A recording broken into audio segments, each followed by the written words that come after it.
Alright, we live, baby. Yeah, man. Born Rich, man. It's your boy. It's the new Born Rich in the building. 2020 vision. 2020. It's 2020. We got 2020 vision. We in this building. You feel me? You know what? While I'm here, let me go to hold on, family. I'm in here. 2020 vision. 2020, man. Salute to everybody, man. It's a brand new decade. I hope you had a nice decade, man. It's been 10 whole years. Can you believe it? 10 whole years. It's been 10 of them. So, man, listen, man. I hope your 10 years been a blessing. I wish you a blessed 10 more. So I hope that y'all really taking this in. My bad, y'all. Let me find this video. I got a video, so a video I want to play. So let me play this video, man. While I go share the link and get people in here. You know what I'm saying? Hold on. This is my brother. Let me pause it. This is my brother. My brother Respect from the UK. You know, salute. Everybody come in. Hit that share button, hit that like button as you come in. So let me share my screen. I'm gonna share my screen. Y'all enjoy this video while I invite people to come in. And then we'll see what it do. You know what I'm saying? I got my nephew in the building. Look, he said he ready for a debate. Yeah. It's 2020. He ready for me to debate him. 2020. We gonna get it in.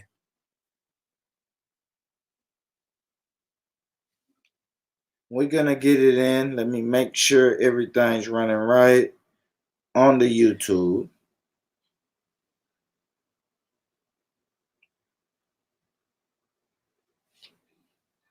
All right.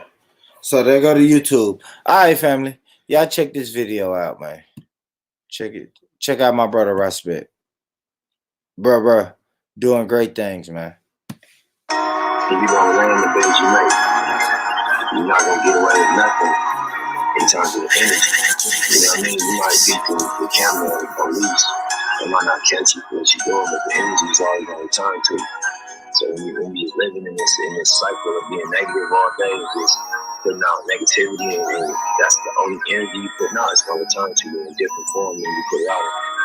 So I would just say, master your energy. Do your best to master your energy and what you put out.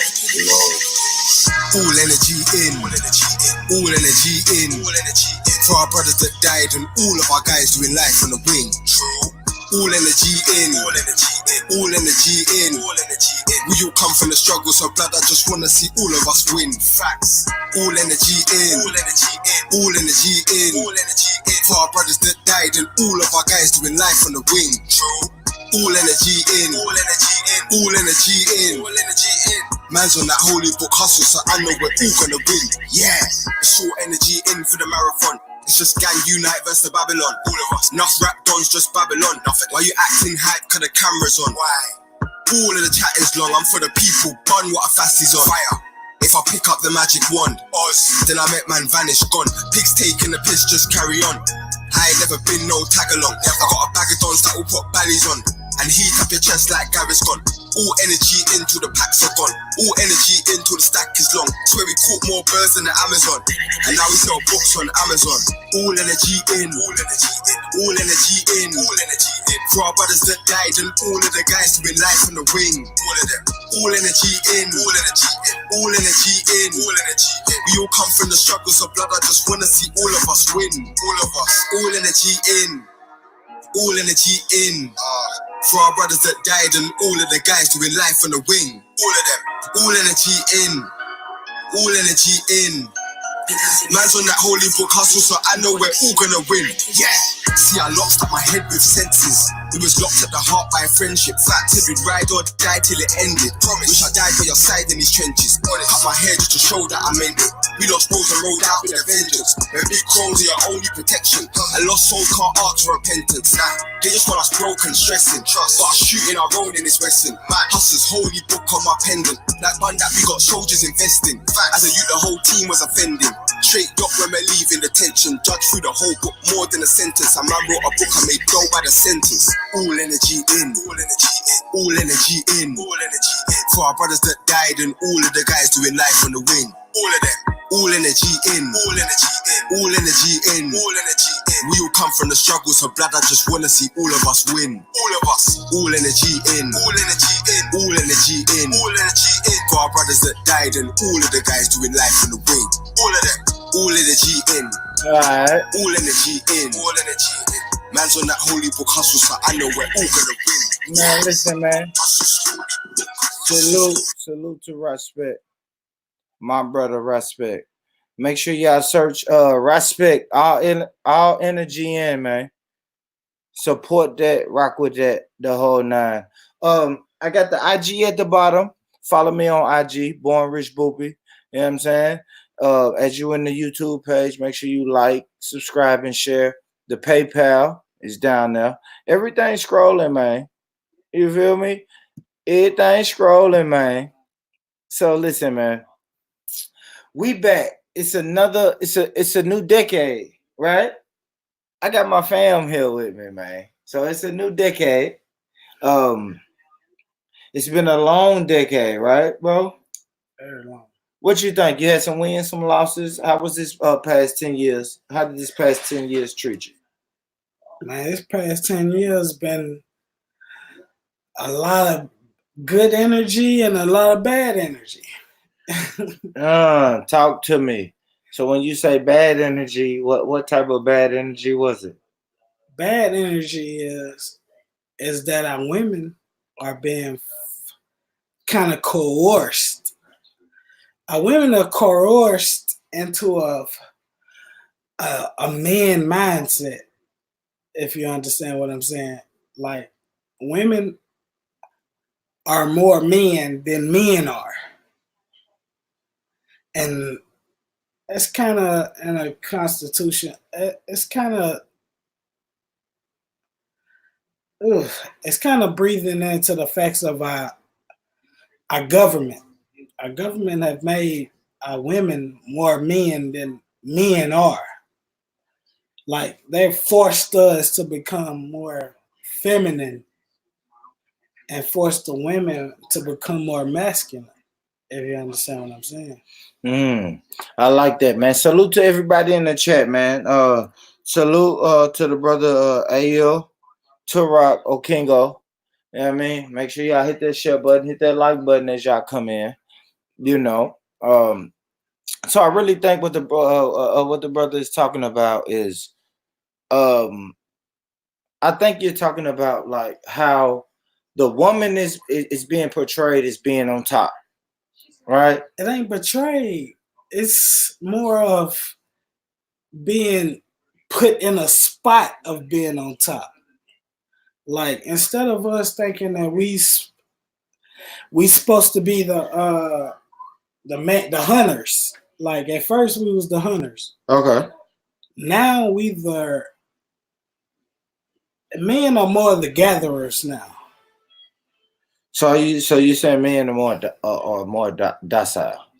Exactly. We are very much more docile than we have ever been in history. Like, men are forced to be the gatherers instead of the go-getters. Like, we don't supposed to go get the food no more. We're more of the obtaining the food. Like, oh, you got this? Okay, this is what we're gonna do with the food. Like, instead of the, okay, we went and got this. It's more now of, oh, this is what you got. Now this is what we're gonna do with it. Oh, so you're saying the men are not controlling the household like men are traditionally have done, right? In American senses, no, we're not. We are the person. We are the people who gonna tell you what to do with the funds that are nurtured to you through the government. Then we are the people who are gonna tell you, hey, we're gonna go do this and make this and do this. Like we don't set the plan. We're more of the plan providers. So are you saying the women set the plan and we just go with the flow? It ain't the women setting the plan. It's So who's setting the plan? the government is setting the plan. The men are the people who seeing the plan and saying, hey, okay, this is what we're gonna do with the government's plan. The government is setting the plan. Oh, my bad. Go ahead, bro. My bad. So you're saying the government is setting a plan, and then the men, we're just pawns. We're just pawns in it. They are using the women to put themselves on a pedestal, and they're making sure the men are just pawns in it. All right. So what can a man do to make sure that because you feel like we have a rightful place in the household, right? Right. And do you feel like that's above the woman, or is it equal? So is it equal or is it above the woman? In real life, we are the people who set the woman straight. Set the woman straight. You gotta break that down. Far as we are the people who tell the woman, hey, we should do this, we should do that, we should go here, we should go here. Like we are the plan setters, but in the government eyes, they have changed it to where they have made it to where the woman has more of the creative power than the man. To where women are able to tell their men where to go and what to do, instead of the man telling the woman, hey, we should do this, we should do that. As far we can go as simple as the makeup scheme. Like the makeup scheme, like far as the woman making herself up, the system has told her what beauty is more than the man has told her what beauty is. Every man actually thinks that his woman is more beautiful, natural. But what the system tells her is she has to cake her face to European standards, right? Yes, put her eyelashes on. Are those African standards, or what standards are we? It's not even you don't even have to go as far as African standards now. Like back in the days when you tell her to wear the dookie braids or the straight lace, then that was European standards. But nowadays, you don't even have to go as deep as that. Now it's easy to control the women, to tell her, hey, you need a sew-on that goes down to your butt. You need a sew-on that covers your face. Like men has actually lost their perspective on what makes women women and what makes a man a man. Like men don't tell a women no more that, yo, you got too much eyelashes, you got too much lipstick, you got too much eyeliner on. Like men never tell their women that now. Like it's hard to tell your woman that now. Cause you know that she's trying to live up to the standards of the internet. But back in the days, like you could tell your woman, hey, yo, what the hell you do to your face? That's not you. Like we can't tell our women that now. Okay. Now I want to run through a couple pictures, right? Let's go through a couple pictures, man. Let's see what's going on. Let's go through a couple pictures, bro. And I want you to tell me what you thinking. What is that? Now, is that a nice, beautiful African sister? To the masses, yes, that's a nice, beautiful sister. But Okay. to a real man, you're looking like, that's not you, baby. That's not who I'm going to wake up to. That's not who I want to look at when I roll out of my bed in the morning. I don't want to, that's not who I'm going to see. You ain't doing your 2020 with her. You don't want to wake up 2020. I don't want to see her when I wake up in 2020. No. I want pimples on your face. I want that scab that's on your chin from the pimple that was on your face. Like, this is not beauty. This is not real beauty. Why is that not? Because African women have been dyeing their hair since before we were around, way before our ancestors and all that was around. So how can we say that this is not beauty? Okay, this is an African woman that has blonde on her head. But if you know, if African people, we create everything: blonde hair, blue eyes, brown eyes. Like, we come in different shades and colors. You know that's a fact. But if that is you, I will tolerate it in a short style. But you talking about her blonde hair hanging down to her backside? That's not. Oh my God! Look at this, sister. Now look at this, sister. You better stop your shit. That's the exact same thing. So stop your shit. We just looked at the same exact portrait with like 100% more hair.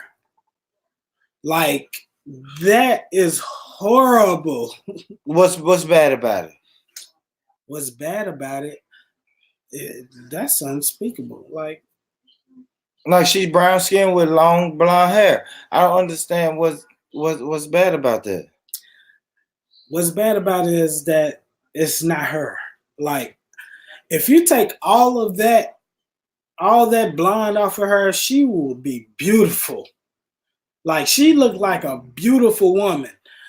But her taking, I don't want to say horsehair because that's so old fashioned, but her taking all the extra care of herself, so she call it, it's not. That's maintenance. That's what you call maintenance. Like, let's take it back. In the back in the days when a man used to groom his horse, he used to have to keep his horse combed. So now here we go, uncombed. I think these are black people with real. No, these are kids. I don't want to show any kids, but I do want to show but those are kids though. There's no problem showing kids as long as they're who they are. Like, you have to be who you are to be something of an asset. Like, don't be who you not. Yeah, man. So if you had golden dreads, so let me tell you that if you had golden dreads right now, would that make you more of an asset? You think that'll make you more of an asset? It wouldn't. No, it wasn't. No, it's not a status. It's not a status. It's not a status symbol. Only because it's not rich on the internet. Like, if that was rich on the internet, then you probably would go with golden dreads. Nah, it ain't really I try to make sure I don't get caught into any type of internet trend or any of that. Like, people know that I'm the last one that's gonna get caught into that. Can't help it. I'm not. I may speak up. I may speak about it on the Facebook show, but then I'm moving on. Like, bro, we can't help it. Like, it feeds our mental to see whatever we see in the majority, it feeds into our mental psyche.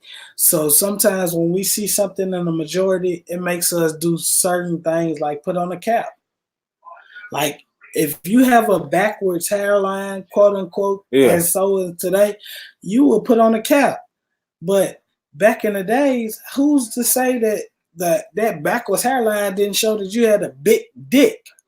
I'm sorry. Yeah, well, hell no, we're not gonna talk about Apologize that. for saying the wrong word, but Whoa. that's what life. God damn, that man took it. Wow. Yeah, ain't no wilding. That's what life was. Like that's what we came from.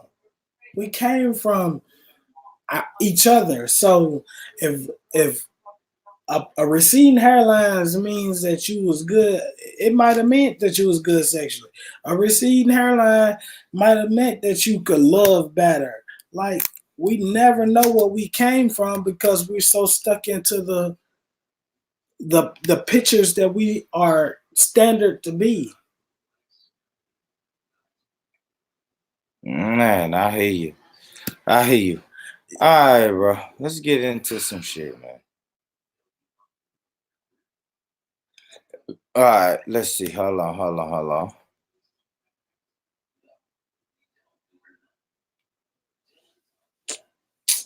Let's get into this year, man. How would you look into this year, Tom? The decade of this year. Let's go to year. This 1 year.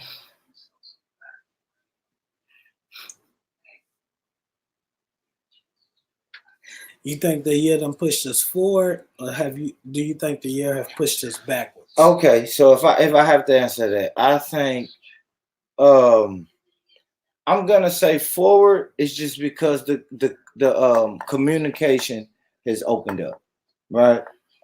Even if the action is not keeping up with the communication and the dialect and the dialogue, I still think that the dialogue is important, and I think it's been more dialogue in this last year than I've ever seen in my life. And when I speak about the dialogue, I mean from state to state, from overseas to the Americas, Europe, everywhere. I know in my personal life that I have been speaking to people from different places of the world. I have. That's one thing that I've done, and the presence and the online shit that I see. I'm seeing people network with different people from different parts of the world. So I can't even lie and say the network and the dialogue hasn't been positive. It's definitely been positive. Okay, I can understand what you're saying, where it's been positive, but only thing I would redirect is that we are still in that triangle that was set in front of us, far as we are caged in.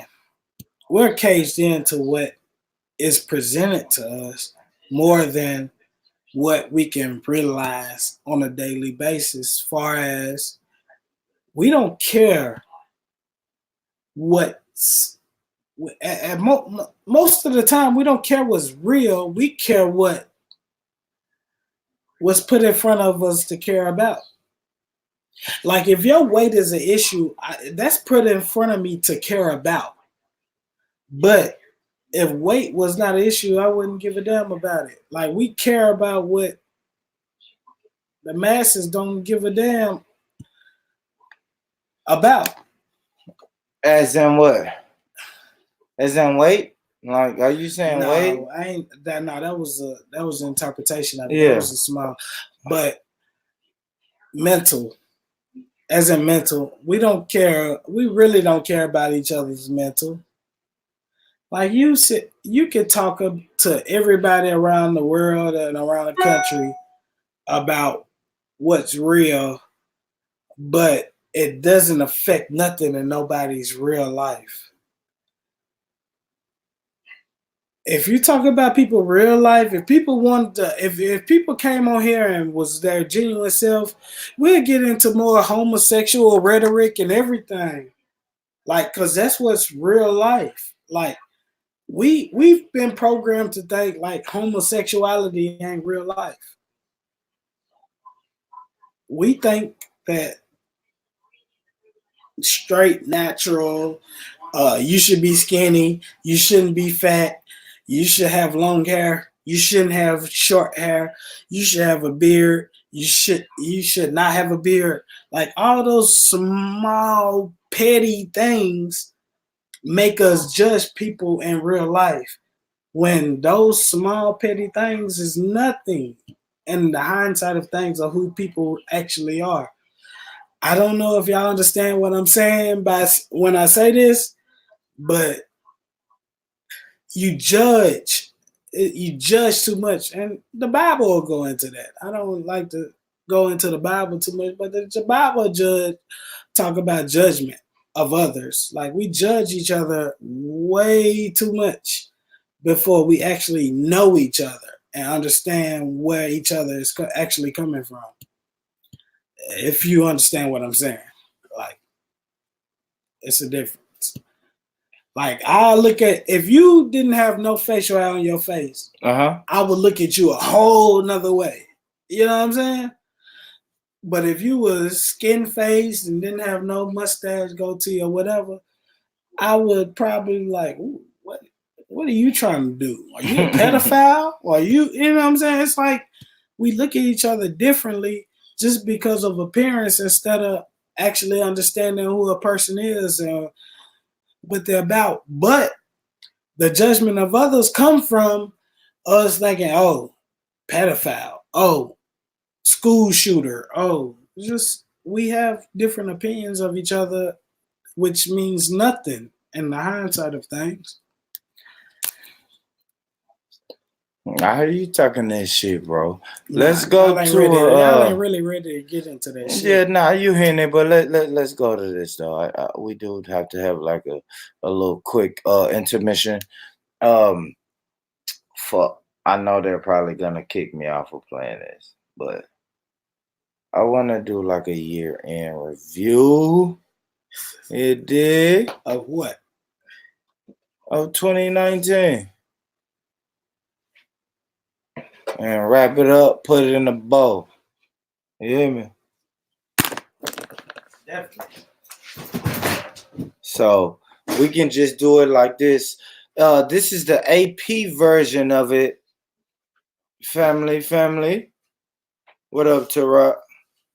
So, all right, let's do this, man. I got my family in the background. He talking that shit. With me, man. But let me play this. Let's play this. This is the AP shit. They're probably gonna ban me for this, but who cares?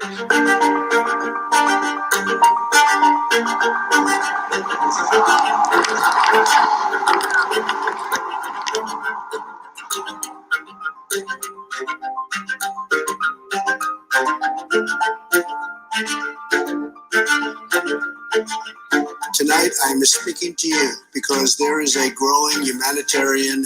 They got Jesse. They got Donna. They got the Donna. They got everything, man. It's been a wild year, man. In American history will finally end today. I will shortly leave the job that it has been the honour of my life to hold. We can leave the EU as one UK. Salute. Damn it, salute. Salute to the UK family, man. Salute to the fucking UK family, man. Salute to all of y'all, man. Keep doing your thug dizzle. What is time? Let's see what time talking about. Let's see.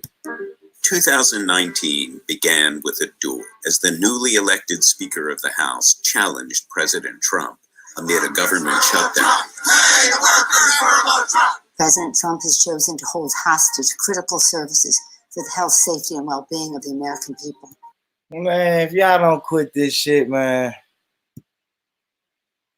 Evidence of the president's misconduct is overwhelming and uncontested. The whistleblower needs to come before Congress as a material witness because he worked for Joe Biden. Beyond walls, immigration policies divided people. Like building a wall, man. This is Trump shit, building a wall. My bad, y'all. I have to fast forward through this video because this is from Time. They'll fucking flag my shit. So let's go. Possible in some places. Within 10 days of this horrific act of terrorism, we will have announced reforms which will, I believe, make our community safer. Enough.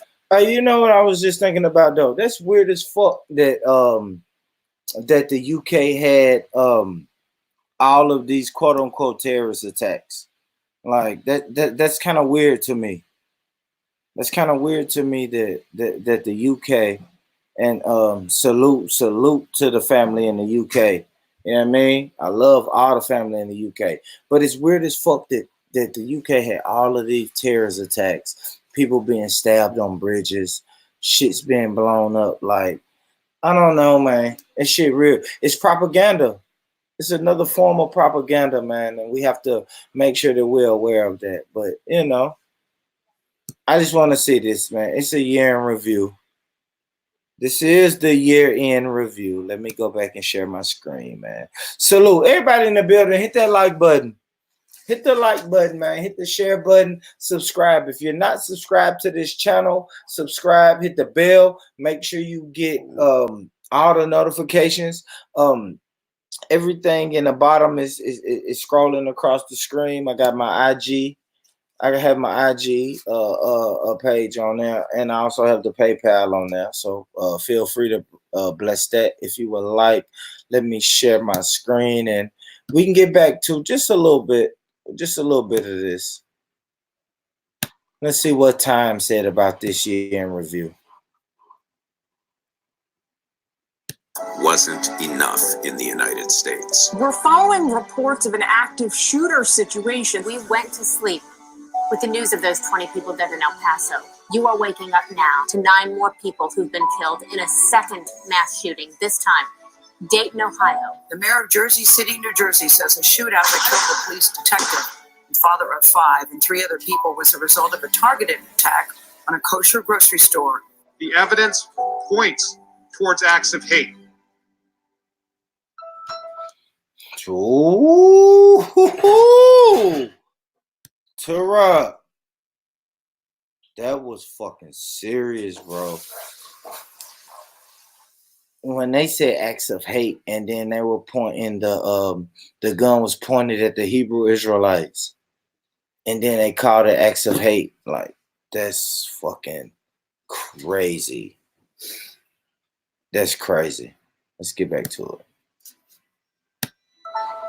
While the risks of climate change keep rising, the next generation of leaders made the planet their priority. Entire ecosystems are collapsing. We are in the beginning of a mass extinction, and all you can talk about is money. People are dying every day.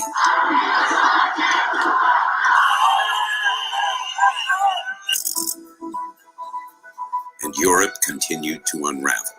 I will shortly leave the job that it has been the honour of my life to hold. This election means that getting Brexit done is now the irrefutable, irresistible, unarguable decision of the British people. The British people.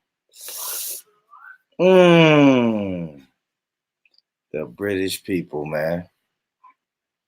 And they put Brexit. Like, so when they did the year in review, the Time magazine year in review had Brexit on there. Full stage, front and center. Brexit. Brexit.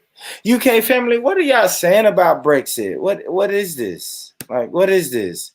Because they're making sure they make it part of the propaganda. They're making sure they show us Brexit. Brexit.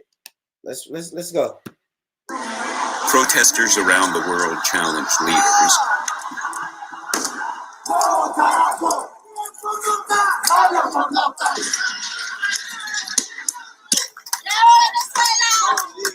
Borders were challenged too. We oppose and are greatly disappointed by Turkey's decision.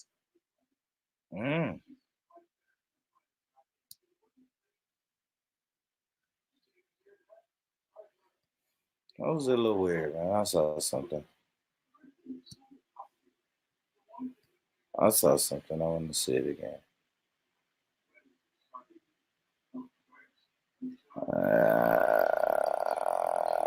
Not gonna let me see it. Hold on. My bad, family.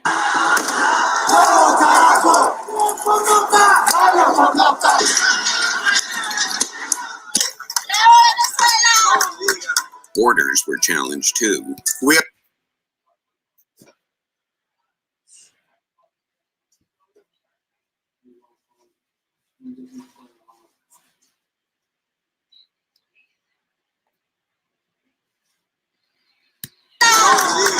Borders were. That's what I wanted to see. I wanted to see those two flags, man. Those are weird. Am I wilding? Somebody tell me, am I tripping? But look at those two flags, man. Maybe I'm tripping. You know what I'm saying? Tarak, they say I'm a conspiracy theorist, brother.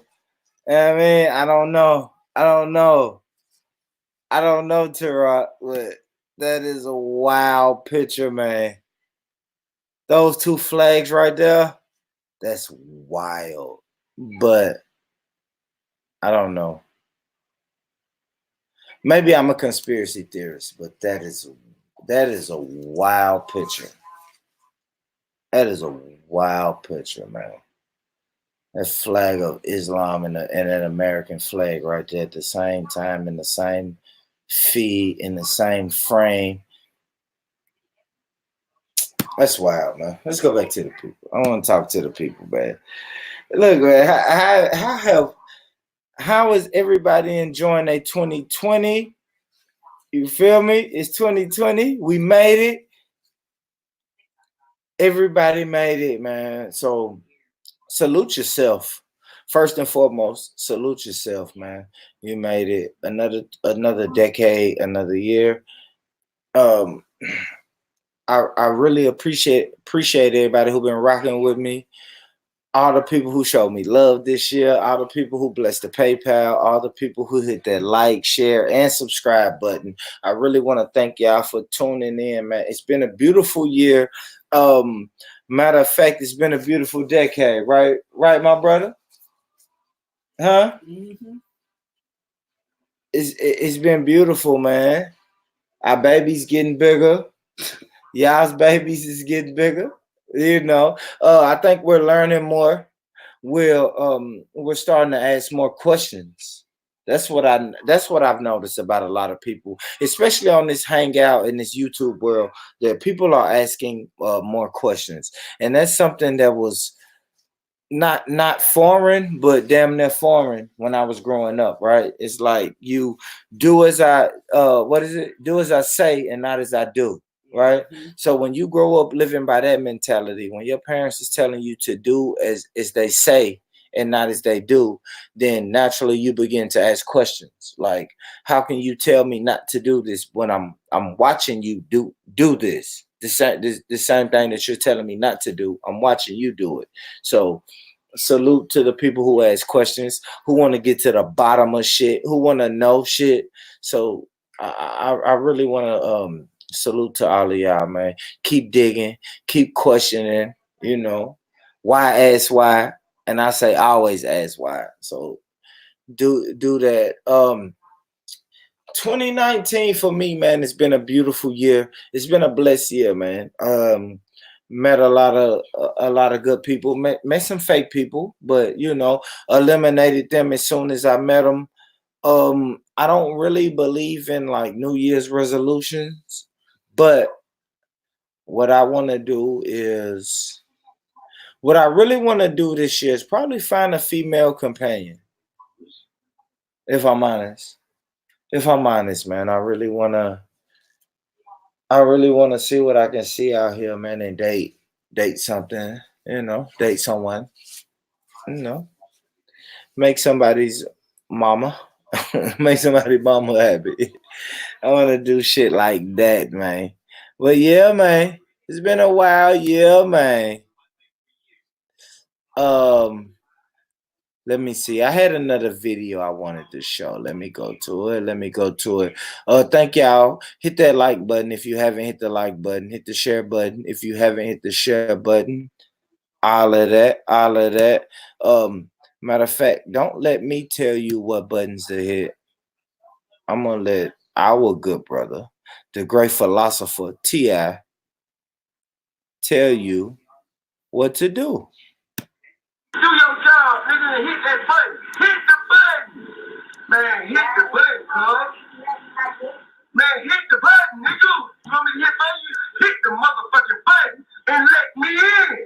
And so y'all heard him, man. Hit the button, the like button, share button, subscribe button. Hit the button, like T.I. said, man, and let him in. Let him in.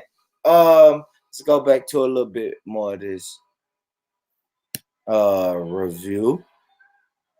Let me share my screen so we can go back to a little bit more of this. My brother, Ultra Funky in the building. Ultra, hold on, Ultra. Let me figure out how to share this. I wonder, can I just share this link? Let's see, man. Let me put the link in the chat, man. It's a happy new year, man. Let me put that. T-Rock, jump on. Ultra, jump on. Everybody jump on, man. I know. What time is it? Fucking 8:30. 8:30, wait, 8:30 y'all's time? Jump on, man.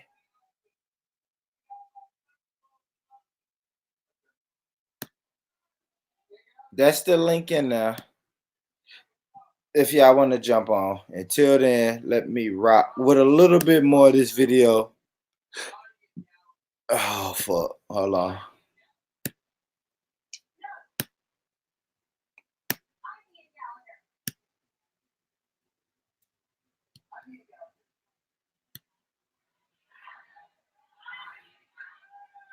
A unilateral military incursion into northern Syria. Hearing reports of a possible ceasefire deal that has been reached between the two sides. If so, it ends the bloodiest outbreak of fighting since the 2014 war. Abu Bakr al-Baghdadi is dead.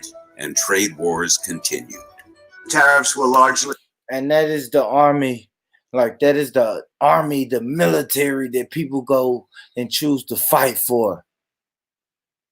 Like, that's a wild, that's fucking wild, man. Like, they're dropping the bombs like video games. Dropping them like video games. I don't, man. Look, man. This is Trump, man. Look at that. That's Trump right there. That's Trump right there. He's the face of pushing the buttons. But then you got to ask yourself, is he really pushing the buttons? Is he really pushing the buttons? Look, though, now. Look. For everybody in the background, man, I got my nephew here with me. But I want nephew to see this. I want you to see this now. Is he really pushing these buttons? Northern Syria. Hearing reports of a possible ceasefire deal that has been reached between the two sides. If so, it ends the bloodiest outbreak of fighting since the 2014 war. Abu Bakr al... That's a video game. That's a fucking video game, right? Am I tripping? That's a video game. The shit just blowing up like that, man. It's a video game. Baghdadi is dead. And trade wars continued. Tariffs will largely remain 25% on 250 billion. All right. I'll come back to that. Man. I'll come back to that. My bad. Tara. Peace, family. Big up. Happy New Year. What's going on, Tara? Not much, man. To see what's going on in the world. How's your New Year's going, brother? It's been going okay, man. Been going okay. It's 20. Is this the 2020 for our people? Is this the official New Year's for our people, or do we have another date? Well, I'm glad you say that because really and truly, what calendar do black people go by? I don't Every, know. I guess if we're celebrating New Year's, it's the Gregorian calendar, right? no, but just say for ourselves in a sense. Well, they say that it's March. I've heard March. Hmm. Yeah, I heard March today. I was listening to a lecture today that was telling us as African people, and I know Tarak, you don't think that we're African people, but I heard as African people that I technically our New Year's is in March or April or something. And you know what's weird about that, Tarak? Mm. I sat down with the Hebrew Israelites, and they said that our New Year's is in like April or May during the Passover. And I know, Yeah, and I noticed that more coincides with us as black people, as tropical people, more than it would January. yeah, definitely. So break it down to Rock. What do you think, bro? You're a Caribbean American. Your background, Mm, because I got my nephew right here, Tarak. I want to give him a little background on you. This is brother okay. Tarak. He doesn't think that we came from Africa. He think we were indigenous to the Caribbean islands, which is the Jamaicas, Okay, can I give a little and he thinks we was already here in America. can I give a little background? Like honestly, if we go outside, like we all live in homes now, right? So Mm, we warmed by the gas or the electric stove or whatever you warmed by. If you go outside, you feel that it's cold outside, right? When hmm. you go outside, you see that the leaves have fallen off the trees, right? Yeah. So my life is when I go outside and when I see that life is being brought back to the world where the leaves have start growing back on the trees, Hmm. that's life again. That's summertime, that's springtime. Like they're giving Is us all that your these. New Year's? So They, do you feel like that's your yes, New Year's yes, personally to yes. you? Personally, that's my New Year's. When the Mm, life is being brought back to the earth, that's New Year's. Like 100%. we've given December 31st. Yeah. This is New Year's. No, New Year's is when life is Starts to being happen. brought back to the earth. When It's the the resurrection. mosquitoes and when the insects is being brought, everything is being brought back to life. Mm. Actually, in this time, everything is dead. Am I right or wrong? Or sleeping. You're Yeah, hibernating. It's thank hibernation you. season. Perfect. I love it, Tarak. It's Hibernation. hibernation season. That's perfect. So, like you're saying, it's the resurrection, right? That the Bible speaks of. It's this resurrection. This resurrection is when we go to sleep, and then when we rise. Everything When has we to rise sleep. in the Everything spring, has to sleep. in the spring we start to rise as a people. I'm I'm gonna always say that to Rock. I don't know if you seen my presentation on Kwanzaa, but I did a presentation on Kwanzaa. Oh yeah. Like, yeah, bro. Like I did a presentation on Christmas, and New Year's is next, man. So Yeah, did you because it's anything? funny. It's Go funny ahead. you say that because if you look at the Ethiopian calendar, and I think the Ethiopian calendar actually corresponds with the Mayan calendar, which is called the well, not the Mayan calendar itself, but I think it's called the Enoch calendar, and they actually have New Year's when it's actually like around harvest time. Exactly. Harvest time. But I But mean, everybody's saying is using that word though to rock. Like when I do my research on Kwanzaa, they're saying that Kwanzaa coincides with the harvest time of Africa. In Africa or the Caribbeans, are people really harvesting crops in December? To rock, I want to ask you that because you know about crops. this is another thing as well because it doesn't really make sense because I've known people from the Caribbean that's brought Caribbean crops to Africa, and they grow totally different than what they grow in the Caribbean. There's some fruits like papa, which only is a seasonal fruit, but in Ghana it grows year round, and it doesn't even take that long for it to start bearing a lot of fruit and things like that. So you have to look at where people are on this planet. So take for instance the Aboriginal Australians. Yeah. For them right now it's summertime or spring. Man, from what I read in the Bible, like God sent them down to Africa so many times to get their harvest on. Like he knew that they couldn't harvest too much of nothing. And Yeah, they true. North lives. They had to go down to Egypt and Africa to get the harvest. Like you had to go get the harvest. If you're in the north, you're not gonna harvest anything. You have to go towards the south. It's like birds migrating.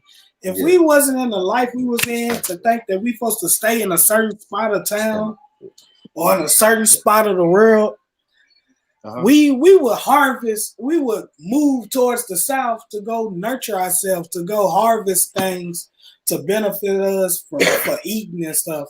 We just caught up in this certain century or this certain time to stay put. And they're gonna bring the stuff to us. They're gonna truck the stuff to us. No, if it was no trucks or nothing, we would be walking south so we can figuring out a way to barter, right? Figure a way And out I think it's what Turok is saying. Turok, you say that a lot too. Like we had to make sure that we traded crops. We had to make sure that we I want to ask you this, Turok. So I know you fuck with the crops. So was it possible for people to maybe harvest a crop in this area and then migrate it to another area? Yeah, definitely, but it might react a bit different than what it would do in its normal. Give me an example, Tara. There's loads of different types of fruits was taken from the Caribbean and which are now in places like Ghana where people have moved to, and they've taken the vegetables there. What vegetable? One. Give me an papaya. Okay. Yeah, for some reason, like papaya in the Caribbean and most of our fruits, they go by seasonal. But there's a man, he's taken a papaya plant or the seed of it, and for some reason now it just bears constantly all year round, which is kind of shocking. I don't know if it's the change of environment or it's the change of species. In a sense that. So now it grows all year round. Is that specific to the Caribbeans, or does it grow year round in the Americas and in Africa? I'm glad you said that because also there's different seasons what they have in Africa. So like it's only so often they actually have like a raining period. Okay. If you know what I mean. The majority of the time it's very dry and like humid. So like crops always will like behave a bit different, or like certain crops won't be able to survive in that type of climate or ecosystem. They've greenhoused damn near every plant that we know far as nature. Like the Europeans, they've learned how to greenhouse it, like control temperatures. Like at first it was only one temperature. You can only be in a certain region to grow a certain particular crop. Yeah. Now with the greenhouse effect, you can grow a crop any damn where. Like you but can it's be in gonna be a Alaska. hybrid, right? It's not gonna be the original. Of course, it's a hybrid, but I mean, how would you want a hybrid, or would you not want it at all? Is your question? Like I would rather want a hybrid than not have it at all. That's what humanity have became to. That's where we at. That's where we. I'd rather have an apple, wherever it's come from, rather than the way it's supposed to be originated from. I'm gonna eat an apple from wherever it's at. Like that's what humanity is now. Yeah, it's like certain crops, like cassava, for instance. The reason why it took so well in the west coast of Africa because it's actually sort of like a drought sort of resistant plant. So like it actually does kind of well in like humid conditions or with less water and certain things like that. So depending on where you are in the world, like your food is gonna impact on like the seasons. So I'm not too sure if it's just because of where Africa is on the planet, and like the how I look at Egypt, I think that's about like what we would call 12 o'clock on a clock. And if you notice, it's like the most hottest regions of the planet, like places like the Egypt, Rock, your Cairo, mic went down. Your mic went low a little bit, bro. Did you start talking low? Oh, sorry, no, Mic I was went just down, but saying, that's okay. yeah, I was just saying that I look at Egypt, like where the pyramids are, like as you would have like 12 o'clock on an afternoon where the sun is at its highest, and as you can tell, like that is like the most hottest regions of the planet, the Middle East and parts of Ethiopia and Egypt, and like going all the way to like Morocco and Spain. So it's like you can tell it's a very hot climate there, like very different to the Americas. So you saying the cassava it couldn't survive or it did survive over there? No, it does survive because it's a drought resistant. So like when Okay. there's loads of drought and no water, that plant is like can probably work at its best because it doesn't really need too much water. It can survive in harsh conditions. And it looks And like a potato or a yam or something, right? yeah, because like they were saying, like on the west coast of Africa, there used to be a lot of famine because of drought, and a lot of their Yeah. crops weren't really that resistible, and like you couldn't really grow corn there, like or certain other crops if you didn't have like irrigation systems and certain things. But like for the cassava, it was able to survive because like the conditions was like very humid. It didn't really need too much water. It got like this little bit of water, like where you have in the morning dews. So like the morning dews and certain things was just about all right for the cassava to like survive. But where the cassava is in America, like it's known as the land of wood and water. So it's just like it just grows a bit different, if you know what I mean. It grows a bit slower, but it's more fruitful in a sense. Like it gets all Mm. these minerals and things. It's very much more fruitful. It's like we gotta understand that like we're programmed to feel like nothing grows there. Like they're teaching us like daily that that's a desert. Like most of Yeah, that Middle Eastern land is a desert. But in the hindsight of things, if you crop and you filter your ground and aerate it, that is prime real estate for What growth. area are you talking about? The Middle East? Yes. Or you talking, It's not even just the Middle. I ain't gonna what you say the talking about? Middle East. Africa? Like It's what are you talking Africa, about? but it's those surrounding like areas underneath the around that desert. part, around the equator, like Yeah, the equator. Period. That's sub-Saharan, right? Am I lying, Yeah, Tarak? yeah, but they say the desert is growing like every so often and certain things like that. So like you can see a lot of the desert just pushing downwards in a sense like that because of I don't think the people actually know how to utilize that sort of land how they used to, or or they're doing it on purpose so they can mine for gold or petrol and certain things like that. man. In my personal opinion, this ain't no science or nothing studied. But my personal opinion is, as much as you contract from the earth, like you know how they go get oil Mm, and all the things they get, but from beneath the earth, you're destroying the crops that could be manifested on top of the earth. So as much as they start digging from beneath and getting all those metals and stuff that's naturally making the earth provide all the things, the substances that it provide, of course they're gonna destroy what can be made on top of it. You know what I'm saying? yeah. Like if you're gonna keep getting the oil from under the earth, you're gonna destroy what can be made on top of it. Like if you keep Cause getting going down in the earth and getting gold, you're gonna destroy where you could get the, you know what I'm saying, what the gold can make on top. So that's because what my personal opinion. I'm not a scientist, yeah, but because if you look at America, for instance, America was just basically an island, and right, California itself was just an island. It's only when they started digging for gold in them sort of regions and they started making dams. to block the waterways and certain things like that. Right. They started making deserts, and this is what I've noticed is happening Yes. in Africa.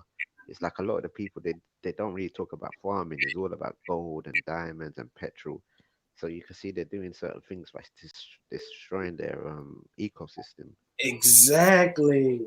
Like for real. Like that. I think that's really like when they say that the earth gonna go into a whole climate change and switch, you know what I'm saying? It's because they're digging and getting all the natural minerals from the under the core, like, you know what I'm saying, under the core of the earth. Like you're taking from what makes the earth and trying to make it into like a commodity, but it's really something that makes the earth go around. So if you go deep and dive into the earth and get oil, you're killing what's at the top, what's at the surface, because you're digging deep and getting the minerals that's making what's grow on top what it is. So we're killing the earth like every minute, like every second, every minute. They're killing this earth. Do y'all think that the earth will ever run out of resources? Yeah. What you Depends think, where you're Tarot? looking. It depends where you're looking for resources. It's like America as a continent, it can always rebuild itself. I'm not too sure about certain parts in Africa, but like the southern region probably might always stay the same and might be able to rebuild itself. But like with America, it's got so many volcanoes, active volcanoes, and certain things. So it's always able to rebuild itself, and it's got minerals and certain things like that, fresh water. Other places is a bit different than that, if you know what I mean. Well, let's talk about the rainforest though. If they keep burning and killing the rainforest, that's causing less oxygen on Earth. That's a point as well. So we gotta be mindful of those small things like that. Like if we gonna keep killing trees and killing all these things that's naturally on Earth, of course you're gonna. But what the Earth gonna do is be like a human body. If the human body senses like a disease, it's gonna start attacking the disease. So if you're gonna keep killing the human body in all type of facets, you're gonna have so many things in the human body attacking those diseases that's in the human body. That's the Earth. The Earth is gonna start attacking those things that's plagiarizing like the rainforest getting burned down. It's gonna attack those areas to make it be what it was once before. Like if the polar caps are melting, the Earth is trying to make the polar caps stop melting. Like it's what it is. But we too small. A lot of people are saying like that because of these polar capsules, a lot of these islands are sinking and all of these type of things, which is true in that aspect. But realistically, like Antarctica and these places, it wasn't always ice. If you know what I mean. Yeah, man. You said Antarctica, it wasn't always ice? Yeah, like it's literally something's happened. You low, Tarot. Yeah, I'm sorry. Yeah, something literally Yeah, there we happened. go. I don't know if it's a weather change of some sort, but that used to be just forest and land and certain things like that. Where is that at? How do you feel that was forest, Antarctica? Well, this is some people say this is how the Aboriginal Australians probably got to America.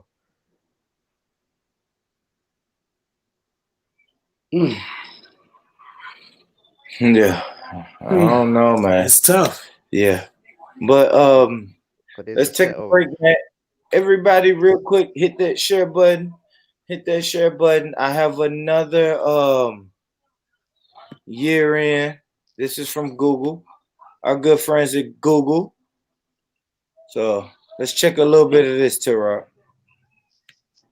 It's a year-end review from Google.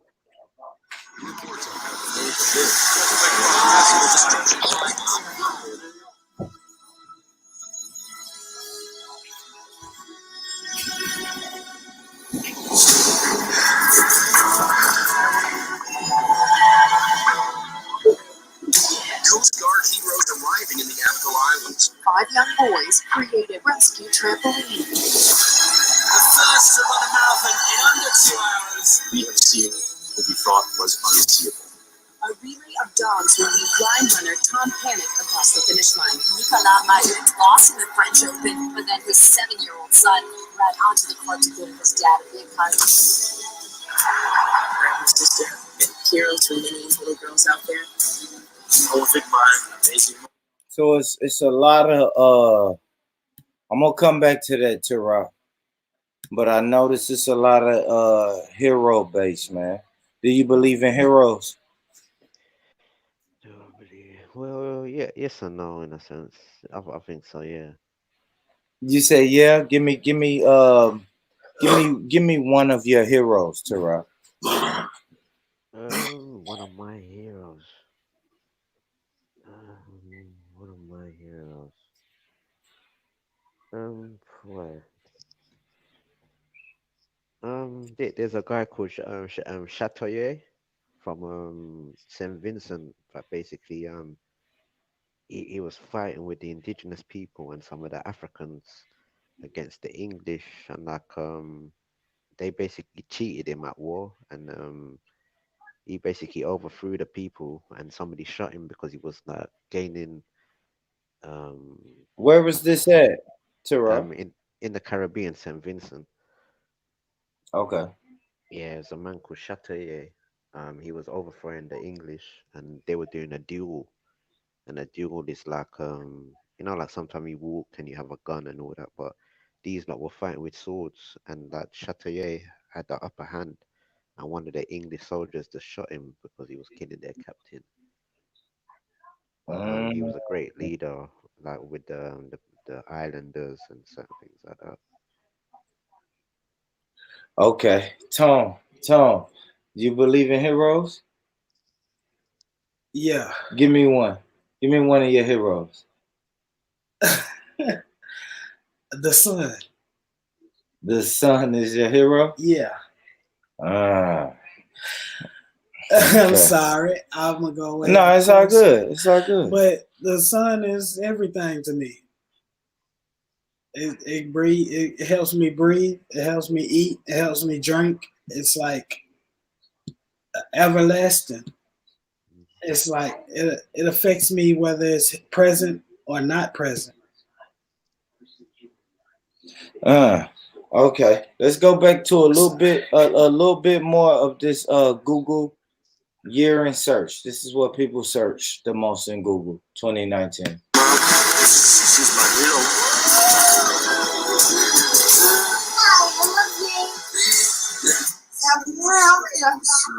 Exactly what I was thinking.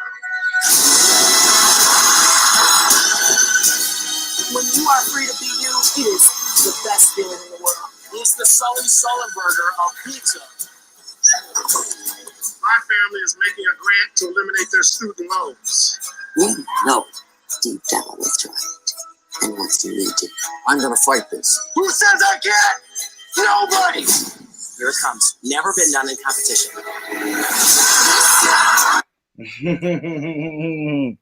Tara. All I can see is our brothers and sisters killing it left, right, and center. That's what I was gonna say, bro. We fucking killed it this year, did we, man? Yeah. Damn, bro.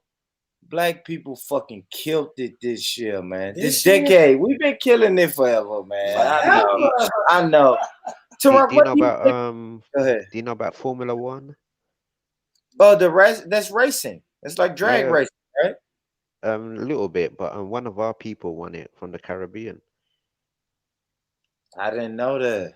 Yeah, Formula One is like the rich man sport. They drive around the world, like all the different circuits, like in Brazil, Spain, Monte Carlo. Yeah, and they the ones they go in like 3 or 4 seconds, right? It's just the right. Yeah, it's like a proper racing car, like one seater car. Yeah, and it's 1-on-1, right? Yeah, the man is called Lewis Hamilton, Caribbean descent. Yeah, and he's won it a few times. He's won it like 4 or 5 times in a row. So yeah, man, our blood is out there, man. Yeah, I know they hate that. I know they hate that too, right? You can't deny that African blood, Turok. I don't. Where are the Africans to show their novelty, or why are You, we beating them? we the same people as them, How can Turok. we be the same people? Why are we beating them? Man, we're the same people. We're supposed to be the ones mixed and washed down and things. Why aren't they winning and doing the triple somersault? There you go, Turok. I ain't speaking on that. I'm gonna let you have that, man. Well, I can say I can explain. This is the point. We need to give credit to us. I can explain why they are the superior. Who, the African? No. Who? The white. Okay. The European. No, it's not even about them right now, man. Man, we are bred to follow the European. We are bred to go by their culture and by their lifestyle. So we have lost our traditional heritage. Like the religions speak on it. Like when you hear the Hebrew Israelites. What about the Olympics? You even have British-born West Indians winning the 100-meter race for England. You even like black you probably even have Caribbean mix running for the USA as well. But it's always us that's on the final days running against each other. They have to. Have to. Have you ever seen the white man run? Like that? They about everybody in the world, the Africans as well.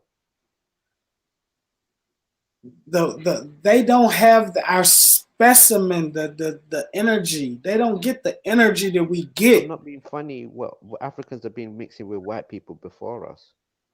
Of course, and like where are their 100 meters runners and all of these type of things? But they run the long runs. You can't do that, Turok. Listen, what I'm trying to say to you. No, they run the long runs, and not no they. We. Yeah, but what I'm trying to say to you, even if they was American born, they would have had their African name and they'd be winning 100-meter race and 200-meter race and all these type of things. Yeah, but maybe not sprinters, but they Africans do the long runs, right? Who's beating them? Who's beating the Kenyans, the Somalians? Who's beating them in the long runs? White people. Sometimes, but not really. People and Africans do long racing. We ain't got no time for that. Yeah, like I'm not gonna lie. Like I think the people that's not in Africa, they do the sprints better. But the people that's on the continent, they make sure that they do the long runs better. And that I'm not saying that there's no African can't win nothing, but they're mostly in Zimbabwe and things like that. Yeah, and in Somalia and in Kenya. No, but I'm talking about racing against us, like keeping up with our speed and certain things. Man, when you see the white man beat us, it's in Winter Olympics, skiing down a mountain. Like they need some form of device to beat us. They don't beat us off their pure athleticism. They beat us off of a device. When you see natural people running around a racetrack, it is the Africans. It's not the white man. It's not the European.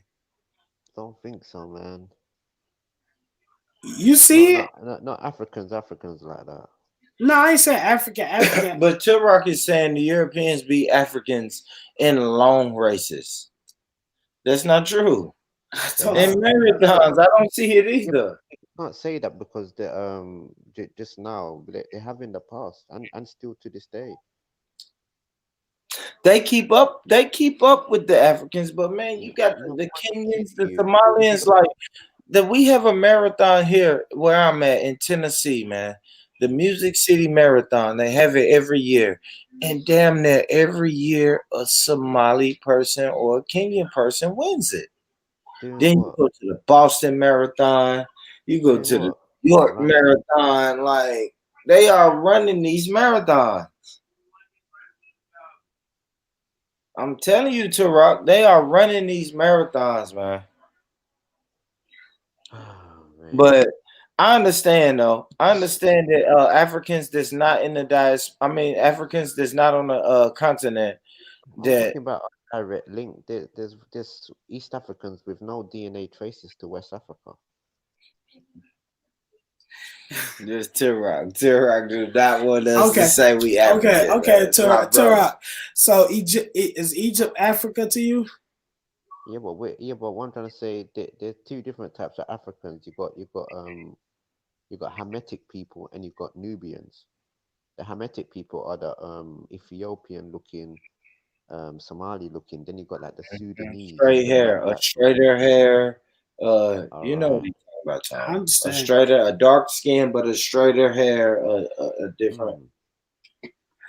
Okay, so where you from, Turok? The Caribbean. You from Caribbean? Okay, so in America, like we have came to the understanding that like Florida people, like you know what Florida is, right? Florida Depends how people you have look at a little more get up and run about themselves than the Northern Americans. Yeah, they're quite good football players as well in Florida, I might Right. say. Yeah.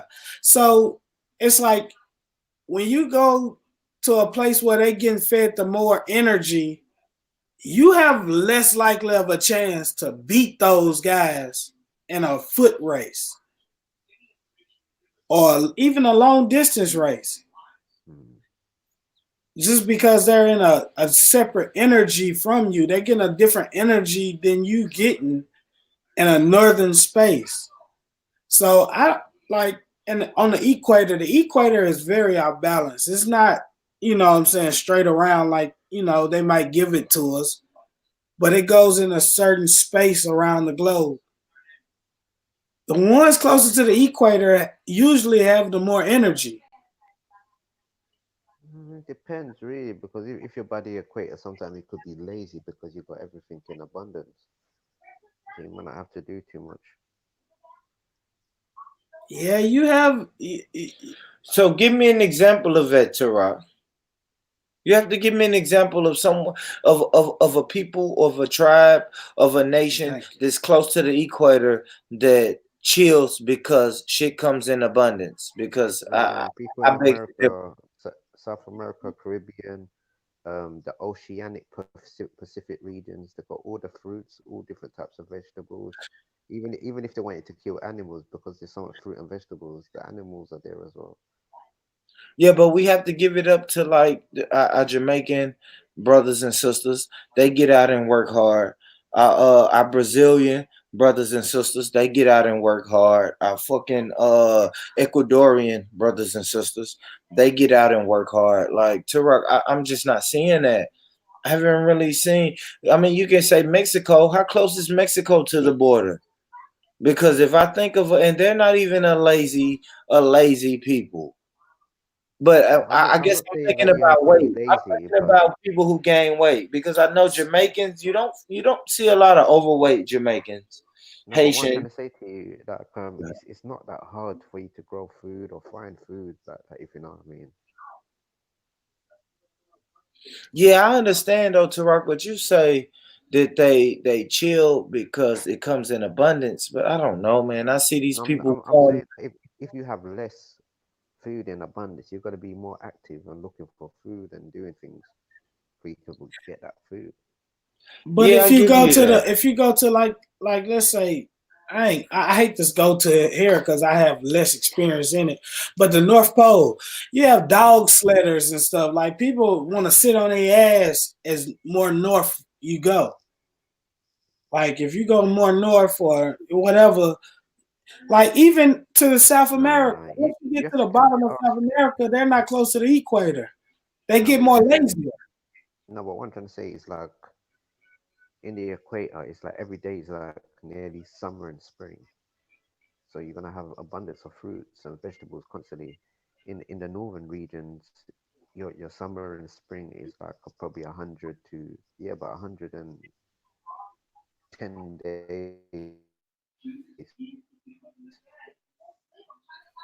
And the energy So goes you got to down. thrive and make sure you do something for you. Really, you have to be something because you know that food might not be there, so you have to go that extra mile every time. I can understand that. So real quick, I want to say salute to everybody in the chat. Salute my brother Kane. You know what I mean? Salute Money.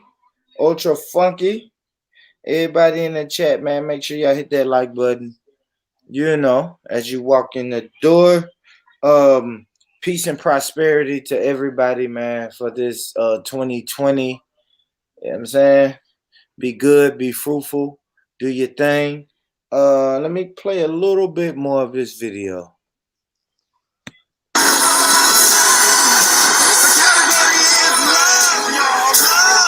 Use your heart, your courage and vision to fix, to heal, to empathize, to connect.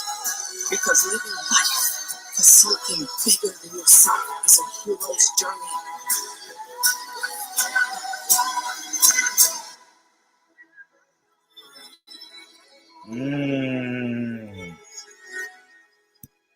That was searches. That's what everybody was searching, man. Everybody was searching it this year. Rock, did you search Lil Nas X this year? No. You didn't hear the song? No, not on my phone. I heard it off somebody else's.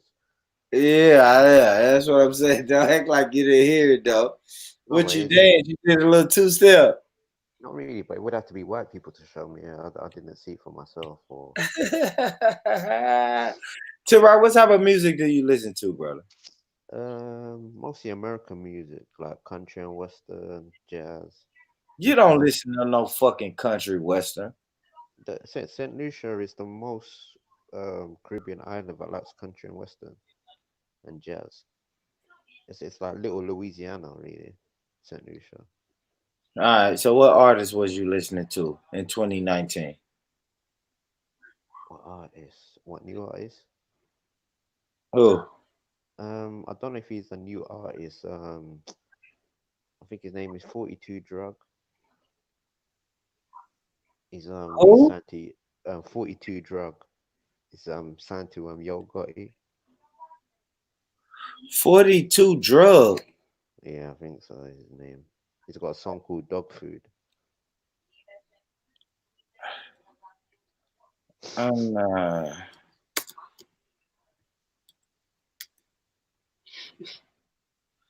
Let's see what you talking about, man. If it's some bullshit, man, you're getting out of here,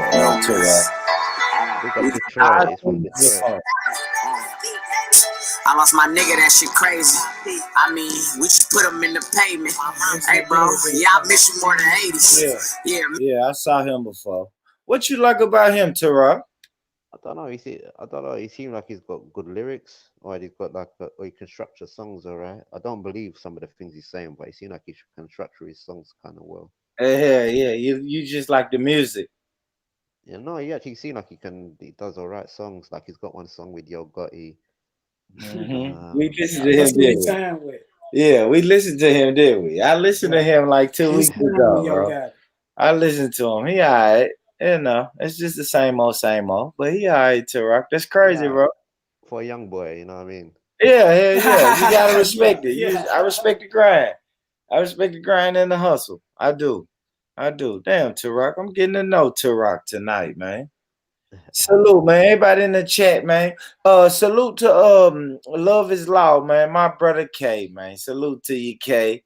Samurai White. Salute, Money. Man, thank y'all. Thank y'all for tuning in, man. It's 2020. We got 2020 vision going on today, family. So I thank y'all. Yeah, in Ethiopia now it's 2012. It's 2012 in Ethiopia. Tarak, do you have a religion? I go by Hebrew Israelite, but I also go by the American sort of spirituality. The Bible, you go by the Bible basically, right? I look at the Bible as like how can I say, a book, like a storybook of Africa and certain tribes and genealogies. So can I ask you, when the Bible speaks of how it destroyed Egypt, you don't take no offense to it? Egypt is kind of destroyed because it's like, I mean, but it speaks on the malicious type of way that it destroyed Egypt. yeah, Far as but you have you lived with Ethiopians before? no, I don't know nothing about Ethiopians. I can't speak on that. But when I read the Bible, it's like speaks on like how it put famine in there. It's like it took you Are know you saying it's anti-African? No, but no. what yeah, but have you lived amongst Somalians? Have you heard of what the See, you hear what he said? Have you heard of what the Americans did to the Indians to defeat them and take them off of North No, America? but hold on though. But why are you upset if God done that to a set of people in Africa who might be today Somalians and Ethiopians? Okay, my bad. So speak on the Ethiopians. What's so big about the Ethiopians? That They're you the Egyptians. So you saying In the Bible. okay, I can understand that. I can feel that. But what I'm saying is when the Bible speaks on Egypt, it's like it speaks down on Egypt more than it like boosts them up. This is what I'm trying to say. You have to understand the genealogy. Nimrod is a son of Cush, and Egypt comes out of Ethiopia. Cush is Nimrod. This is where we're practicing a lot of these pagan rituals and certain things. Comes from that sort of region. Turok, Nimrod didn't come from Egypt. Hold on. It comes from Cush. Okay. But that's not Egypt in the Bible. Ethiopia. Out of Ethiopia comes Egypt, what we know as Mizraim. My man, like you're telling me these names that we know in the present day, but when the Bible speaks on Egypt, it's no other countries like you say Ethiopia and all these countries we know today. But when the Bible speaks on Egypt, it's not speaking on any other country in Africa but Egypt. So, in my way of looking at the Bible, when it speaks on Egypt, it's speaking on all of Africa, not just Egypt like we look at it today. We look at Egypt like Egypt is Egypt. But in the Bible terms, when they speak on Egypt, they're speaking Africa, like the whole Africa, not just Egypt as we know it today. No Ethiopia. Hold on. My bad. But no Ethiopia, no Sudan, no nothing is in the Bible but Egypt. So when you look at Egypt in the Bible, you should look at the whole Africa instead of just Egypt as we look at it today.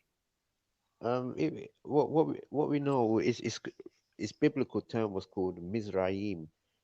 Mizraim is in the land of Cush, so it's in a Pacific area, and a lot of the West African tribes they tell you that they migrated from the east into the west of Africa. Hold on. I've never read that word in the Bible. What you just say? Mizraim. Mizraim. Kush. No, I never seen Cush in the Bible. It's not like there's Cush in the Bible. I understand. Like you saying Cush, just Abyssinia, Cush. That's all in the Bible. That's the ancient names for those regions. And Old Testament or New Testament? Both. Old Testament it says Cush. Yeah. I've never seen that. I read the Old Testament. Never seen Cush. I seen Egypt a lot. I seen Egypt a lot. It said I sent Abram down to Egypt. Sent Moses was in Egypt. Jesus in Egypt. Like I seen there a lot of prophets was in Egypt, but never Cush. If you ask the people of that region, what are they? They either tell you they're Cushitic or Hamitic. And they say Ethiopia is in the Bible. Ethiopia is in the Bible. Yeah, Ethiopia is in the Bible. I heard the first Bible came out of Ethiopia. No, they're talking about regions. Like Axum is in Ethiopia. Bethlehem. They're all places in like in you know what I mean. Man, I read the Old Testament. I mean, y'all might have read a different Bible than me because there's so many different Bible versions. Hey K, if you have a minute, K, jump on, or AL. You know, I got my Israelite family in the building, my Christian family, K in the building, RL. Feel free to jump on, man. Y'all feel free to jump on, bro. Let's break this down. You know what I mean? Because everything I'm reading out the Bible, it's always speaking on the Egyptians and the Pharaoh. And Cush is Ethiopia's original name. The name Ethiopia is Greek for Cush. Okay, so can we just throw me a Bible verse where it says Cush in it, please? Anybody, like just one Bible verse where it says Cush. That is the biblical term, Cush. Mizraim. Mizraim is Egypt. That's the biblical terms. It's called what? It's called Cush or Abyssinia. Or Egypt will be called Mizraim.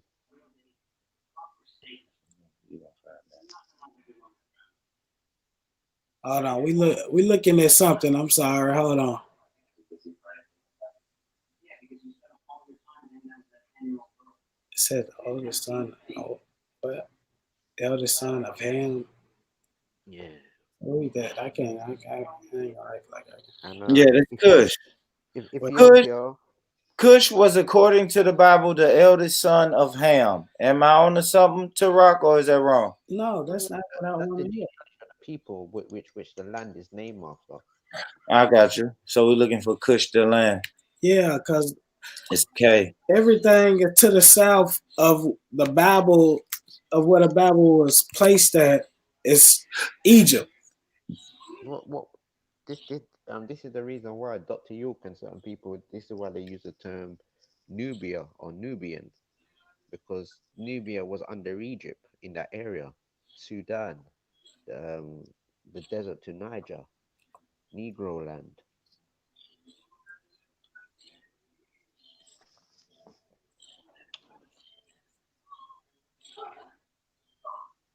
What allowed Egypt to conquer Cush?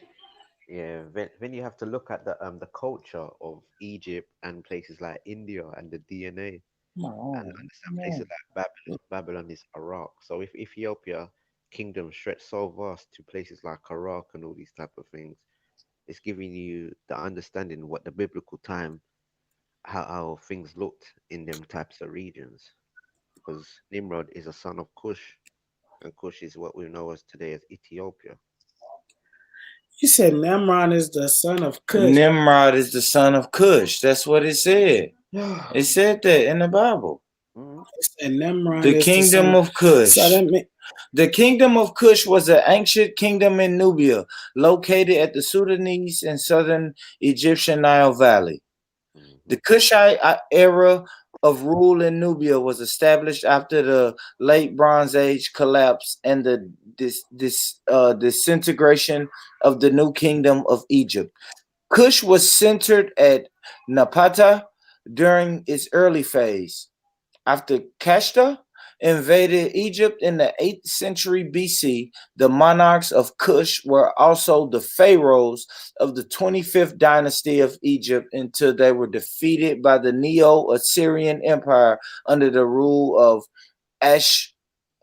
Ashbanipal a century later. So it's you a mean land. to tell me it's the land of Nubia? No, yeah, the Nubians. I know, but what you telling me? So this is why they look how they look. They got that light skin features, the wavy hair.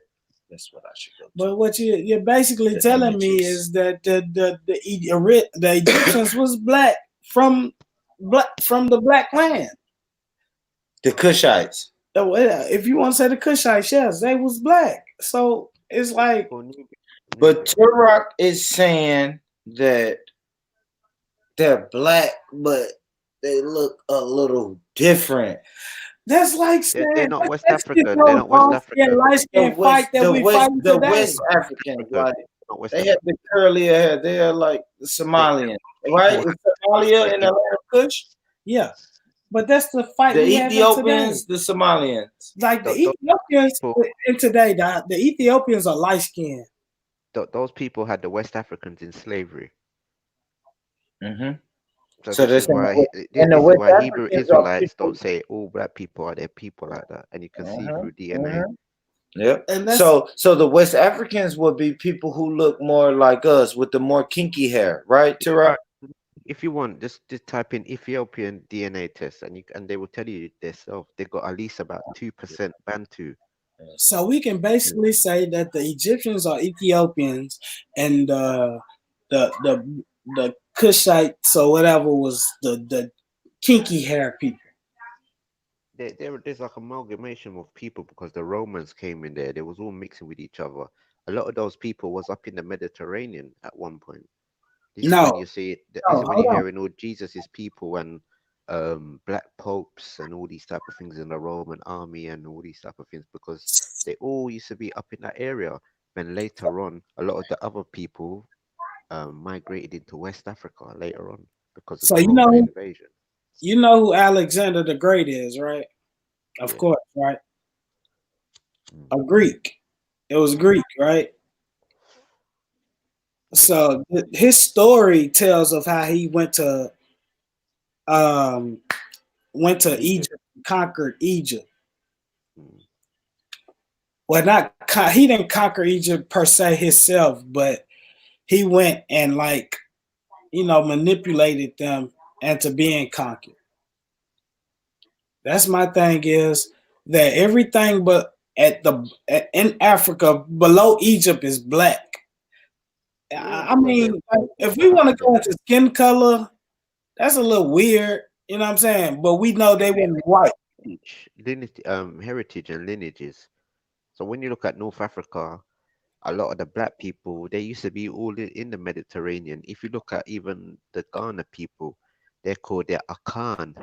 Akan is actually a son of Esau, and those set of people they used to be in the east before they reached to the west part of Africa.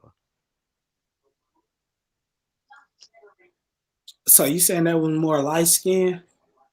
No, it's a lineages. So you have a lineages. So like take for instance, Ishmael would be like the progenitor of the Arabs and all them type of things. So you Isaac. think the Arabs was in North Africa at that time? Yeah, because that's their culture going through the desert. It's like a gypsy culture, if you know what I mean. It's just like But traveling. like 500 years ago, it was a war that placed the Arabs in the North Africas, like all of North They Africa, have to go Libya, through there. and all that. They had to go through there because this is where the trade is going from Morocco, places like Egypt, Ethiopia, Syria, Turkey, Israel, Babylon, the Silk Road, China, Asia. Because these are the things where things are going on. Greece, Spain, Italy. This is like the center of the world. This is like your New York, your Hong Kong, your London in ancient time. No, don't give them that credit though. It's because they were caves in the European. Like that's the Bible even speaks of. They had to go down to Africa People used to live in those caves. to eat. A lot Huh? of black people used to live in those caves as well. They're called Horites. They're in the Bible as well. You said the blacks had to go lived in the caves as well. Yeah, they're called Horites in the Bible. No, like the Bible. Say the Moors. No. Black people used to be all up in places like Syria, Turkey, Greece, and all them type of regions. Far as migrating, like they migrated to those areas. They didn't originate from those areas. Yes, they did. They used to be all over those areas. Where you from? What land you live in? Where you from? England. You from England? Mm. So do it get cold in England? Yeah, it's a different type of cold though. We No. got more of a damper cold. So you have winter, right? Do y'all have snow? In more up north, in London, there's a lot of pollution, so it don't really snow. It's like the warmest part of it's like the warmest part of England. London. So when it get cold, do your skin like dry up? It just dries up full stop because where England is, it doesn't really get a lot of sun. We probably have about, if we're lucky, about 60 days of proper sunshine, if we're lucky. Do your skin dry up in the summertime? Um, Not as it, much, it's not like it do in the winter, right? it goes through a phase in it because your skin starts burning for you to have that other layer on. So it goes through phases. Right. If It burns in the wintertime, but in the summertime it don't burn, right? Depends because a lot of people in the UK suffer with like asthma, hay fever, and sort of things. It can. But I'm asking you personally. I ain't gonna go around the bush and ask other people, but I'm asking you personally. Like It in the varies. wintertime, if you don't lotion your skin burn. If it get real cold outside, it dry up and get burn. Yeah, I think so. Not 100%. But in the That summertime, it don't burn like that, right? no, but the weirdest thing, I'll be honest, is only when I go to Spain, I don't use cream. If I'm in England, I can use lots of cream all year round. It's like I can never have enough of cream in England. But if I'm in Spain, I literally cannot even use a drop of cream. It's like being in the Caribbean. Like you literally sweat it right out your body. Damn, y'all be moving around Europe like that. That's hard. It's Y'all like be moving. states. That's But it's hard. like Yeah, it's like states here. states. I know, but damn, States here. damn. A lot of My our bad. people, I knew y'all. My bad. I didn't a know. lot, But yeah, a lot of our people get arthritis and things like that and get very sick and ill and things like that very early. And like, there's even one white man that was talking and he said he brought one of his friends over to England and he brought his wife, which is like a native Indian woman. And from the whole time she stayed there on holiday, she was sick. now let's see. Man, this is my thing though. Like we're melanin. We're black. We're from the sun. We're melanin. Like animals, more than likely, are melanin. Like they have color to them, so they're melanin. So animals naturally move south when it gets cold outside to make sure they keep hydrating their skin from the sun. I mean, you know what I'm saying? But like we are in a stage where we stay still, so we end up staying in the cold where we shouldn't be at, and it end up drying out our skin. What I'm No, saying is, we can stay in the cold because our people used to be in the cold, all different types of climates in the man, Americas. listen, brother. We probably took trips up to them places. We probably went and experimented up to them places. But in natural causes, we have to get back to the sun. We have to migrate with the animals. Like if we're in the north, we're gonna see them birds flying away and flying south, and we're gonna follow. We're gonna be like, whoa, yo, it's time for summer. I mean, it's time for winter, and we gotta get back south. We can't stay up north. Like that's the difference between these days and those days is that back then, Not really. Our people lived in these cold conditions. We made shoes. We actually lived in snow. Like it's not we just only live in the brother, Caribbean hot I'm not places. We live saying we everywhere, can't man. survive in those We elements. What I'm survived. saying is that's not the place for you. We You can. become more what you call it, like um you become more hostile, like you become more like It depends vulnerable. where you go. It You're depends where you vulnerable go. when Europe wise, it's not good for us because it doesn't have enough sunlight. right. Places, You're play. vulnerable when you're No, in a but cold. hold on. Places like Canada and Alaska, you still get sun and things like that. You can actually get a tan in the snow and things like that up in Canada and them regions. But in places like Iceland and Greenland, they're in 6 months of darkness because the sun don't come up that region that often. And you're vulnerable. That's what I'm trying to say. A black person is vulnerable in those areas in the north more than they are in the south. Your skin is more better. You're functioning better as far as of your you know what I'm saying, your outer layer. You're functioning better because you're in those because you from the sun. You're closer to the sun. You don't supposed to Uh, be yeah, running but away from the everywhere we adapt to it everywhere. We're black folk. I don't think so. Don't you know that it was black people that built Nova What Scotia? if we? Man, dude, do you see white people walking around with short sleeve shirts on and shit, and it be cold as shit outside? But these white folks walk around with short sleeves and everything. They not cold. They ski. They not cold like we are. We are warm weather creatures. We're not polar bears. White people are polar bears. We Nah, are man. regular bears. We're the brown bears. We're not no bears. We're original people of the planet, man. I We know, can but I'm survive anywhere we made want. of So, melanin. but we have to think about this though. If we are the original people of the entire planet, then we are able to survive to survive in the Everywhere. entire planet, bro. That's what he's saying. I'm not saying we're not. I'm not telling you. Maybe people we're are not gonna meant die. to be in the cold weather, but we survived because we traveled there. Well, see, We traveled there and realized, oh shit, it's cold here, but we ain't leaving. What are we looking at white people as though? See, that's another problem. We're looking at white people like they don't belong here. They are from here. They're just polar bears, and we are tropic bears. Like it's No, but if you notice with white people, they can't be in a place either too cold or too hot. no, they can be in too cold. No, white they people can can't. be in too cold weather. Not really, if you know what I White mean. people survive in cold weather elements. They're not in a. There's no white tribe in Antarctica.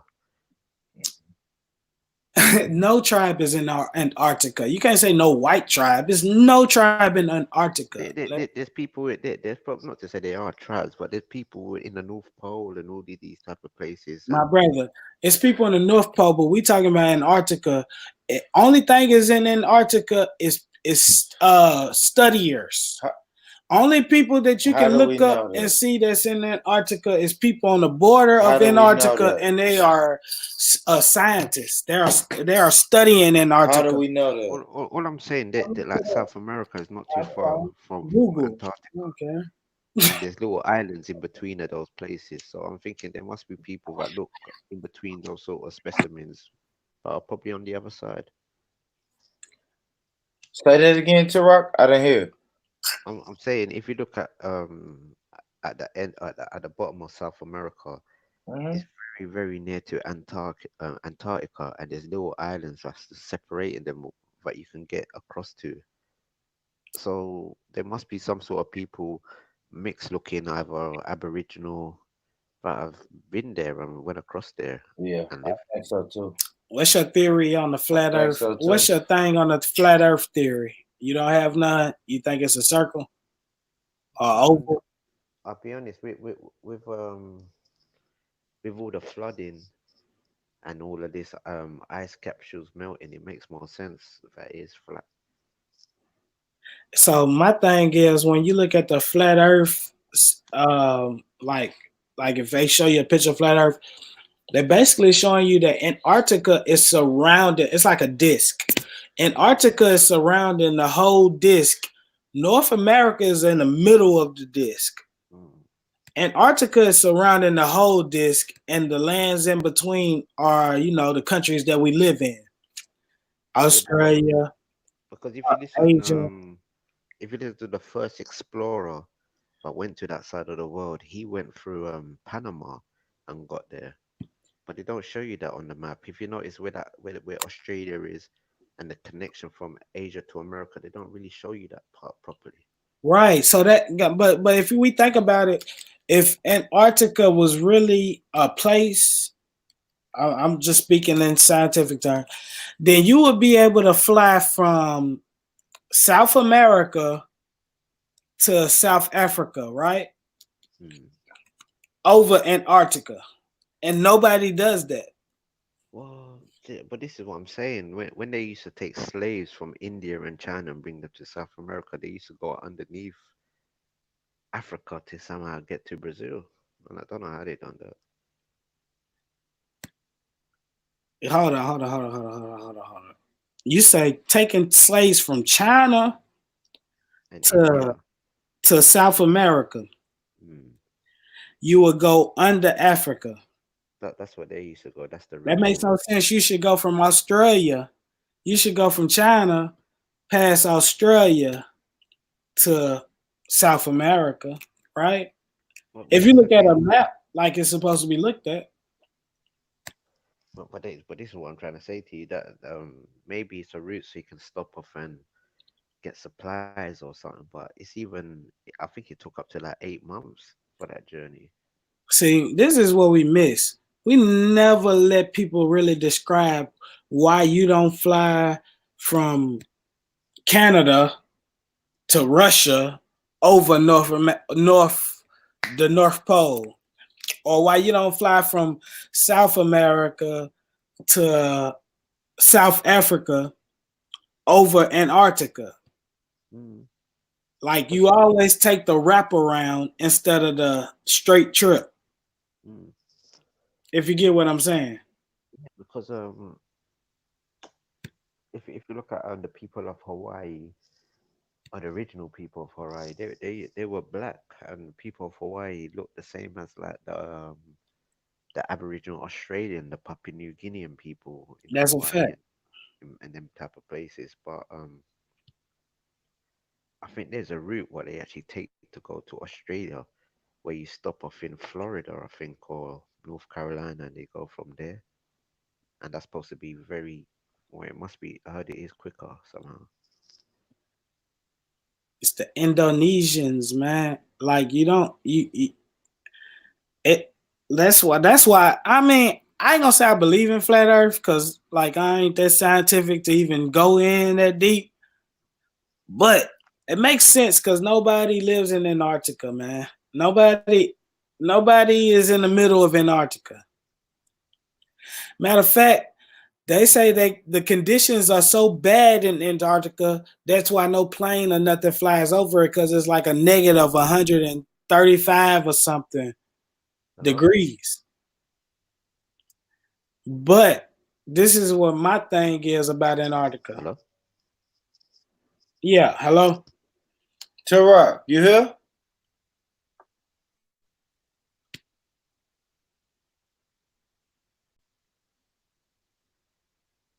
Yeah. Yeah, yeah, I'm still there. Okay, Okay. but if it's a negative 135 in Antarctica, and you can't even manufacture a craft or a spacecraft or a plane to fly over in Antarctica, how the hell is you gonna go into space and they say space is a negative 300 and some degrees? But this is the thing. Like a lot of things are not making sense. They say like when you go into the Earth, it's supposed to be warm, but if you go up towards the sun, they say it's supposed to be cold. So it's Right, like that's crazy, right? crazy. That's crazy. That doesn't make no sense to me neither. It's like how you get cold once you go towards the sun into space. It should be warmer, right? Yeah. But they say it's a negative 300 and some degrees in space. Mm. So how do you get a spacecraft or a craft to work in space, but you can't even get a craft to fly over Antarctica, which is just a negative 300, 130 something. Mm. But you're gonna But tell me that, think about it. If the Earth was round, how come there's missing planes? hey man, you know it's too many portals on Earth. Like what's that one in the Atlantic Ocean? Bermuda Triangle. The yeah, Bermuda Triangle. Yeah, you can't play around over the Bermuda Triangle. So it's just I don't know, man. And I don't know. Like we can get deep in that. I don't even want to go into it because it just get me into the Bible and everything. Where I'd be like, you can't. They like it say, human men supposed to have dominion over all species and all animals. I'm like, how you gonna have dominion over all animals if you can't even study our animals because you can't even go to certain places. Like you can't go to the Bermuda Triangle. You can't go to Antarctica. Like how you gonna have dominion over creatures that might live in those circumstances? You only done this. They human beings only done discover 5% of the ocean. So But how you gonna have dominion over over our animals and you can only get to 5% of the ocean? but this is the point though why I'm sort of look to more the tribalism as well, because you're only gonna deal with things you know. and a lot of people's creation story, it just basically attains to them themselves, nothing else, and nobody additional to it, if you know what I mean. So that when you're in a certain part of the world, you will see certain types of animals, and they will be part of your creation story because this is your everyday life. So it's like a giraffe won't be in an American creation story. No, I understand what you're You know what saying. I mean? So like all the Bible is saying is for a certain tribal people at that time and in that space. And I look at that as a like a African storybook. If you know what I mean, it's I don't know what that same book could probably do for the Chinese or the Aboriginal Australian person, if you know what I mean. Well, see, I look at the Bible as this: it came from Egypt, and in Egypt, they like study men based on animal features. Like I might say, born rich is like an eagle, and I might say you like a serpent, and I might say me as a lion. My bad, I didn't mean to say you like a snake. Let me say me like a serpent and you like a lion. It's just like they portray humans in a animal sense to where you can kind of get categorize that human like, oh, okay, that's what type of person he is. He might be a coyote or whatever. Like that's why I understand the Egyptian bylaws towards man, and that's why I kind of go back to that. I ain't no Hotep person, but I still like look at it like You is hotel. You Yeah, hotel. but yeah, but you know, Egyptian mystery school is Freemasonry, though. Uh-oh. Uh-oh. come on with these names, man. All you did was just throw another name out Are there. you a free? That's Do a you think that's that's a name. Freemason? That's a Do category you or think name. you believe in the hieroglyphics, right? Yeah, but I this, what Huh? you mean yeah, believe in? Do you like? Do you think I study that them. our way Yes. of? Do you think black people's way of life? I think everybody way of life should be looked at through the hieroglyphics because I feel like that's Moses writing on the stone tablets with his 10 Commandments. You're yeah, right. but I understand that I could listen to their philosophy, but for where I am in the world, why should I take their knowledge? Mm. Because think about their knowledge, man. Their knowledge came from the sun. They wrote it all on the wall. See, you would Yeah, but hold on. Yeah, but we share the same sun and moon, so I got my knowledge about the sun. All we can do now is show who's got a proper better understanding of life, mathematics, and probably land or country. and all that came from Egypt, right? Not really, because everybody had their own creation story. Mathematics didn't come from Egypt. Aboriginal Australians had their way of calculating the stars. Everybody had their own types of sciences.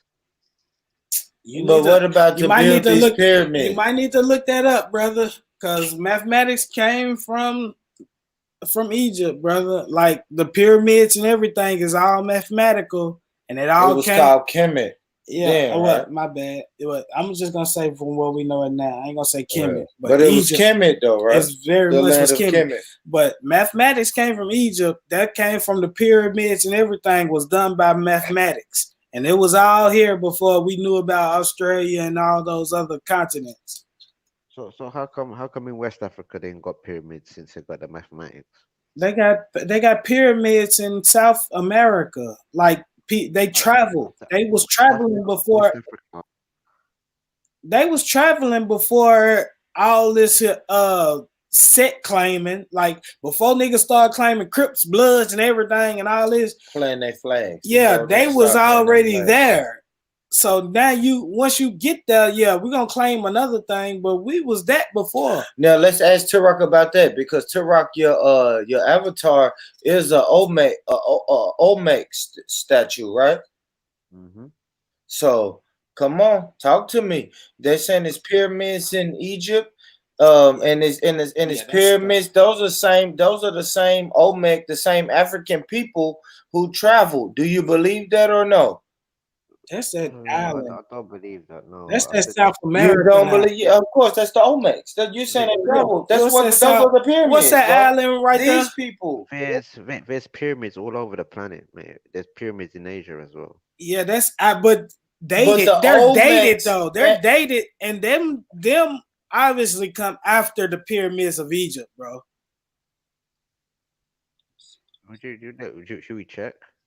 I mean, they're man. Look, Yeah, let's hold go. on. Let's First go. of all, Egypt pyramids are made in like a certain what's that pi 3.14.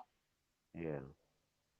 And when they go over there to those places, they're all measured the same. Like they're made from that same pi Have you system. heard of the Adam's calendar? The what calendar? Adam calendar in South Africa. What's it? It's called the Adam's calendar. It's made out of stones and carved stone. Some people say that's the oldest thing found on this planet, and that's very far away from Egypt. And they had the mathematics sciences for them to even make a calendar. So everybody had their way of mathematics and sciences, whether it was the same, whether we called it the same, but the language, what we were doing, we're definitely having the same answers. Question is, Tarak, let me ask you something, bro. Are you on your laptop? Can you show? Can you share your screen and show some Dalil? Yeah, because what would you like to see? I mean, this what was he just saying about this rock? Adams. Yeah, it's called the Adam calendar in South Africa. The Adam calendar. ADAM. Yeah.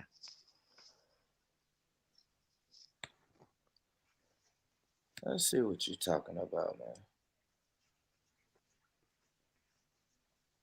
Hey, salute to everybody that's in here, man. We got 14 people rocking with us, man. Hit the like button while y'all in the building. You know, we just building, man. It's 2020. You know, I got my nephew right here with me, man. My nephew, man. He's gonna be more vocal and more visual in 2020, man. You know what I'm saying? Brother Tone, nephew Tone, we're gonna figure out his name. We're gonna figure out his name, man. We're gonna figure out what name he wanna go by. We're gonna make sure that he's a vital part of this show moving forward in 2020. Turok, thank you for rocking with us, bro. Thank you for answering these questions, man, because shit, my nephew got a lot to say, man. Adam Stone what's it called? Adam Stone? Yeah, because we all know that like the Nile River is the river that flows north, the only river that flows north.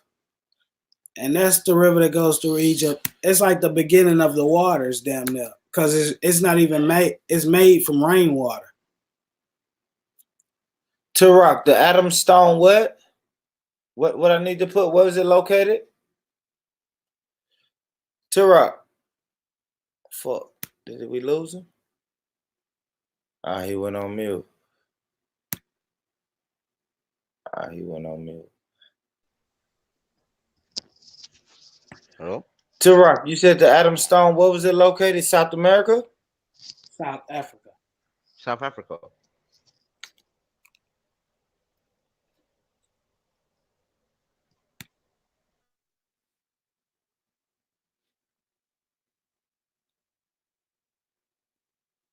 The Adams calendar is what I see. I don't see that. And like you have things like Stonehenge in England, all different things in it. No, it's in China. No, the pyramids is in China. It's in a lot of places. So you're saying these look like? So you're saying these are like ancient stones similar to pyramids? Is that what you're saying? They came before the pyramids. Oh, these came before pyramids. Yeah, they're trying to say that's a very, very old calendar, basically. Like, I think it might be even older than some of the pyramids are the oldest finds. Okay, let me make sure I don't think I'm sharing my screen. Let me make sure I'm sharing my screen so people can see it, man. Hold on.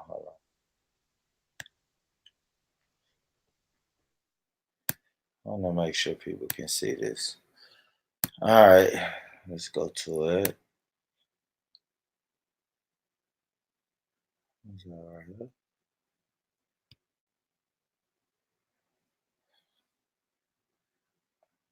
All right, so Turok, you're saying these are the most ancient stone-like sculptures, right? Huh? Can you see that, Tara?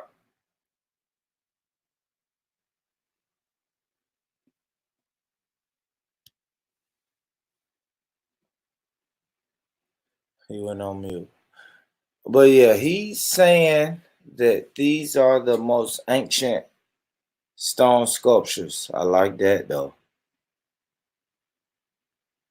I like that. That is some type of sculpture, right? On the side of a mountain with them trees. That's beautiful. Look, that's hard. Those are the first pyramids, Tom. What you think about that? What you laughing at? I mean, do you think those are the beginnings of a pyramid? Where is that? it's hard to say that because those don't tell time. Like the pyramids tell the time of day and How do they? Because the three of them, when they're reflecting off a certain branch. Which pyramids are you talking about? If you Tom? look at Let's go to them. We're gonna have to go to them. What pyramid is this one? The pyramids of Giza. Giza. My bad. I said you talking about the Giza pyramids? Yeah. All right, hold on, They tell y'all. time. Hold on, family. Like they're like a clock. What was that you just showed? Oh, what was I just showing? Those were the Adam Stone. Oh, is that Adam's calendar? Yeah. Okay.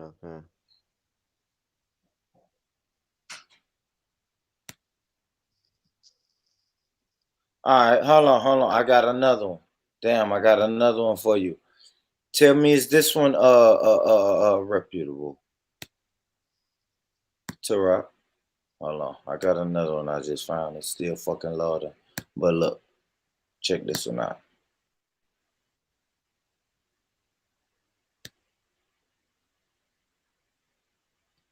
Okay, yeah. This is what you talking about, something like this, right? Yeah, I think that's the Adam calendar, yeah. And you're saying these are the what? It's supposed to be the oldest thing on the planet, like the oldest that's what, yeah. The oldest what? Just what they call them again? It's supposed to be the oldest sort of thing in Africa, I think, the Adam's calendar. And the years what they date back that calendar too is like from like nearly 300 million years ago.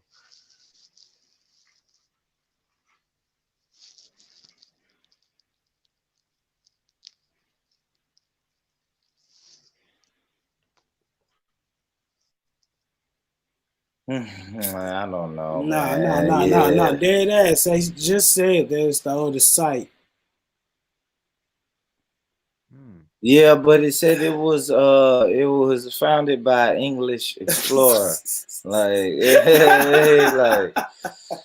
that's the rough they said part. the white man found it. This is the movie. What's the movie? Science? I see dead people. The fuck, man. Yeah, but what's the date of that? Now that right there is what's this? This is a Bantu a Bantu cattle corral, whatever that is. Corral. You said corral? Yeah, I think so.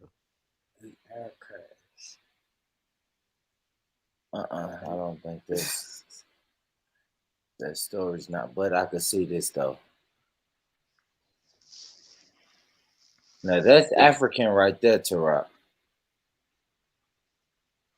Can't get more African than South Africa. Yeah. I don't know, man. Is that where's the origins of the Nile? In the south or in the north? The north. The origins of the Nile is from the north. They said they came up the Nile, so I think it's from like Uganda or Zimbabwe, the Victoria. Actually, yeah. So you think they came from Zimbabwe or South Africa? But tell me this: these people are not genetically related to us. Why don't you look at the knock? you don't think that the original Egyptians is related to us? Why don't you look at the West Africans, like the Benin Empire, the Nok, and all those type of people? Man, do you know that like over history, when you war with people, you displace people? Yeah, but what I'm trying to say is different people. It's not your people specifically what are related to us like that. But if you displacing people, you move like if you have like if I see, but we from West Africa, innit? So they say. it's the reason of why you blow the nose off of the Sphinx. It's because like you like, oh whoa, no, y'all got They have this the same nose. Yeah, you got this creative invention. No, hell no, you ain't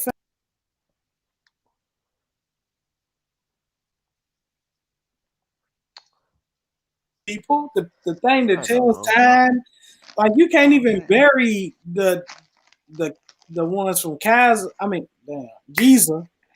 You can't. Ah, that's what I was looking at. You can't bury the ones that come from Giza.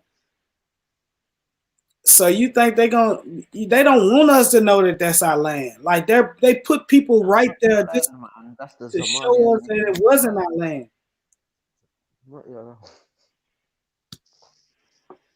Is it West Africa?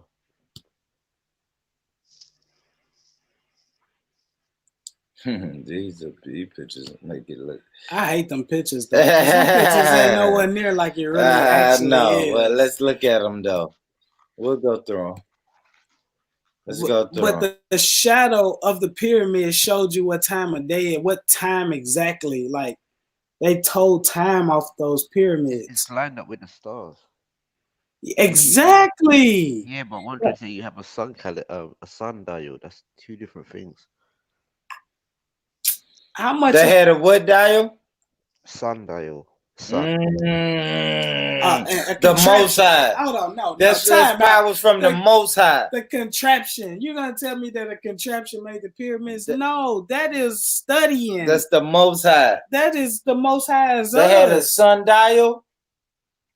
Yeah. What's a sundial? That was their sundial. What's a sundial, Tara? It tells you the time. What you mean? So you saying it's a machine that someone made a contraption? Like you saying? That's a brilliant point.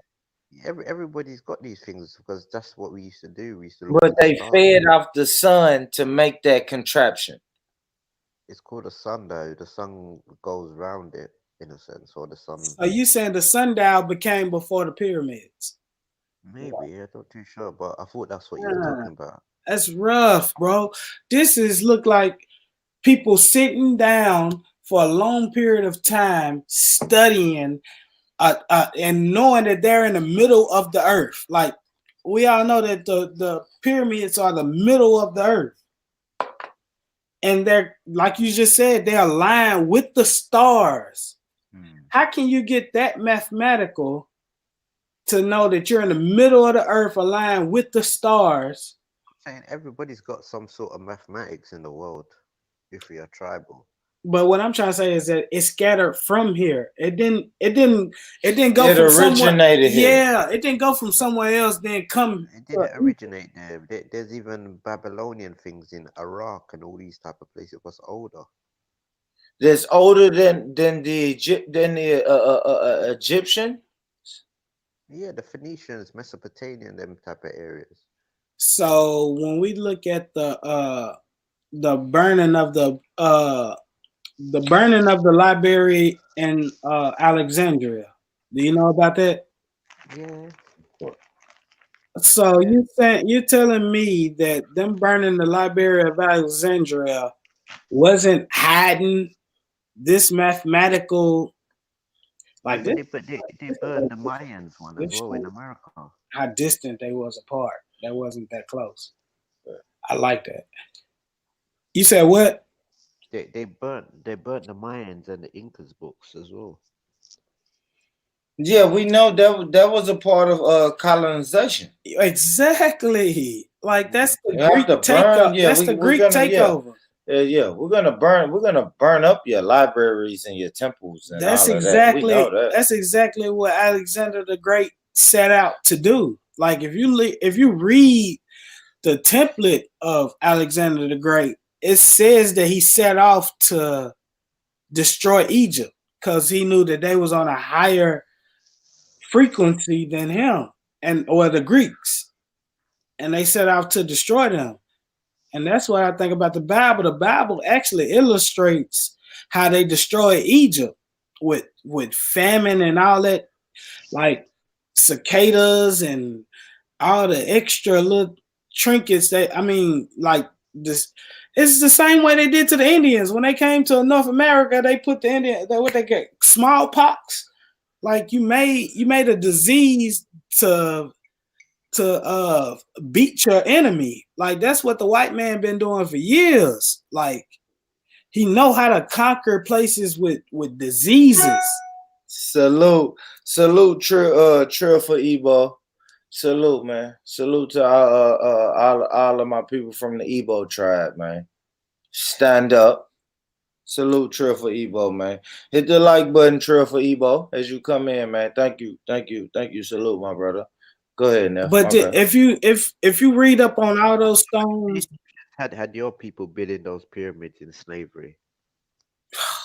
You think no? This is before slavery. No, they love to tell the story that these pyramids was going They through. had your tribal people in slavery building those pyramids day in, day out. That is not true. That is a hold on, just as you see America. That look. So you're saying Egyptian slavery was the same as American slavery? I'm just saying, what about if it was your tribal people that was enslaved that had to do that hard work? Okay, brother Tyreek. If I took Turok. My bad. I'm sorry. But if I took you, Born Rich, and everybody else or whoever on the, and I said, hey y'all, let's do this. That's not built out of slavery. That's built out of, hey, we got this knowledge. Let's make sure it goes on forever. Like these pyramids is the only. Who done the labor? Just as the White House. Who designed the White House and who done the labor? Man, we can burn down the White House tomorrow. Oh, we could probably, I don't know, water the pyramid maybe. You can't burn down these pyramids because they're built to last forever. You can bomb them.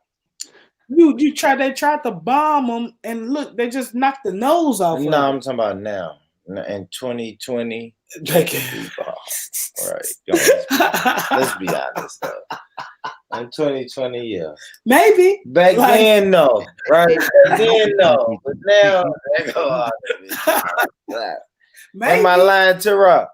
They destroyed loads of pyramids in America. Yeah, like America could drop that big one like a video game. I know. They don't even have to send a human over there. They can send a drone over there to drop the big boy on there. It's over. It's over. If the Arabs get their way, they're gonna destroy everything. But they no more Sphinx, no more nothing from a controller, from the laptop. Like we on the laptop right now, T-Rock.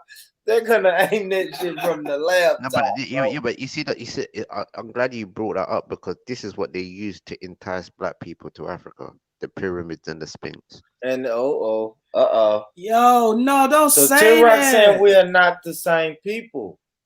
Are you going to go and live in Egypt in that area? Yeah. Yes, but they done made so many foreigners. Are you going to go live in the desert? With the who? Who is he? Who will he be living with, Tara? Are you Nubians, Pan-Africans? Are you going to go and live in Egypt like how the Israelites live in Damona? Man, if I could tell you, hey, guess what? If we go back there and we created the right community, it will grow. It will fertilize that place again, man. We lost our place. But that's do what we have a home in Egypt now? With all of these different people. We have to take it. We have to take our home. You're the only people that call out their gods Hatshepsut, Neberu. You're the only people who call out these names. That's why it became a desert. We lost our place. You people call it Hatshepsut. But okay, so hold on, Taraq said, I don't like when you start doing that because you're talking about this Caribbean land, and we know that this Western government run those Caribbean lands. What are y'all doing? We can say that. We can say that Arab runs. What are you doing to get those Caribbean lands back? Yeah, we can do a lot to get the Caribbean lands back, but are you gonna get Egypt back? Do you want Egypt? Yes. Do you want Egypt? Yes, we should want Egypt. That's the sun. That's the birthplace. You want Egypt? Yeah, you're gonna live in Cairo in that desert. Man, if you Egypt is not our desert. if you know that. that's if you think know it's that. a desert. You know it's not our desert. It's fucking desert, mate. I want you to look up something, man, and it took me like this year, like 2019, I figured this out. The Bible Do you said, really want a desert storm like DJ Clue, but a real one? the Bible said turn water to wine, right? The Red Sea. Do you know what they have to do in Why Egypt? it's called the Red Sea? Do you know what they have to do in Egypt? They have to water the road so they don't have a desert storm. Man, you tripping, bro. It's trees and everything. There's black people that live out there. I know, bro. It is the forest in certain parts of Egypt. You tripping, bro. You tripping. See, this I'm saying, you don't understand. This the only part you see of Egypt. This is the only part you ever see of Egypt. This is what I laugh. Because places like the Middle East, Egypt, water costs more than petrol because water is not in them areas, mate. You got the Nile River flowing through Cairo. You are tripping. Crazy, mate. You think that's clean water? With all them people bathing in it and all that. That's drinking water, yeah. Man, that's why they got the red wine, the red God turned water to wine. The Red Sea is in the Nile River, bro. You tripping. The Red Sea is in the Nile River. Yes, it's a part. It's attached to the Nile River. You tripping. That's why it's called the water to wine. God turned water to wine. He turned the Red Sea into. What does seawater taste like? Man, nigga, what are you talking about? That's a good question. Tastes like water. It's water.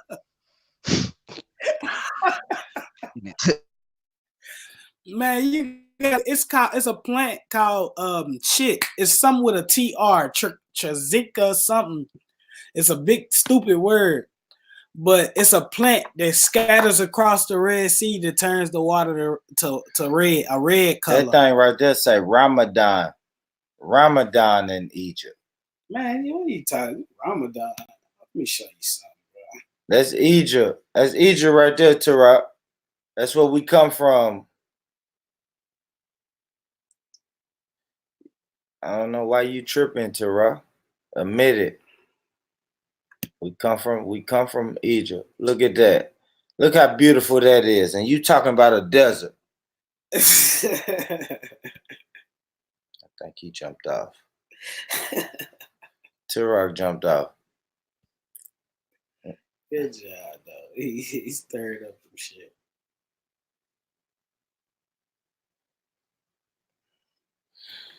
So yeah, man. Salute to everybody in here. Make sure y'all hit that like button. Hit the like button, hit the share button, the subscribe button, all of that. I mean, I'm backstage, yeah. Oh, all right. Yeah. All right, then show us a normal city and town or a countryside in Egypt and what it looks like. Yeah, damn, Tara. That what do you drink beach water? Look at that, man. I showed you a countryside though. Look. That place look ashy, man. I thought you was gone. Tara. Look. No, this what's in my signal? Look at that, dusty. Look at that. No trees. Damn. The trees ain't got nothing to sip on. It is. Look at that water. Yeah, God, you can pour some in a cup. Yeah, cheers. I bet you. You're gonna toast. Cheers. This is from the Nile. That's a beautiful Nile. That's the Godfather River of them all. And you know, man. You know what the Egyptians used to do with that water? Nothing. They used to masturbate in that river, mate. I mean, you have to masturbate somewhere to rock. You put yours on the napkin. They came. It wasn't came back then. They came up the Nile, so they came all the way from Uganda, all the way to Egypt. That's what they were doing. Look how beautiful it is. Come on, Tara. You gotta stop, man. You have to stop. Look how beautiful that is. That's a desert, mate. That's not a desert. It's a desert. It's a desert. Do you know that's artificial, mate? Man, you know that's It's Cairo. a desert. It's a Cairo. desert. Everybody know about Cairo. Brother, it's a desert for crying out loud. It's heavily Islamic though, isn't it? Yeah, I'm telling you, it's a desert, brother. But I'm not gonna believe it's a desert. What's it called? Where is it based? What region is Egypt in? The Sahara Desert. It's not called the Sahara Forest, not called the Sahara Rainforest. It's called the desert. So where's the what is the fruitful area of Africa? The sub-Sahara? Yeah, the southern part, southern Africa, where all the animals go. You said the southern? Yeah, the southern part of Africa, where all the animals go. That's the richest part. Middle. I would say the middle down to the southern. I wouldn't say that. Because the middle ain't that. The middle is pretty. Because it's water you'd have to look for to actually strive on and things like that. So this is why I say south. What is that?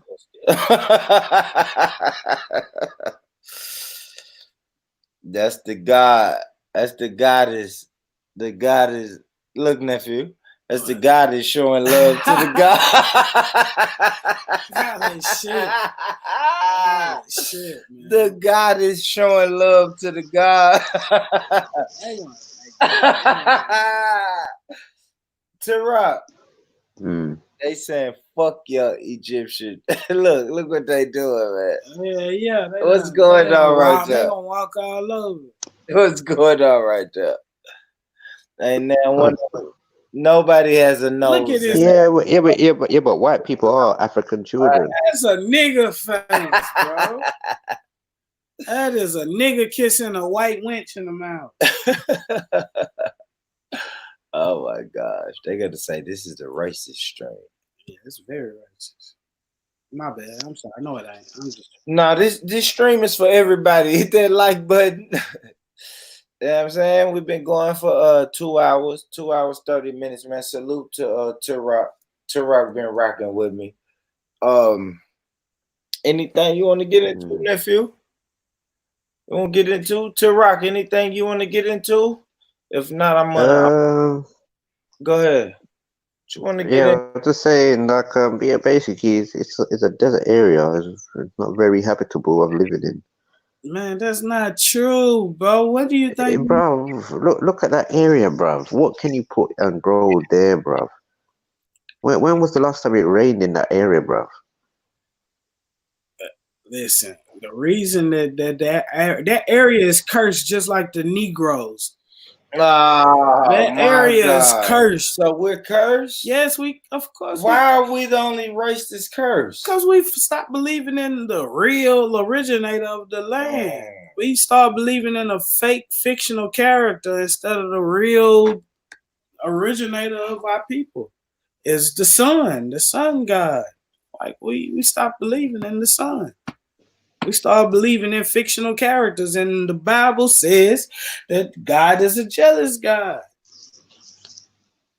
Like, if we gonna stop believing in him, he gonna stop nurturing our land. And that's exact, bro. If you look at old pictures of Egypt, next trees and everything, it's palm trees and everything in Egypt. But it's just because we ran away from our originator, now it's a desert. Now look what he turned it into. And we let him soak up all the we let white man soak up all the natural. We talked about this earlier. When you go So where is the oldest pyramid in the world? Right there in front of you, right there in Egypt, in Gaza. Where you feel like? Oh, it says the world's oldest pyramid is hidden in Indonesian mountains, claimed scientists. Located the Antop mountain That's the in West European side. in West Java Let's say, yeah, structures hold on, let me talk. What you say? It's in where? is in the Java. It's in Indonesia. Yeah, West Java. Okay, so can I tell you this? China don't even let you see the pyramids that's in China, right? They don't let nobody touch them. Hmm. Nobody's able to do research or nothing on the China pyramids, right? So it's like you can't even go into what's the oldest and everything, but what you can do is understand that the hieroglyphics on the inside of the pyramids of Giza explains everything in life and also has the future stuff that we planned on doing as far as like tanks and all type of future shit that wasn't even thought of back in the BC days.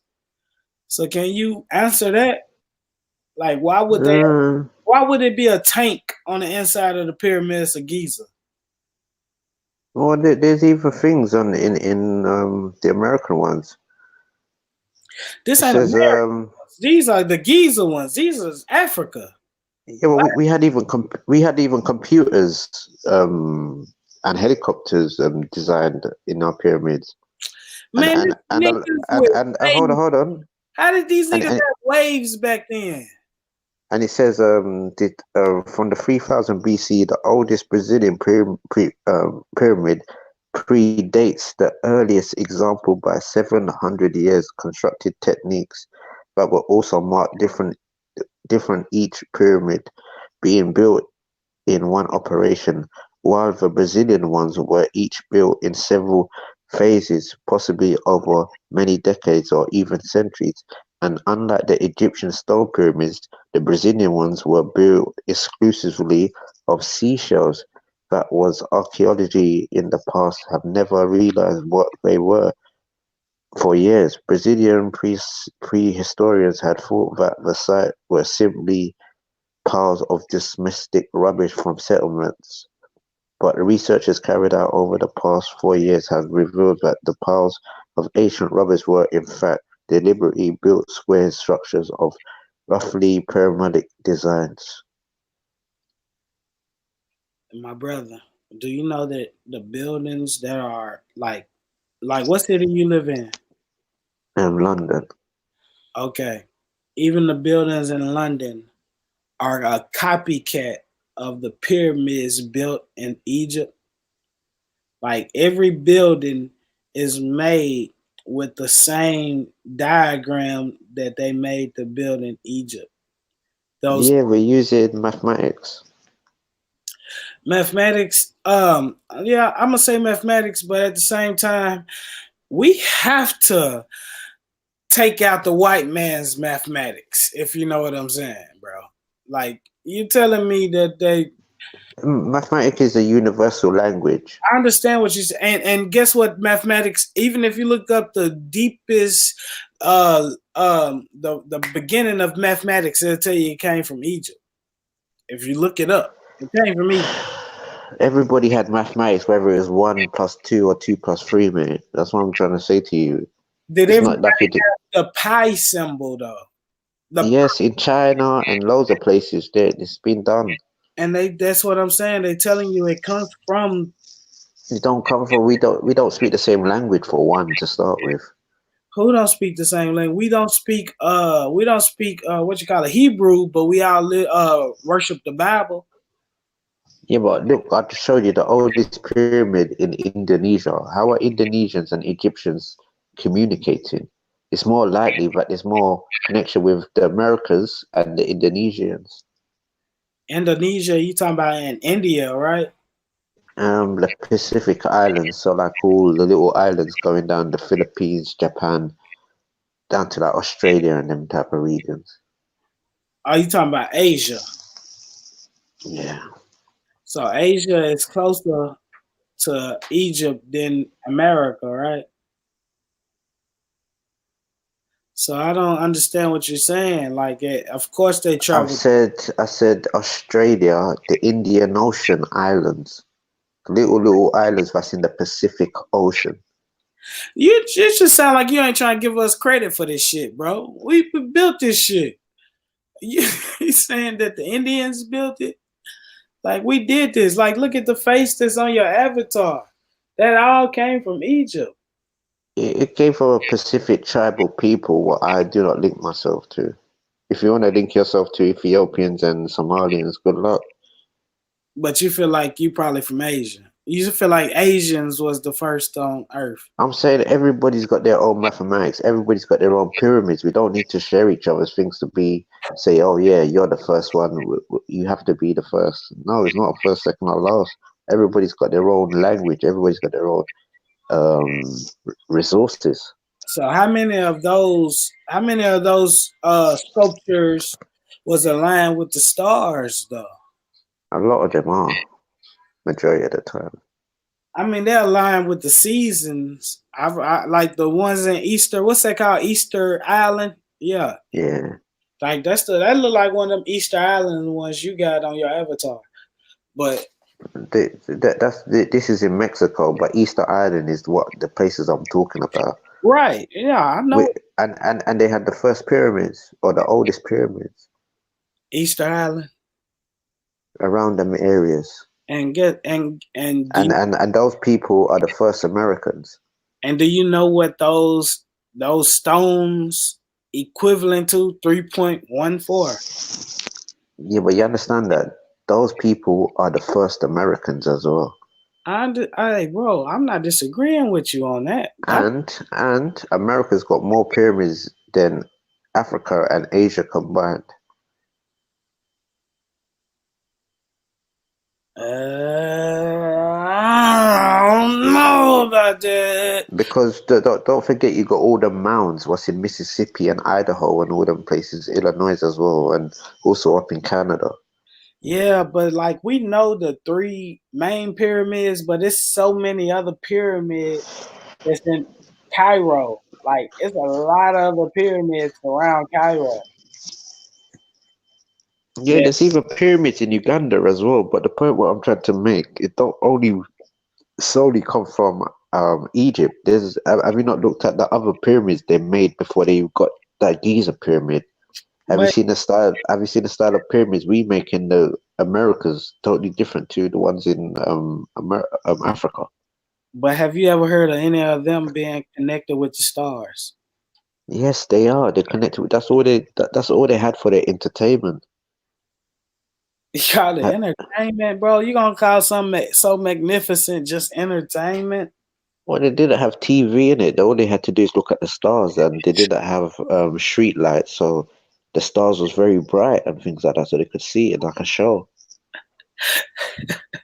Entertainment, though, like we talking about one of the wonders of the world is just pure entertainment. No, it's not entertainment. That's real. No, I'm saying that's what they had for pastime entertainment, to look at the stars and certain things like that. Yeah, I can understand that, but like it's deeper than just entertainment is looking at the stars. That should be our entertainment now, don't you think? Yeah, 100%. But it's where we got a lot of street lights. We have to go where there's no light, if you understand. Yeah. In those days, they didn't really have much light but firelight. So if you look at NASCAR lines in Brazil, the only time you can see these things, all these types of drawings and things, is if you're flying. So people in the Americas and Brazil, they must have had some sort of flying saucer or aircraft. And even in India, Hitler went to India because there's a book called something about the Nirvanas or something like that, and it talks about spacecrafts and all these types of things. Yeah. So why, if you got spacecrafts and all this, why would you need people to slave like they've put in our minds to build those pyramids? You wouldn't need to have machines. If you can get a machine to fly, you can have a machine to build your pyramid. Oh, I don't know. They probably have a left, and they probably went. But that's the only people I hear where they say it just disappeared. The Mayans. They say, oh, the Mayans was there 1 minute and they disappeared. Oof, yeah, nah, they did say they disappeared. But I don't think it was just them disappearing. I think it was a disease or plague put upon. It's like if we in No, North but they will America, find all the bones. They would have found all the bones and all these type of things. but if we was in North America, we would swear that the Indians just disappeared. But in history, when the 20,000 years from now, when the history books are told, they're gonna tell us that the Indians just disappeared. But we know now that shit, you're damn lying. They went to war, but they just lost the war. They lost the battles, and now they just a small part of history. No, that they're talking about the Mayans specifically, like a whole civilization that's vanished. If you killed a whole set of, like if you killed a whole nation, even if you killed like 100 people or even one person, you have to go through a lot of things to discard that them bodies and things like that. So these things should have been can be and should be easily found in a sense like that. But what they're trying to say, these people just literally vanished, Nah, and the type of technology these people had to they're build all these type of pyramids, these people was well advanced. not. But they didn't vanish though. There's mummies under those pyramids. They built cemeteries under those pyramids. Do you know that? Mm, I don't know. Those are cemeteries. They said that it is caskets and actual cemeteries under those pyramids for each one of those kings who built those pyramids, or pharaohs, as what we call them. You know what I'm saying? But it's caskets under all those pyramids. I'm not too sure about that. Yeah, you gotta look it up. No, them a graveyard. Like if you look it up now, like it'll show you tombs. It's tombs outside of those pyramids of the what I'm saying, certain people who, what I'm saying, was I guess more honorable to have a tomb outside the pyramid, but most of them tombs, most of them pyramids are built around tombs. It's like that's a graveyard, honestly. Not really. A lot of these people held ceremonies there, certain seasonal festivals and type of things. That's what a lot of these things was actually used for. Each pyramid was built by a different dynasty. You know what I'm saying? Like they built them around different dynasties of pharaohs. Yeah, because they take forever to build. It's not like it's going to be built in a Exactly. lifetime. One pyramid wasn't built by one pharaoh. It was like one or two pharaohs built each pyramid for what it was to what it is now. Yes and no in a sense.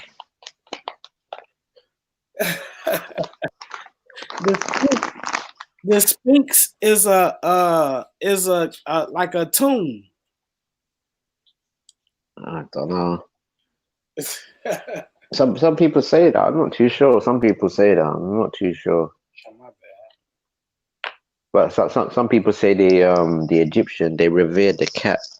That's why they had that. But Oh my God, I hate when they go into that. you know what I mean? I don't know. I can't say yes. I can't say no. I hate that because it's like they revered all the animals. Like that's why they programmed themselves out for each different animals. One of them was a serpent. One of them was a coyote. One of them was a lion. One of them was they had different like character. They characterize each other off of the animals. I'm glad you brought that point as well because Rich was talking about heroes as well, and a lot of these superheroes, Marvel things, they're actually American superheroes. So take for instance, Batman.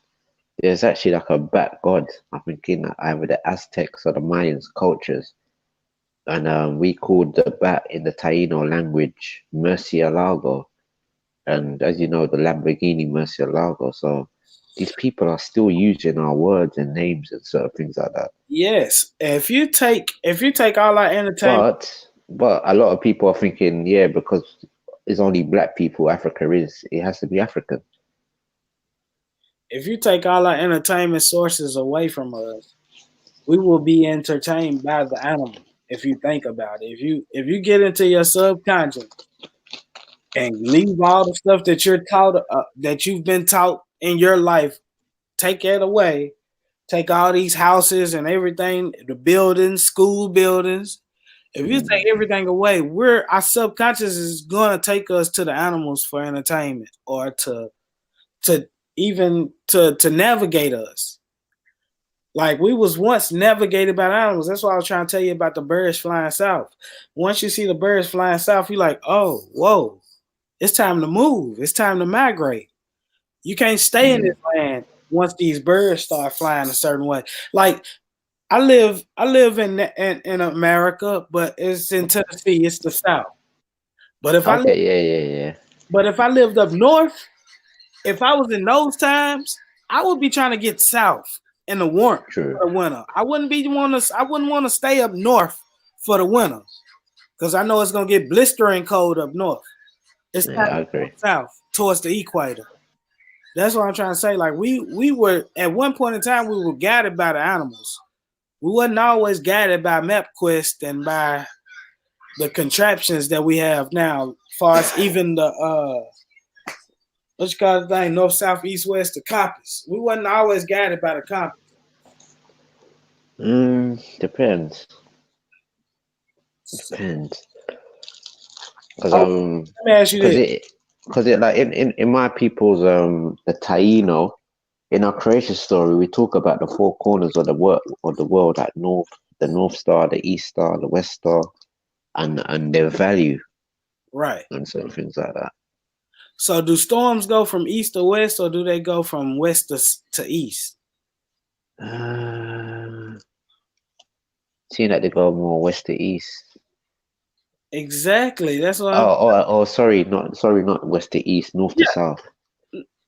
West to south. I mean, no, sorry, north to south, north to south.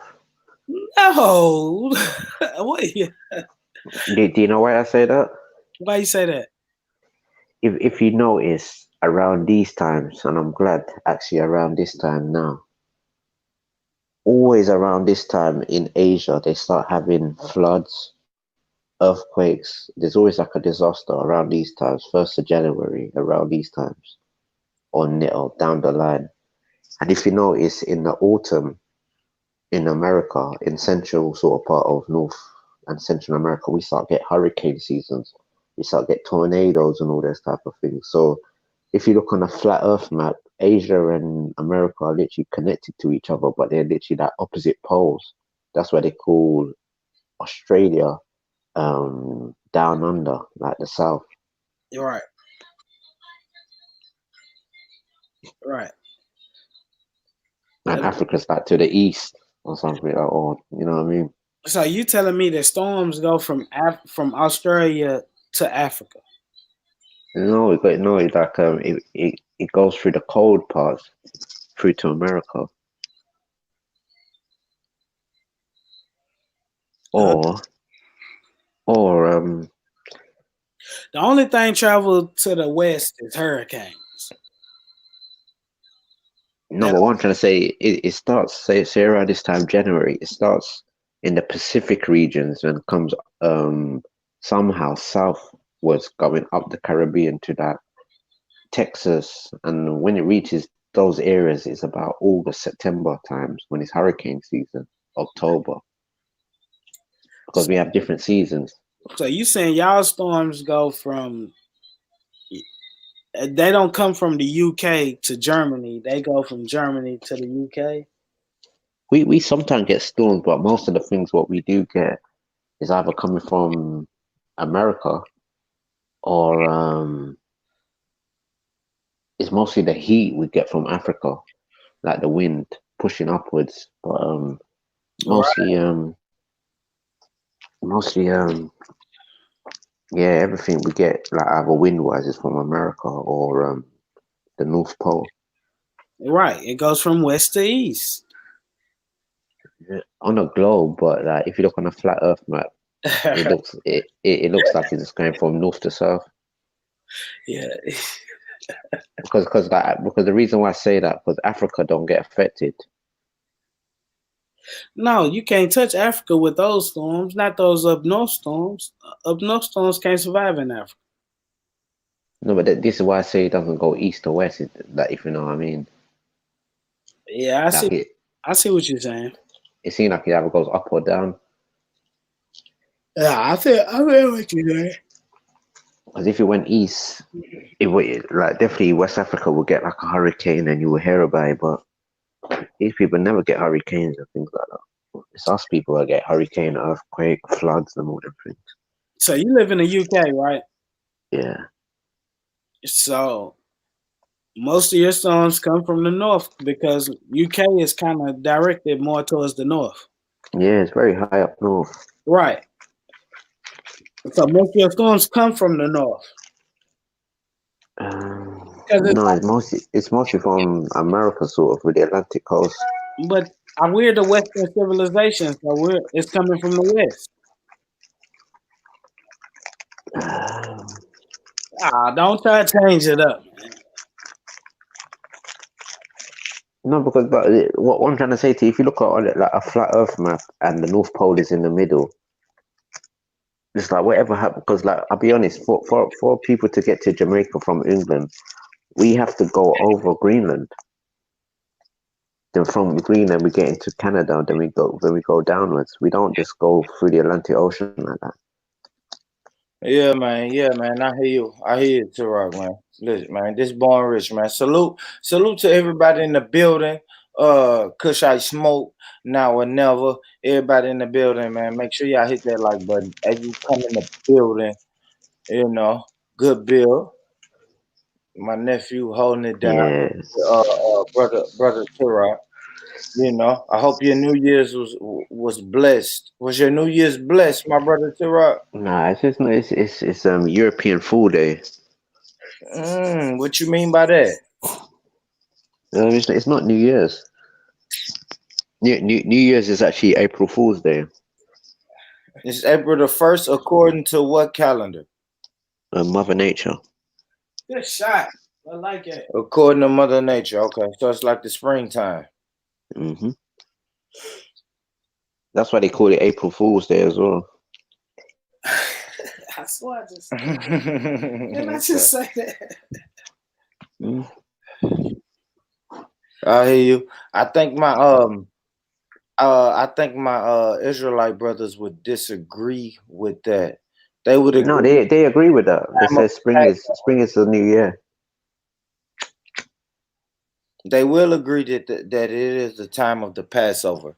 I don't know if they will put a date on it because when I spoke to a couple of the Israelite brothers, they said you really can't put a date on. I was asking them about the birth of Christ, and said you can't really put a date on it, but they do believe that it's in the spring. Maybe my brother now or never can comment on that. Yeah, man. Yeah, because it's definitely around March or April when the Hebrews celebrate their New Year, or May, or yeah, definitely. April. It's gonna be April of 2020, man. I may go to the big ISUPK Passover event. Because it's funny you say that, my brother, because the Christians they're doing it by through the sky again with the cosmic aligning, because I think it's on Good Friday or something like that as well, where the sun went down, it rose again as well. Yeah, I don't know. I know they're having that Passover, and I No, because the Christians say something about Jesus getting died around that time, innit? And the Jews have Passover around Easter. Yeah, innit? That's like Good Friday and all that. Yeah. And they say, oh, he rose again on the third day, but that's like the same story about the Christmas with the sun, where it goes very low and then rise again. Absolutely, it's the same story of resurrection. We know that. Salute J Dub in the building. Happy New Year, man. Salute to the god. Salute to the god Janus. Right? You hear me, Tira? Salute Yeah. to the, you know what I'm saying? Salute to the Roman god Janus. The two-faced. He's a two-faced god, and you know what I'm saying? He looks in the past and the future at the same time. So I'm probably gonna break that shit down tomorrow, man. I'm probably gonna go ahead and kill New Year's tomorrow. I already murdered Kwanzaa, killed Christmas, and now I'm coming back for New Year's, man. Anybody can get it. And I killed Selassie, and people was mad at me too, Rock. You killed Selassie? I had people told me they was gonna bust. I had a person tell me he was gonna bust my head. No, but I heard you agreeing with Raspik actually about Selassie. About what? What part? Something about you was agreeing with him. You saying, "No, I didn't know about Rastafari." You know that. You know that's wrong. I brought the questions to the forefront, and I feel like a lot of people on the internet they piggybacked off of it. But I was one of the first people who brought it to the forefront. I had the questions, and he gave me a couple answers. I didn't really debate them. I just asked questions. Like that's just what I do anytime. I'm gonna ask. What question did you throw at him? We spoke about Selassie, of course. We spoke about him. His time he spent in the UK. Okay. Right. Why his country was at war. So we spoke about that. Spoke about the relationship with the Somalis. His relationship with Somalia was crazy. His relationship with Eritrea was crazy. Even his little short stint in Jamaica, well, he really didn't greet the people like that. Like he was there, but he didn't really fuck with the Rastas like that. That's just what I heard. So we spoke about that. We spoke about his birthday party. Oh yeah. He spent and we spoke about the famine in his country. So yeah, we touched on a lot of shit. Man. Did you touch on the Kebra Nagas? On the what? The Kebra Nagas is like it's like an extension book of basically they say Solomon and Sheba had a child. No. We didn't speak on that. We didn't speak on that. Speak on the Solomon bloodline thing. It's a bit funny, basically, because they tried to say, "Oh, God fell out of favor with the Israelites," and all this type of funniness. Yeah. And I spoke on the fact, like, Selassie never said he was a Rasta. Yeah, his name was Rastafari, which is a title. Yeah. But he always said that he wasn't that guy. He was a Christian. Yeah. That's for another day, man. Well, I'm definitely gonna get onto that. I have more questions about that. But Jedi asked some good questions today, so yeah, I see Jedi and Raspberry had a little something, but I didn't get to see all of it. Yeah, it was dope. It was dope. Yeah, it was dope. I liked it. Oh, and we also spoke about the Marcus Garvey. Okay. Marcus Garvey thought him a great coward for fleeing his country. You know, during a time of war. So we spoke about that, the Garvey connection, because I had been told that him and Garvey was cool. So once I found that in the research, I was like, damn, okay, him and Garvey, they wasn't cool. So that also Kwanzaa, man. Y'all go back and check on I think that's on bigger channel, the G Block channel. So Why? what is Kwanzaa? Is Kwanzaa West African tradition or not really? No, it's actually an American tradition. Black people in America. Oh, Ray Karinga. So I went in on Karinga. Karinga, he was a fraud. So I went in on that. Y'all can go back and check that out. That's on the G Block channel. I killed Kwanzaa because we know Karinga, he was a fraud, possibly informant for the FBI, but we don't know. We can't prove that. We do know that he had beef with the Black Panther Party. And we do know there was a time during COINTELPRO where groups were being formed specifically to go against the Black Panther Party. And he was in charge of one of those groups. But y'all, like I said, Tarak, you can go back and check that out. I still got more. I still got more murder to do on Kwanzaa because I have a few more questions. And then New Year, man. Probably New Year. New Year's. I don't know. Either later on today or maybe tomorrow, man. But oh yeah, and you got Black History Month coming up as well. oh yeah, man. So I'm gonna go ahead and kill that.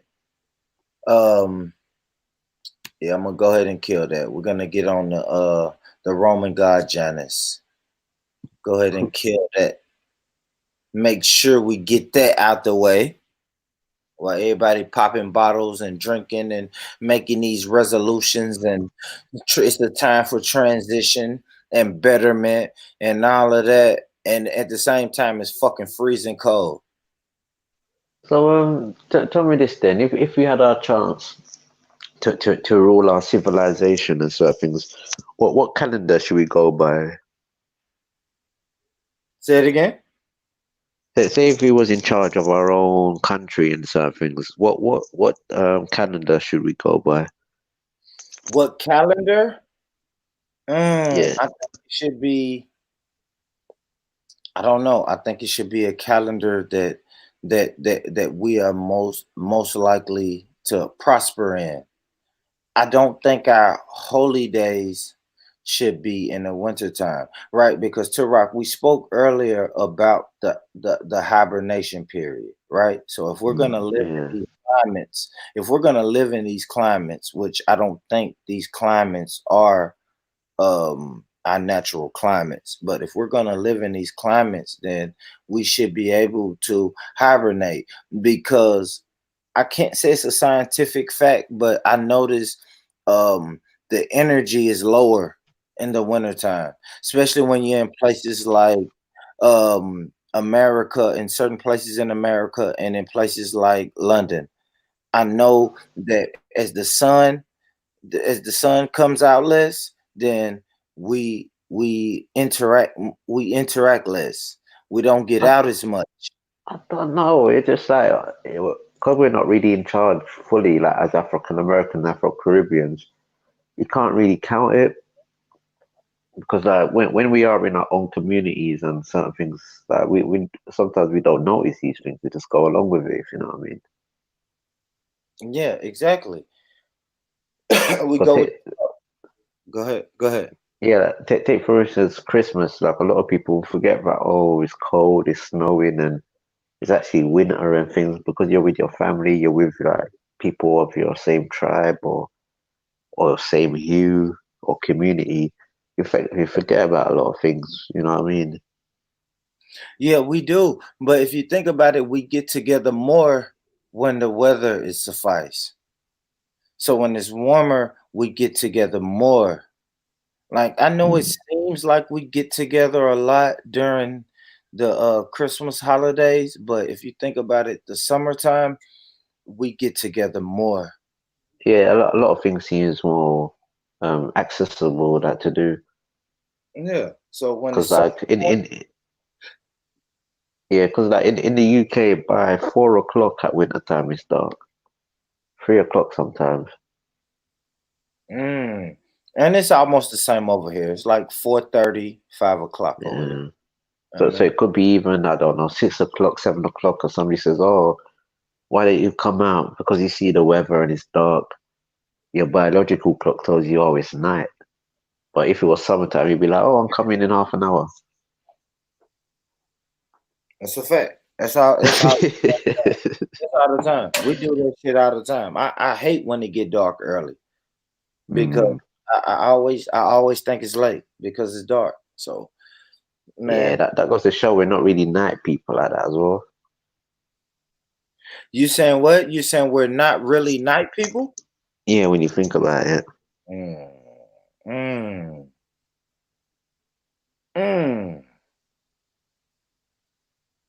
I can give you that. I give you that, Tara. I want to say Don't we get are me people, but it just seems like the night people are on something. because no, because when you think about it, by at least 4 o'clock or 4:30, going on to 5 o'clock, it starts getting light. If you know what I mean. And a lot of the parties in Jamaica, they go through into the night, into the morning, because a lot of these places you can't really drive back to, you know what I mean, in the night. So literally, you just stay there to the morning until you see a little bit of sunlight. Then this is when you go back home, or you know what I mean.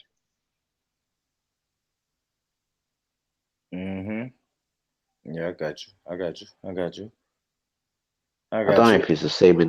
Don't know if it's the same in America, but like in the countryside, there's like some little hills and some next, like literally you drive off a cliff if you don't know where you're driving at night time.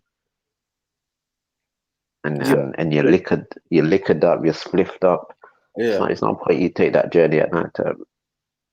Yeah, no, you ain't lying. It's places like that. It's places like that, especially in the South. I'm in the South of Yeah. so yeah, it's hills. It's not a lot of flatlands. It's Okay. a lot of flatlands where I am. It's big hills, curves, all of that shit. You know what I'm saying?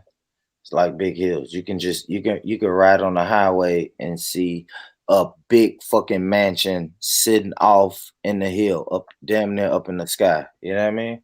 Yeah, and there's no street lights. Yeah, we got street lights, but you can go to some country parts of Yeah, Tennessee. it's no Yeah, street lights or yeah, nothing. yeah. No, you can go to some country parts and there's no street lights. It's nothing. It's dark as fuck. And it's dirt Literally. roads. Like I ain't gonna lie to you, Rock. It's dirt roads, bro. It's a few dirt roads where I'm at. Yeah. It's crazy, man. I wouldn't even really. I didn't know. I wouldn't even know about all of that if my job didn't take me over there. Wow. Yeah, but Turok, let me get to some of these, man. Some of these comments, man. J Dub, salute to J Dub. J Dub said, "I'm not getting involved in this one, but for me, big up His Majesty Haile Selassie, the King of Kings." There you go. I hear you, man. J Dub, Kushite Smoke said, J Dub, I'm guessing you're of Jamaican heritage. He did good and bad, to be honest, bro. Yeah, that's how it is, man. Salute to everybody in the chat, man. You know what I'm Yeah, saying? man. Big up Selassie, man. I just think everyone can be questioned. Everyone can be questioned. Every man is flawed. If you want to look at it like that, people are gonna do Yeah. people are gonna do bad. So shit. He did his fair share of bad. He has the right. He's not above criticism. So if we criticize him, we criticize him. And people get mad at me, but if we criticize the Prophet Muhammad, we criticize him. If we criticize Jesus, if we criticize Yahweh Shah, or whoever, no one is above criticism. Shit, it's Yeah, just because realistically, if we put ourselves in these people's shoes around the same time, it's like, who gave Marcus Garvey that message about Selassie? Or how did he even get that message? It's like the same thing. It's like, how did brothers in America start getting in tune to Islam? How do you think? Tara? It's very weird. These people done these things deliberately for us to know about these things, if you know what I mean. So like a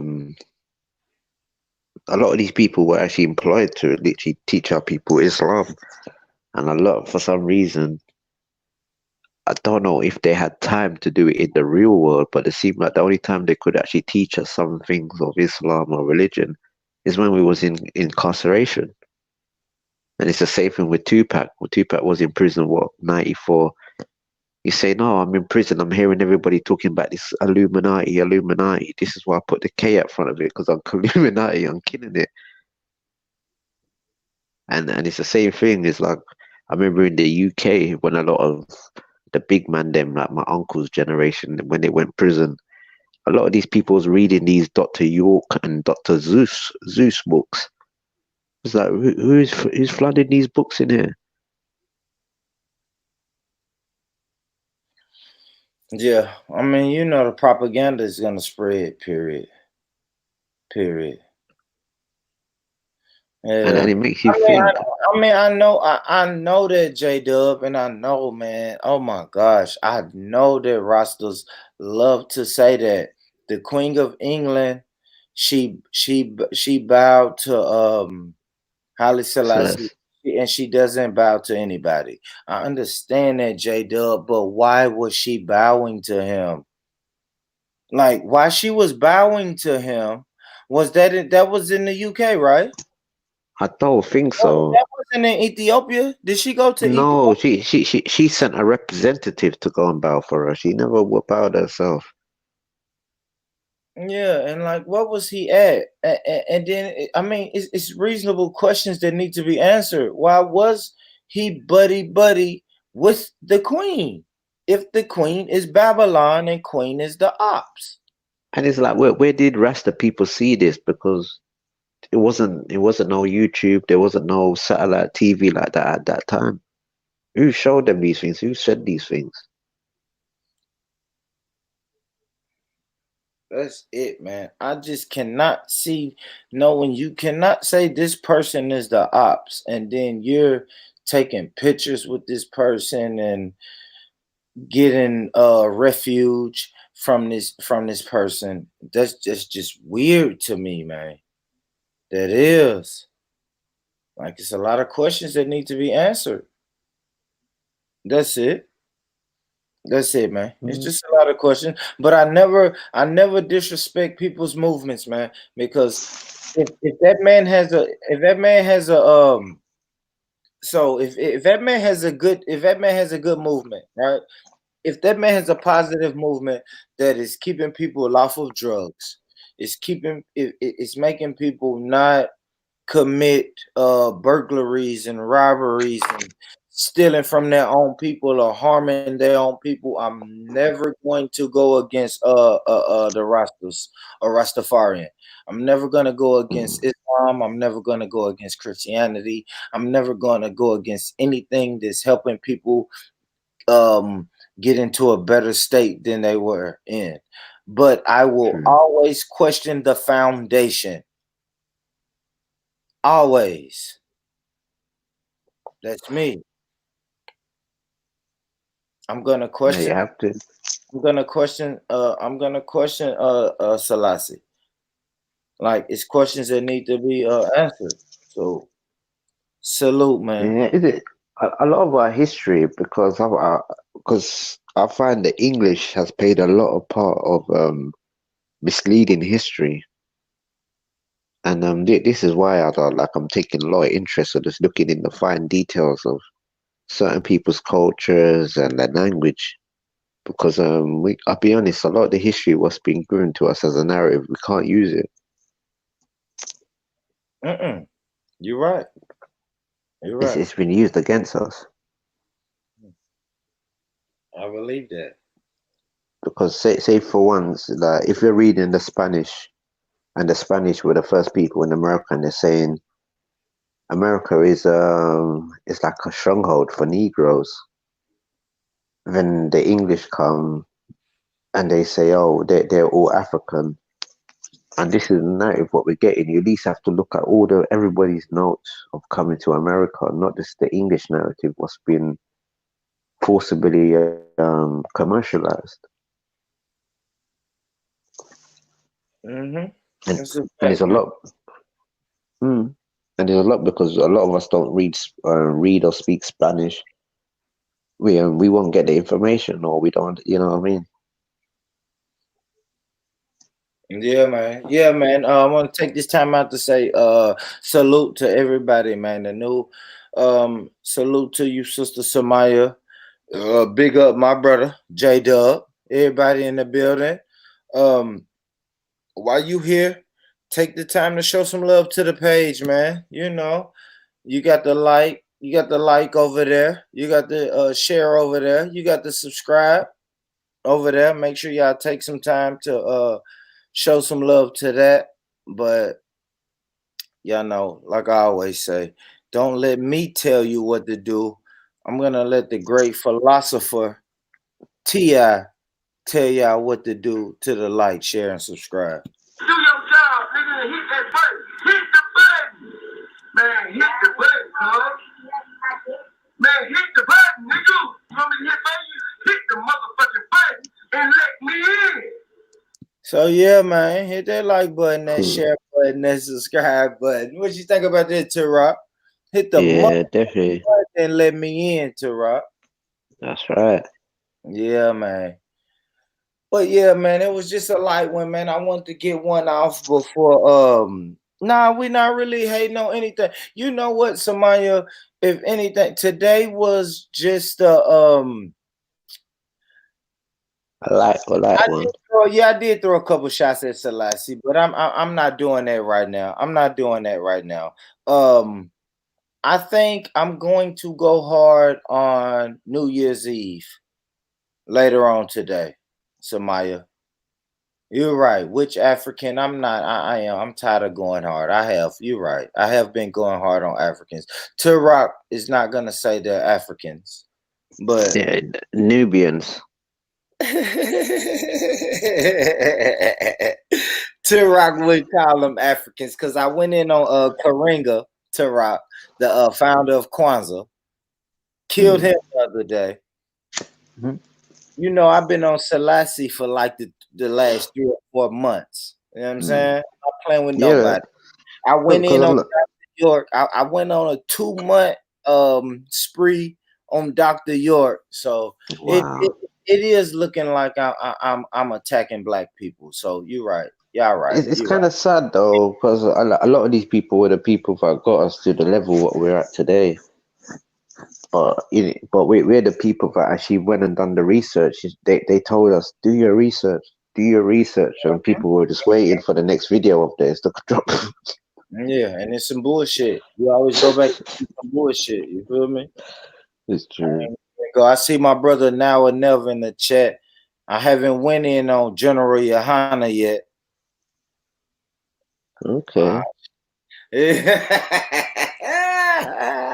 I haven't went in on One West yet. I may have something cooking on One West Now or Never, but it's all love, my brother. Yeah, if you did, I wouldn't mind watching that, man. Because that would be interesting if it was. I don't know yet. Yeah, he said don't do it. That's what about Farrakhan? Farrakhan, I haven't did anything on Farrakhan, but people know how I feel. I don't think I ain't gonna lie to Rock. I don't have a lot of people vouching for Farrakhan. I find myself vouching for Farrakhan more than anybody. I'm always vouching for Farrakhan for some reason. Yeah, I find myself vouching for Farrakhan more than anybody on these YouTube hangouts or this little community. So no, definitely. I've got a lot of time for Farrakhan. What they like to show of Farrakhan is him in his younger age, if you know what I mean. And he's an old man now, so he's got different tactics, different way of expressing himself. But at that point in time when he was expressing himself like that, it was very called for. And I wouldn't even be like, I don't even consider myself like a follower of Farrakhan, but I've heard a lot of messages from him that I fuck with. So I do. I vouch for him sometimes. The only and a lot of times I vouch for him just because I be like, damn, ain't nobody else gonna vouch for him. Ain't nobody gonna say nothing. Like And it's sad. if I hear somebody just shitting on them, completely shitting on them, I'm gonna be like, okay, hold on. Like he did do something. So No, but it's sad because he's clouded with the murder of Malcolm X. yeah, that's And everybody knows that the only time the FBI hires out black people is for you to infiltrate one of your own and destroy them. and That's then the you only have to jobs. understand, like that is the beginning. Well, of what? Okay, I can't even say that's the beginning because I'm positive it happened before that. But this is when America told us COINTELPRO was just now popping off, and it was in the height of its thing. You see what I'm saying? They told us like the 50s and the 60s, all the way until pretty much the 80s and 90s, that COINTELPRO had been created, and then it started working. It started working as a plan supposed to work, Turok. You feel me? No, but what I'm trying to say through people like Marcus Garvey, there has been a vacancy for sellout black people. It's been a very lucrative industry, or you know what I mean. You can get all the healthcare just to infiltrate black people. Absolutely. I can't knock that. I can't knock that at all, bro. I can't knock that. That's 100% right, and that is till this day. That is hip hop police. That is to this day, bro. It is lucrative to be a fucking informant. I mean, you can even go back. You can even go to the fucking streets right now, man. Like snitching is acceptable now, Tarot. It was a point where that shit was unacceptable. Now it's acceptable. That is, to me, that's COINTELPRO. Because they done it to Bob Marley. What's his name? His brethren. What's his brethren called again? I forget his brethren all the time. You know the people in the Wailers. You have Bob Marley, Bunny Wailer, and the other one. I don't know, bro. I have no idea. You know him, man. That one who sings. Is it Pierre Tosh? I think it is. Yeah, Peter Tosh. No, is it Peter Tosh? Is it Peter Tosh? Yeah, I think so. Man, yeah, Peter Tosh. Salute, Scatter. Hey, let me drop this link one more time, man. If anybody want to jump in, Tarok, I'm gonna have to run to the store, but I'm gonna jump on my phone though. I just won't be able to let nobody else in. So let me go ahead and drop this in the chat so we can get whoever want to get in, man. Yeah, I jump in, man. Happy New Year. You know what I'm saying? Happy New Year before I murder the New Year. Yeah, I want to say that. Happy New Year before I murder the New Year later today. We're definitely gonna talk about Janus. And we're definitely going to talk about these rituals that we do on New Year's and this celebratory time that we do on New Year's, when it should be time for us to hibernate. But we'll get back to that. But go ahead though, Tarok. What was you saying about Peter Tosh? Bob Yeah, Marley?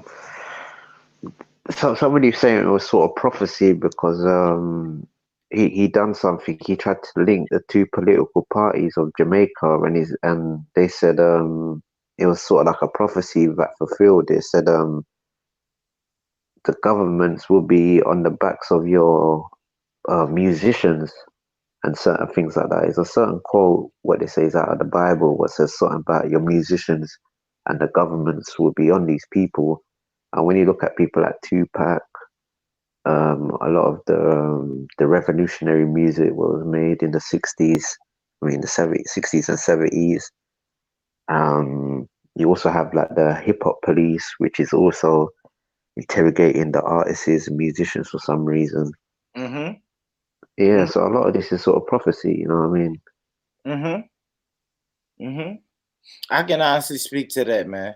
Quick sidebar. I remember when I was doing my music. This had to be in like let me see, maybe 2004. 2004, yeah, about 2004. So I had went to Miami. I left Tennessee. I went to Miami. Me and a couple of my partners, we went down there. We went down there on some bullshit, but long story short, we did music, and the Jamaican guy who we picked up in Atlanta, he knew a couple people on the music scene. So we started talking to people on the music scene, and we end up like recording at Slip and Slide Studios to rock. And when we left the studio, we stayed at the studio maybe 3 or 4 hours and wrote a song, laid it down, recorded the song. And when we left, bro, I bullshit you not. We left that studio. We went about 2 blocks, and when we fucking stopped at the red light 2 blocks later, like 5 unmarked cars just like pulled us over. Wow. They came from everywhere, bro. And I am convinced like that was the hip hop police. It was a shakedown. It was just a shakedown, to rock. I'll tell you, there's a whole corporation invested Yeah. in No, I this. saw it. I saw it, bro. It was no police cars at all. No marked police cars. It was like Dodge Magnums and Dodge Chargers and shit. And they just fucking pulled up, the lights lit up from the inside of the car, and they just jumped out. Everybody had on regular clothes. It was like 8 officers. Everybody had on regular clothes, and it was just a shakedown. And I was like, wow, that's the real hip hop police. It was the It hip is. hop police, bro. It was a shakedown. They said we're looking for guns and drugs. No bullshit. No bullshit. That was my encounter with the hip hop police. That's my only encounter I ever had, but I did have an encounter with the fucking hip hop police, man, in Miami, Florida. I'll never forget it. I'll never forget that shit, bro. Like those type of agencies, they do exist. Yeah, so because we're in Florida, they keep what's that thing called Memorial Day. Yeah, Memorial Day weekend. Yeah, man. That's like big work for them, watching everybody who came there, whatnot. I'm saying that's like a big sort of operation for them, like things like Memorial Day. And if you can, who's the people setting up these things? You know what I mean? That's a fact, man. That is a fact, bro. Let me get myself together though. I'm going to the store, but I'm right here to rock. I ain't going nowhere. And when you think about it, it's like a lot of these DVD people were who were these people? These Vlads, these Jordan Towers, and all these type of people. All them people, they're agents, man. You know that. I tell you. They are sent. You send those people into the community, and like, come on, bro. We know what's gonna happen when you send these type of people in the community. Because I'll be honest, yeah, if you ever watch like them Vlad, it's comes like Vlad drug the people and they're just chatting the truth for some reason. It's literally like that Vlad show is like a police investigation. It's like you're watching. All he doing is asking. Nobody wants to say, man, listen, I'm not answering that question. Right? Hold on, who I got? My brother. Let me put my brother in here. Yo. He on mute. What's up? What they do? Shalom, my brother. Shalom. Give me like 5 minutes, brother. 5 minutes. Take your time. I'm gonna chop it up. Yeah. Turok. Like I said, Turok, I'm about to go. Hold on. I hope I don't give y'all no feedback real quick. Because realistically now, where is he getting these sources for all of these new rappers? He doesn't know these young rappers.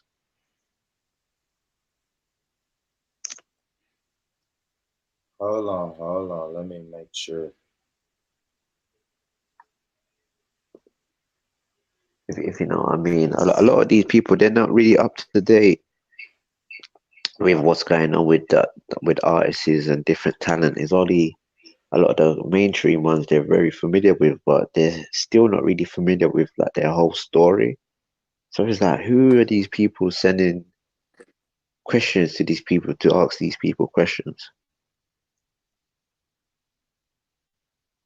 Yeah, I hear you, man.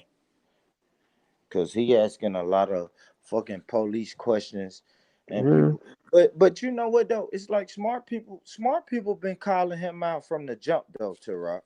You know what I mean? mm. Like smart people been saying, how does my mic sound, to rock? Yeah, it's all right. Okay. All right. Because I ain't got my headphones or nothing. But yeah, like smart people, people who I think are smart or halfway smart, they've been calling him out from the jump. They said he police. Like, but to rock, like, come on, bro. We know who's right and not right for us. You know what I'm saying? Like, Mm. we can spot that from the jump, man. Because I'll be honest, the way I've learned that is through what I see with Death Row. Uh-huh. And if you don't understand about LA is sort of basically the entertainment capital, and a lot of these ex-police officers and security people, they've got friends in it, so they get to have all the stories, all the information. So it gets to a point now they're thinking, you know what? Why don't we just set up our own information outlet?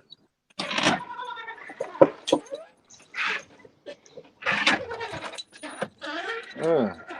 Because really and truly, who is paying TMZ to talk about black people?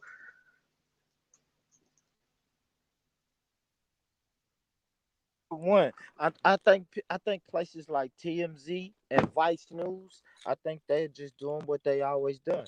They are just another branch of the propaganda machine. To rock. Yeah, you can tell. Hitler had to have.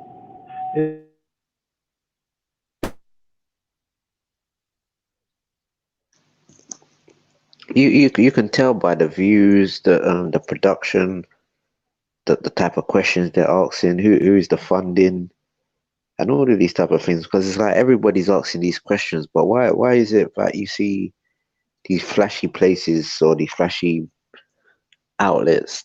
They're getting all the money, they're getting all the sponsorships and all these type of things, because some of these things are just a little entrapments, really.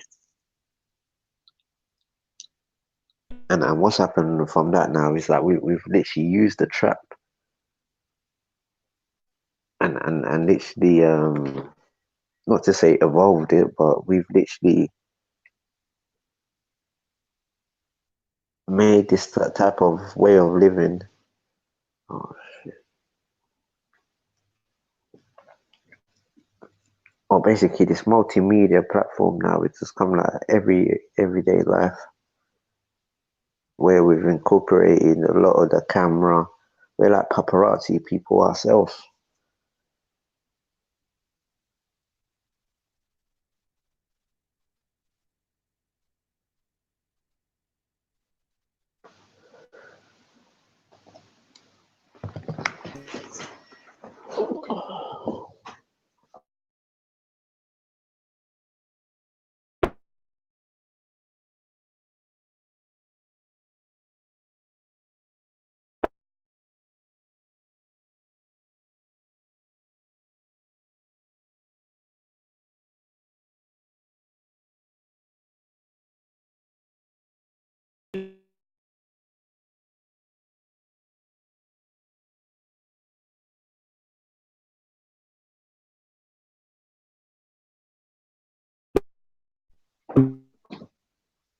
Yeah, so it's like it's a crazy time we're living in, man. It's like everything's used in the benefit against us. Social media,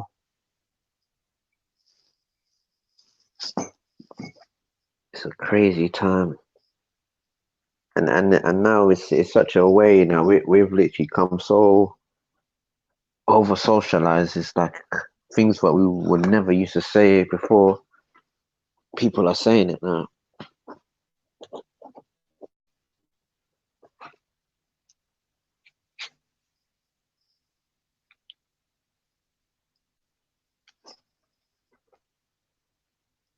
People who we do not like. the whole world knows that we don't like them properly. It's a whole different world.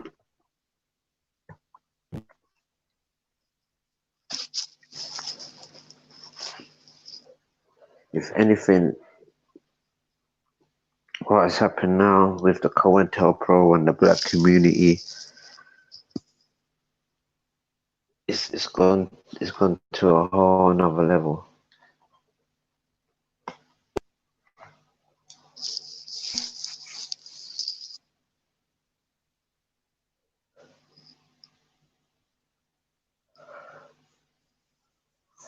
And these hip hop police people are very, very real. And it's the same thing with the UK.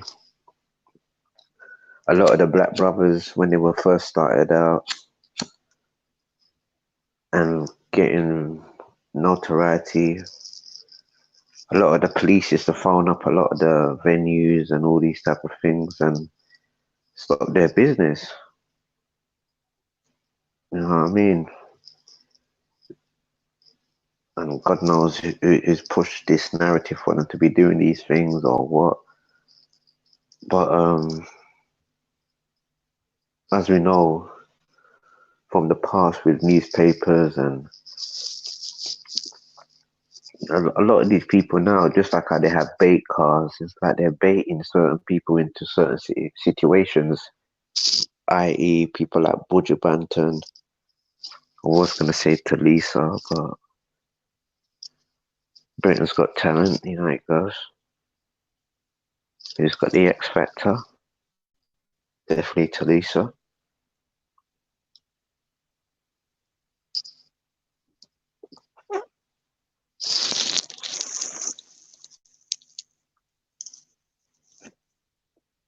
So yeah, it's a very weird time, and I wish I had the Bible scripture,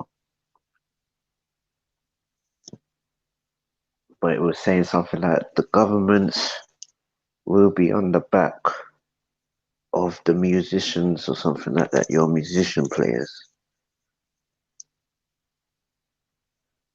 And as we see today, it's very prevalent.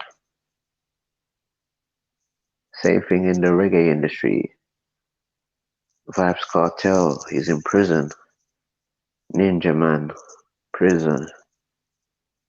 Tommy Lee, they said this, they said that.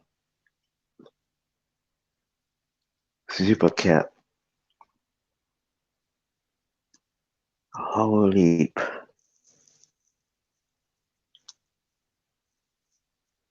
It goes to show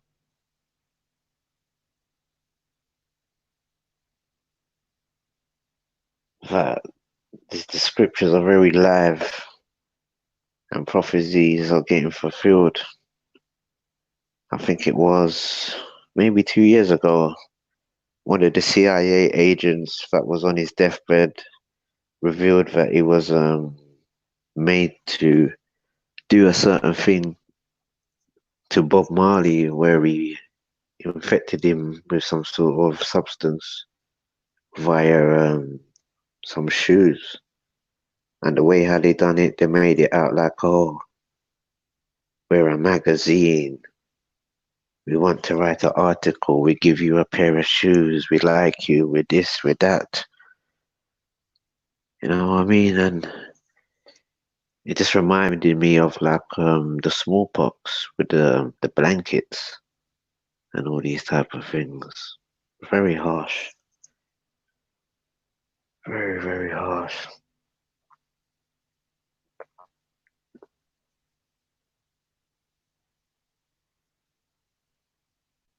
Yeah, and what we saw with Brother Buju, yeah, that was entrapment, wickedness. And as you see again, they had another black man to coerce the narrative, to play the part, to play the role. You know what I mean?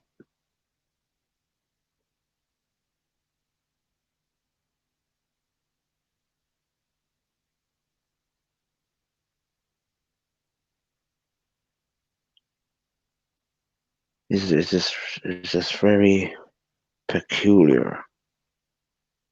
Brother Buju.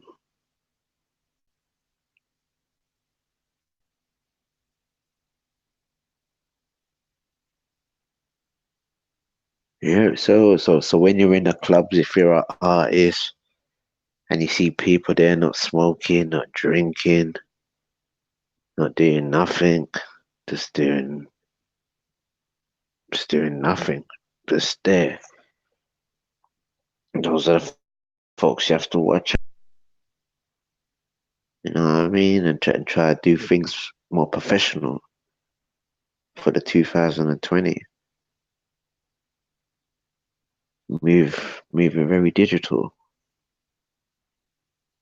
Or even analog, if you can.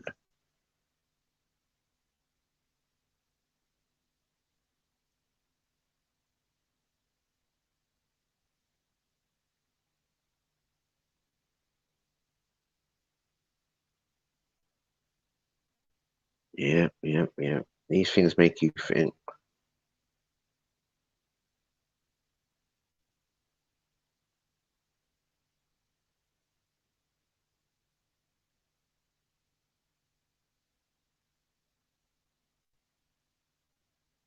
Yeah.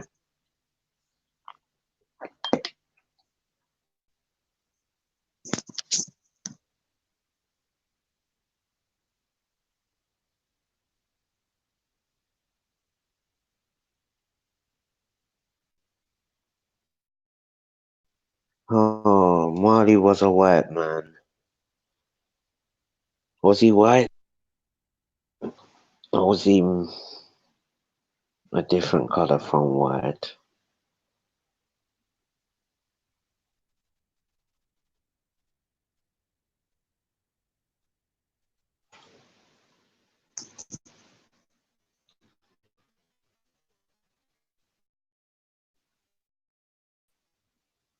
Oh yeah, Peter Tosh.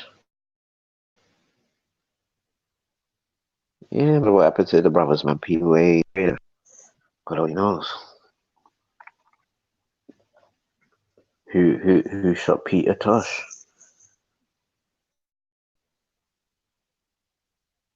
Who shot and killed Peter Tosh? Who would want to kill and shoot Peter Tosh? A brother that used to give everything to everybody. A brother that was not tight.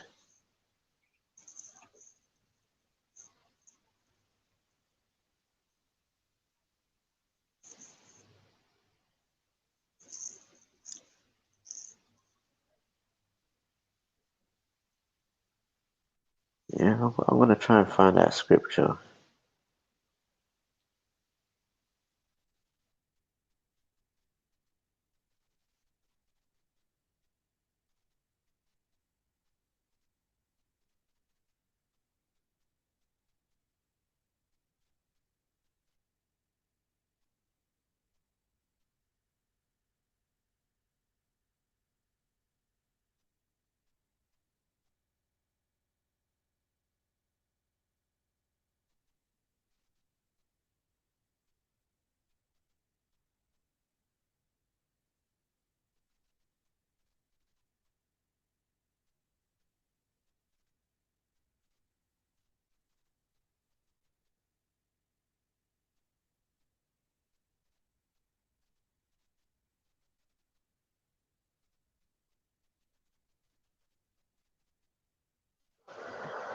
Yeah, I'm gonna look for this Bible verse where it was talking about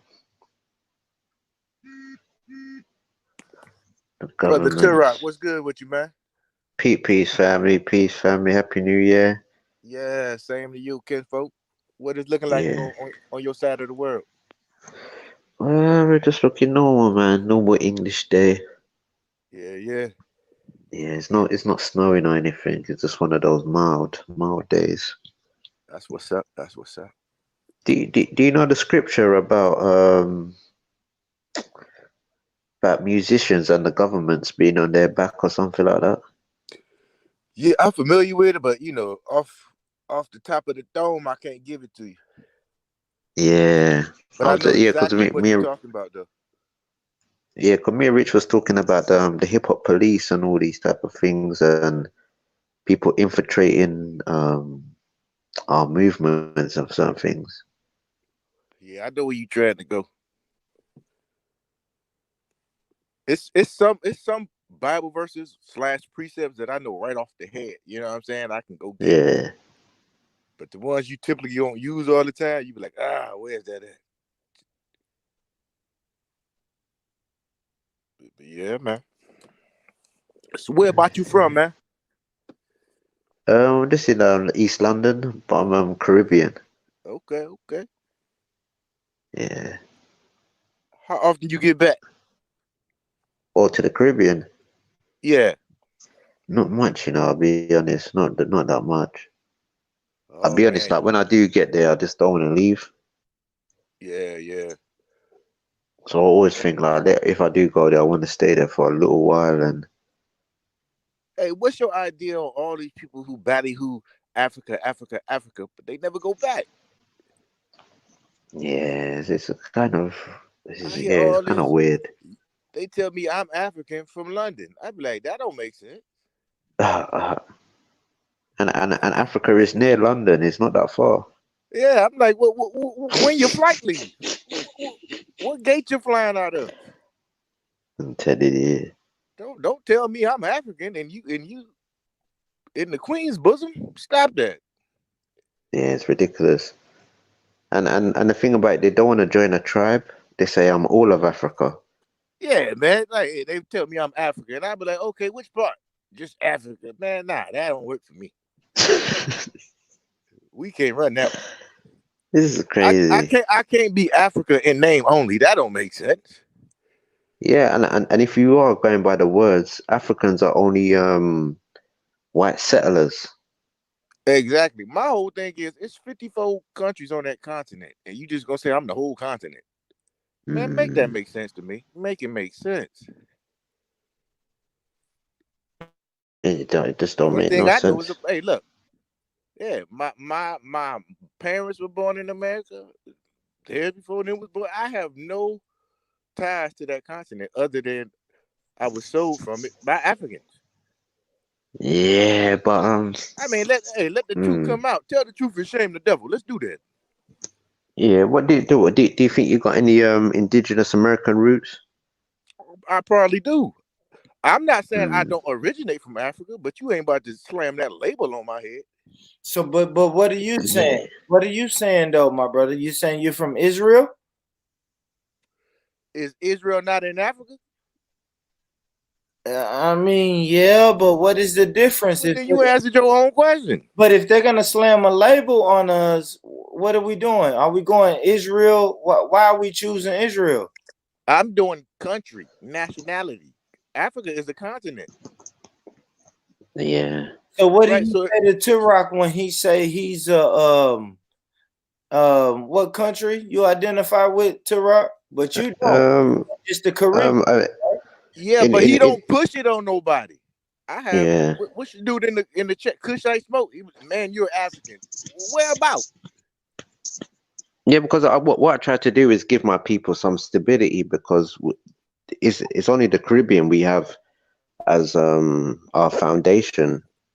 So it's like we should try and lead with that culture and try and preserve our land because we're the rightful owners of the Caribbean. Because we actually are the indigenous people, all got indigenous roots to the Caribbean.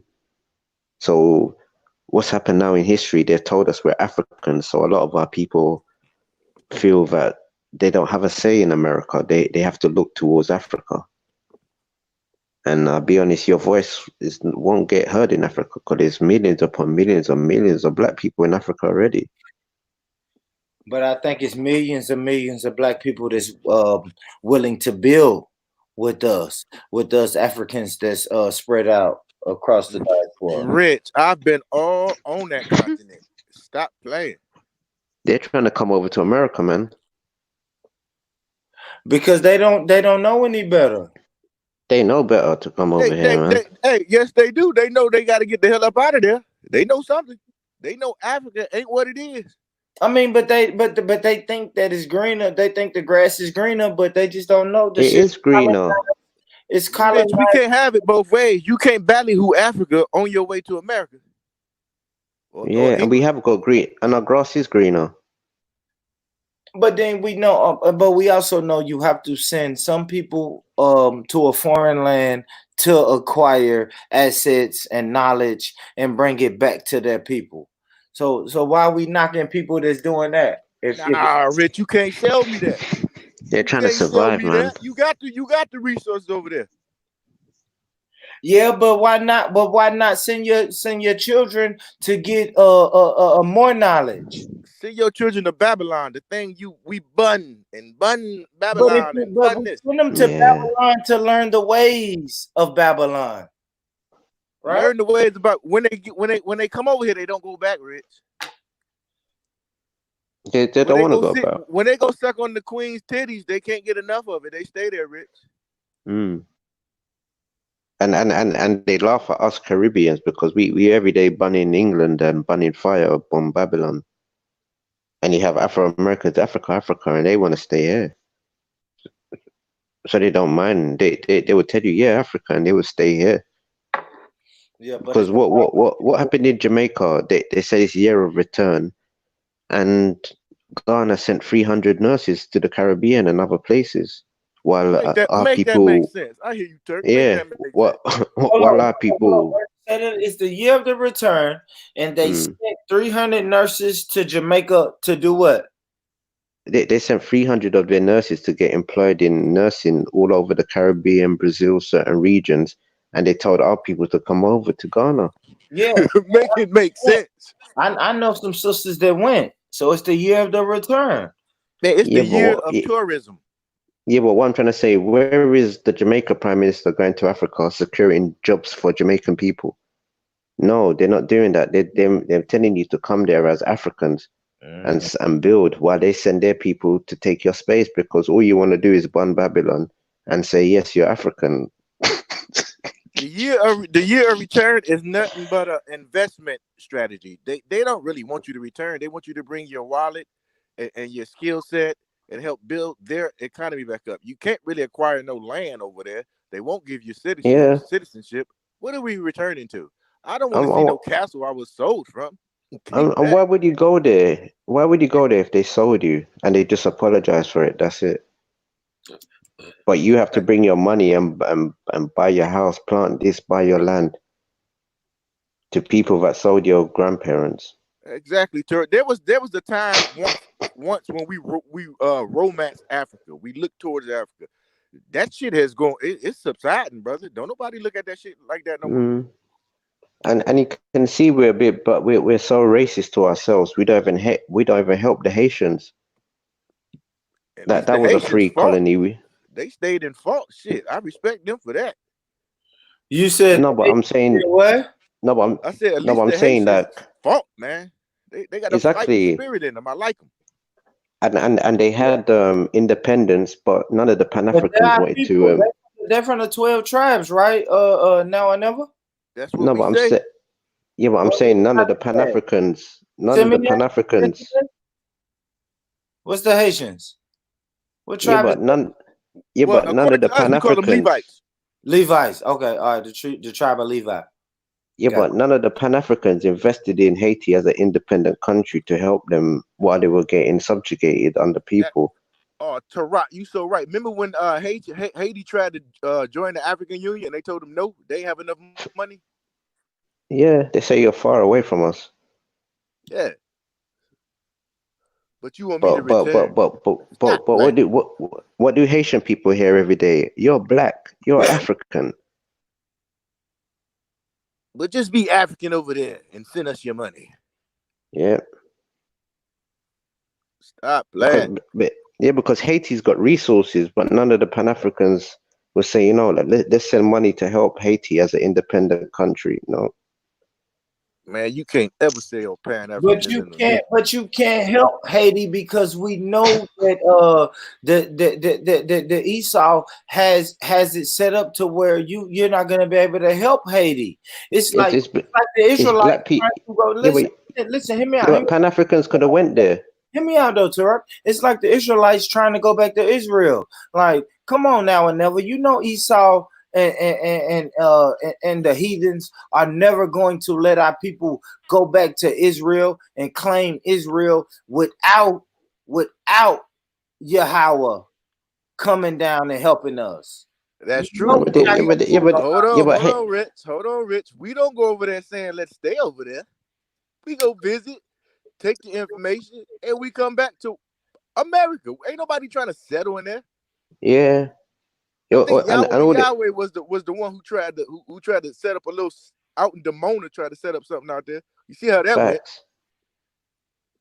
And I asked the question earlier. I was saying, when are Pan Africans gonna move to Egypt like how Ben Israel moved to Demona?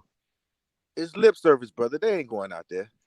Yeah, it's a desert. Yeah, we might go. I'm gonna tell you this. Look at this now and never. Look, how you gonna say this is not your brother? Look, that look like your uncle. That look like your uncle. That look like your uncle from South Texas, man. Quit playing, man. No, man, don't try it, man. Look, Rich, bro. You know, if you ask any of your grandparents, they will tell you, get that boy out of here. That could be my uncle. I'm not. Hey, look. The Bible said when Christ comes, he's gonna separate the sheep from the goat. It's Israelites still all on that continent. Yeah, but Rich, how do you know his parents didn't sold you? But he's your brother. He's black. I don't know. I think that's a European. Narrative. That. What do you mean? They're still doing it to this day. Hey, Rich, when I was in Nigeria, man, they was telling me, yeah, we sold y'all. That's no shit. That's Hector. That's a certain group. No, that wasn't no damn Hector. That was 10 years ago. I ain't nobody hear about no Hector. Hector.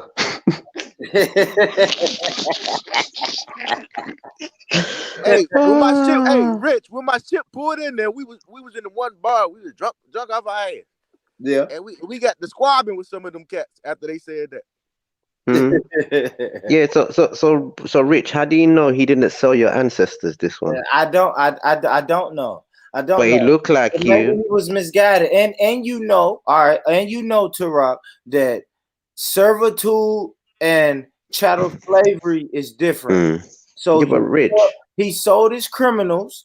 You know what I'm saying? We know that people in Africa. We wasn't criminals, Rich. Rich, think you about trying it. to get everybody a pass, man. Everybody a pass. You got to stop that. Rich, when would you see a man that looks like that saying he's looking for his relatives that went to America? Where are they? My people, where are they? Now they say they sold you. But they tell you they sold you. I have seen some people, not this guy specifically, but I have seen some people saying return home. Africans that in America, man. Return home. No, their family. My family went missing. Kunta went missing on a boat. We're still looking for him. It's been in our heritage. We knew somebody took our family. We sold you. Hey Rich, man. I was stationed at HOA 1 for like 15 months and HOA 2 for like 5 months. That's the Horn of Africa. Man, we ain't got nothing in common, bro. We ain't got nothing in common. I'm just like our spirit just don't resonate with them cats, man. They good people, but I'm just saying you could tell we different. That's what it is. Like you could have sold me on Africa had I never gone to Africa. Okay. You probably could have sold me on that shit. But I did the African Partnership Station. Man, I've been all over that place. You can't sell me that we are the same.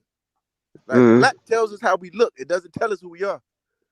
There's a lady called Madam Tinubu who Raspit likes to big up, and she had an autobiography, and she said that she hated selling a slave less than what she could get for them, so she rather drown them than get less money.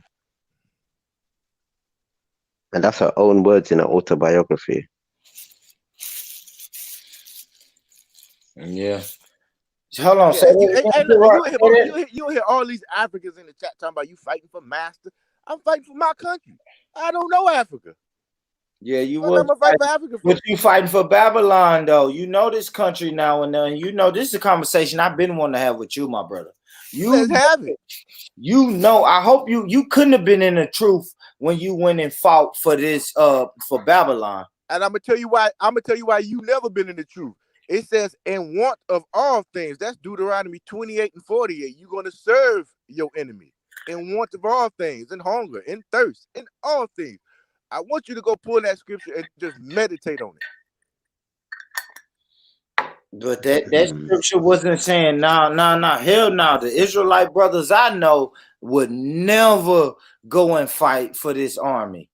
Never They go and fight. fight for They fight for the army every day when they rich. They fight for the army every day when they get up and go to work, when they pay them taxes and go to slavery. They call it slavery. I went Yeah, to but slavery. Rich, who do you think was? You can't level out slavery to fit your narrative. You in this system. Who do you think were the people fighting to stop slavery in Africa? The British government and certain governments, like especially the British government, because they wanted to outlaw slavery, they use all the freed people and ex-slaves to fight other Africans in Africa, and we beat their ass. Rich, all you got to do is, hey, Rich, I'll make you a deal. Show me what, tell me what is African, and then we can have a discussion. What is African? I like to say the people that come from the land of Kemet. Kemet is a region, right? Yeah. Is that all inclusive to the whole continent? Yeah, I just think that civil somewhere. Okay, if not Egypt, somewhere along the Nile Valley is right. where. So what are the rest of the people that's below or beyond or above, east, west? What are they? They are not Africans, right? Yeah, they're Africans. They're Africans. They came later on. I like to say. See where I'm getting with this. What do you mean? I like to say it's more sub-Saharan, but people are gonna argue with me about that. So there's two classifications according to you. We have Africans and then we have sub-Saharans. So why can't I be a sub-Saharan instead of an African? I just think I don't know, bro. I think it's a DNA type thing, man. But go ahead and let me hear why you think that we are neither one of those people. Because we have nationalities. And because people on that continent where you call Africa are Nubians, and that land was called Ethiopia, that landmass, or El Cabalon. It was never called Africa. Africa is a Latin word for Stiplius Africanus, yes, and Africa, a place in Tunisia for the Carthaginians, the Roman people that was in North Africa and the Middle East and all them type of things. Those are the people are called Africans or Afrikaans. No, actually, Afrikaans are the people that migrated from Europe to South Africa, and they formulated themselves as an identity as white settlers in Africa, Afrikaans. So Rich, when I was in Senegal, they was telling me, "Hey, I'm Senegalese. I'm not African." That's facts. When I was in Cameroon, they wasn't calling themselves African. I stopped saying African. I was like, "Yo, I'm African too. I'm Cameroon." All right. No, but they tell you their tribe, brother. They tell you we on this set are the only ones stuck on that African shit. They call themselves Congolese. There's some people that would say, "I don't care about Nigeria. I'm a Yoruba man," because they got their tribe. Yeah, they break that shit down. We the only ones who that whole shit as African. So you got the Yoruba, the Fulani, the Igbo. And they call themselves that. They don't say African.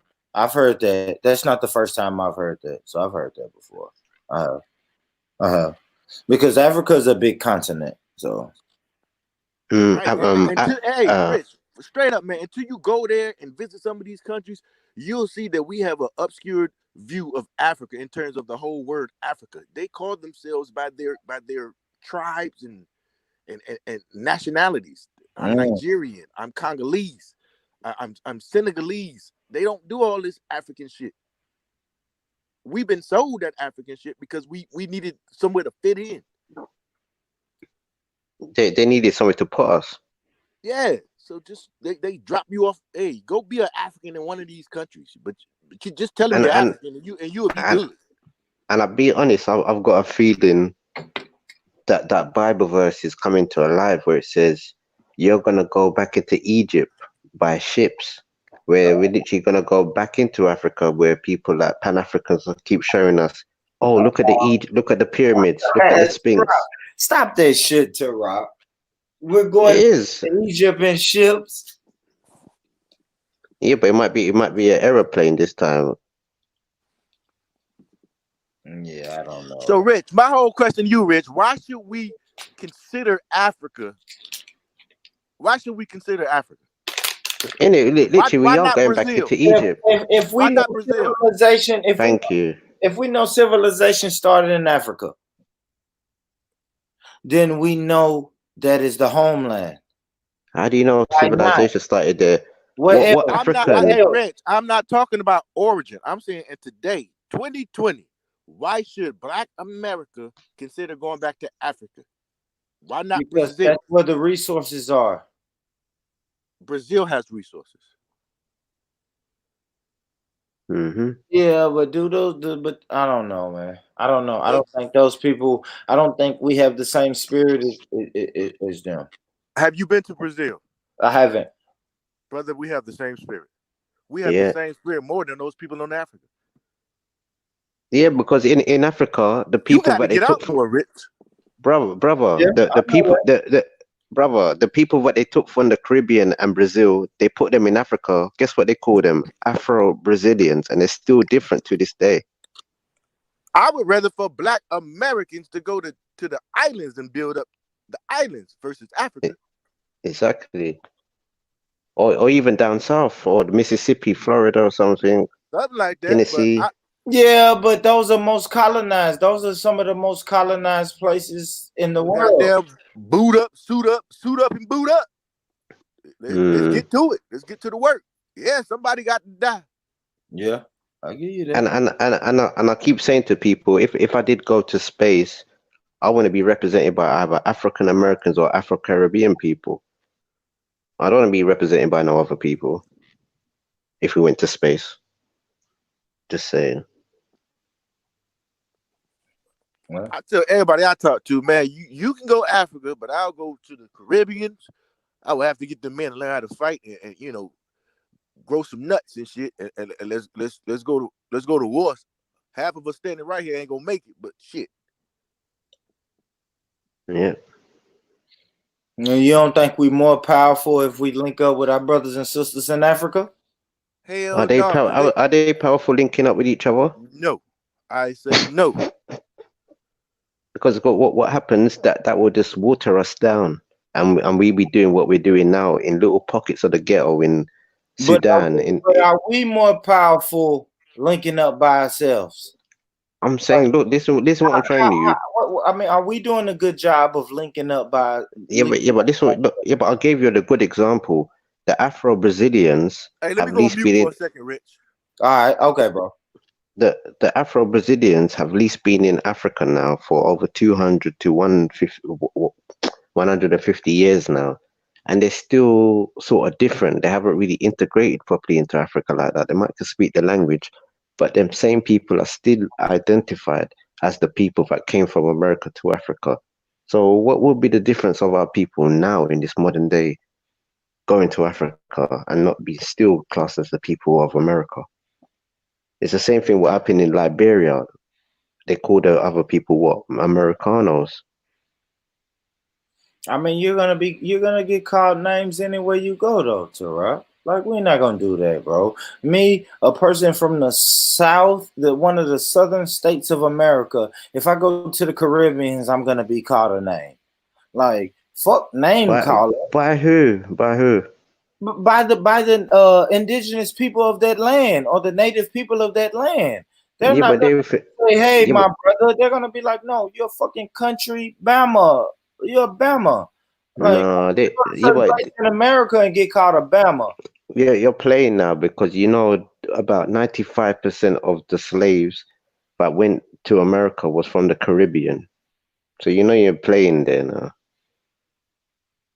A lot of our American brothers and sisters will tell you, "Oh, I might have had a great grandma who was Jamaican or from Barbados or from the islands and all them type of talk." We're That's just mainly down in the the road from you, bruv. Carolinas. That's mainly in the Carolinas, like the coastal states. Yeah, but we spread out. We spread out. It's not just in one place. We're all up in New York to Chicago and them type of regions. Yeah. Hey, Rich, man. The point is, man, we scared to die.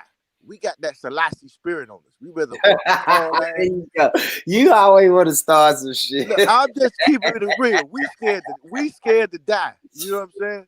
You want to start some shit, bro. I'm just telling you, man, we scared to fight and we scared to die. Yes, we're gonna go in battle, and half you niggas ain't coming back. The thing More than half you niggas ain't coming back. I think this now or never. I think us as a people, we confused about It's time to stop being Selassie, and it's time to goddamn go to war and fight for something. I'm not even gonna say we're confused about what we're fighting for. I think we're confused about who we're fighting for. Because when it's time to fight, we always want to get into these little subgroups, and we know that we're all being attacked by a common enemy. Rich, I know who I'm fighting for. I'm fighting for my seed behind me, so they won't have to fight. I'm out here fighting for master, as they be saying in the chats, so my seed won't have to struggle. I'm not a wealthy man, but I do all right, Rich. I know that, bro. I do all right. You said that a lot, bro. I know that. I'm all right, Rich. I know you is, bro. They hard on you, man, because you fought in that. And you. So can we get into that a little bit now or never? Let's get into it, Rich. All right. Let me talk to you, man. What made you join the service? I'm gonna tell you, Rich. At 15 years old, I got locked up for stealing cars in Cleveland, Ohio. I got 36 months. I did 24, and they came in and said we could slice 12 months off if you join the military. And the rest is history. Went in at 17 years old. That's where it began. I had no interest in the military. I was comfortable at being a car thief. I was good at it. It's just one day I brought the wrong motherfucker with me. And I did 24 months at the state prison boot camp. It was the juvenile. And we had some guys come in and say, hey, shrink your sentence, reduce it. Nigga, sign me up. And ever since I got in there, it was easy. It was easy money, bro. I went in there, kind of started excelling. Then we met. I started meeting brothers from like Detroit, Indiana, Kentucky, and we got put on with this white boy who was flipping properties at the time. And that's how we got into that side of the business. We started buying properties in distressed neighborhoods and stuff. We went in as 7 of us. And we just started buying up broken houses in Detroit, Gary, Cleveland. And then, we started getting clean money while we was in the military. And the military was the easy part. So, our footsteps was guided, in my opinion. You know what I'm saying? Every path is different. Every situation is different. You just got to know how to navigate in Babylon. You ain't got to be Babylon per se, but you sure can navigate yourself through this shit. Yeah. I mean, I don't know, man. I guess ain't no man's slavery worse than the other man's. You know what I mean? Exactly. So, I always, I got a lot of questions for you. But when you break it down like that, it's like, damn, bro, shit. I go work a job. That was your job. So I can't really knock that. But like I said, so you was doing all of that bullshit. You was doing all of that bullshit. So that was kind of before that you pretty much got into the truth, though, right? Yeah, but my father was always in the truth. He was always, part of One West before it became Janus in '98. You know what I'm saying? I used to go up there in the summer times to New York. You know what I'm saying? Who was the general then, or was it a general? It wasn't no. Well, they had like 6 dudes that was kind of like running that shit. You know what I'm saying? When I went up there, it was Tahar. You know, he was the main guy that my Oh father used to yeah. hang with. And what area? What area, bro? If you don't mind me asking, your people from Midwest, West Coast, South, down South, what? My father was born in Brooklyn. Oh, okay, East Coast. I got you. Yeah, he was born in Brooklyn, and my mom was from Cleveland. Okay. Yeah. So that's how I got. I used to go up there in the summer times. You know what I'm saying? You know, your mom said, "Go up there with your daddy, motherfucker. You're bad ass." But he was out there. A lot of the early tapes that you see of UPK and shit, those VHS tapes, that was my father recording them. Yeah, but he was I was just being out there because my father made me. But you stand out there long enough, you start hearing shit, or you start hearing But I spent 2 weeks, 3 weeks up there, and then go back home and still a car shit. But Yeah. yeah. So, If you looking at the screen real quick, look at our sisters. I got Nan.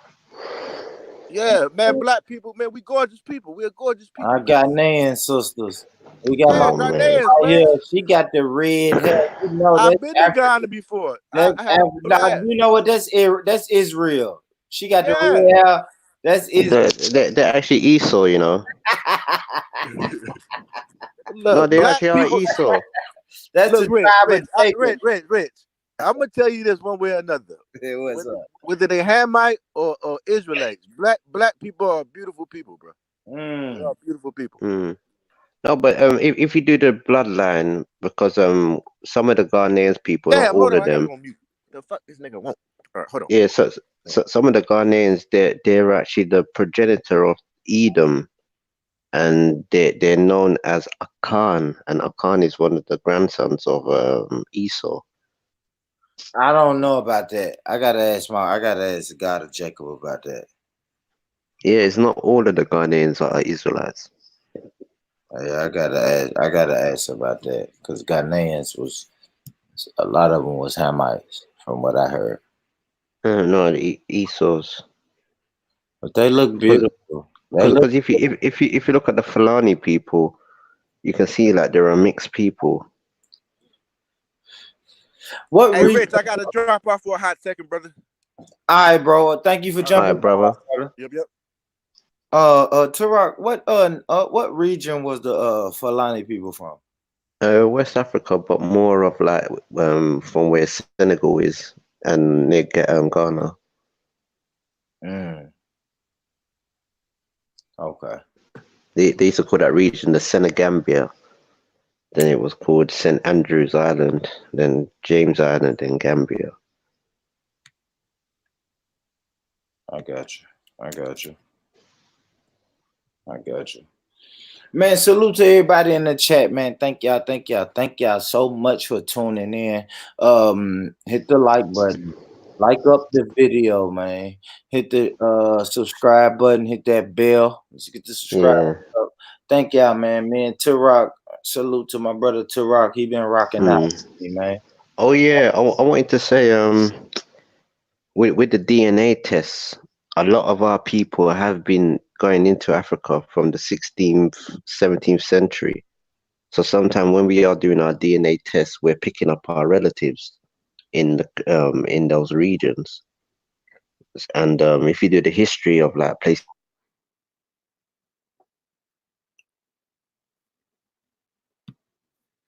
like Sierra Leone, some up You and dropped out. Tarak, you dropped out a little bit, bro. Oh, he dropped out. His battery must have died. It said StreamYard. That StreamYard will kill your fucking battery every time. Every time. But yeah, man, big up to everybody in the chat, man. Thank y'all. I really want to thank y'all. I hope everybody's having a blessed 2020. It's fucking 2020, man. It's a whole nother decade. Just think about this, y'all. In a minute, it's gonna be 2030. What y'all gonna be doing in 2030? Some of y'all gonna have some grandkids. Y'all gonna be old as shit with grandkids. But salute. I'm gonna be old as shit with y'all, with grandkids. Maybe. You know what I'm saying? Let me get T-Rock back in here. T-Rock, you back, my brother? Yeah, I'm back. Yeah. Salute to you, Kane. One of them one. Salute to you. Salute, my brother. But yeah, what was you saying, T-Rock? Yeah, like with the DNA test, people have to understand a lot of our people from the Americas have been put into the west coast of Africa, and some of them voluntarily have been going there. But a lot of our people, we didn't settle in all of the region, like a Pacific region. We were in all different parts of West Africa. So take for instance, you have like Sierra Leone, Freetown, that was up and running from the 17th century. But the Portuguese settlements, they were up and running since like the 15th, 16th century, using a lot of our people in the west coast of Africa. Mm. And there's one guy called Franco de Souza that's well known throughout the 17th century of being the father of originating Afro-Brazilian communities in places like Ghana, Togo, Benin, Nigeria, and Angola. Somebody in the chat, T-Rock, asked, who are your people? Because you say your people. The people of the Caribbean and America, so Afro-American people, Afro-Latinos, Afro-Caribbean people, and some of the Native American folks. Man, my bad, T-Rock. I'm trying to charge my fucking phone.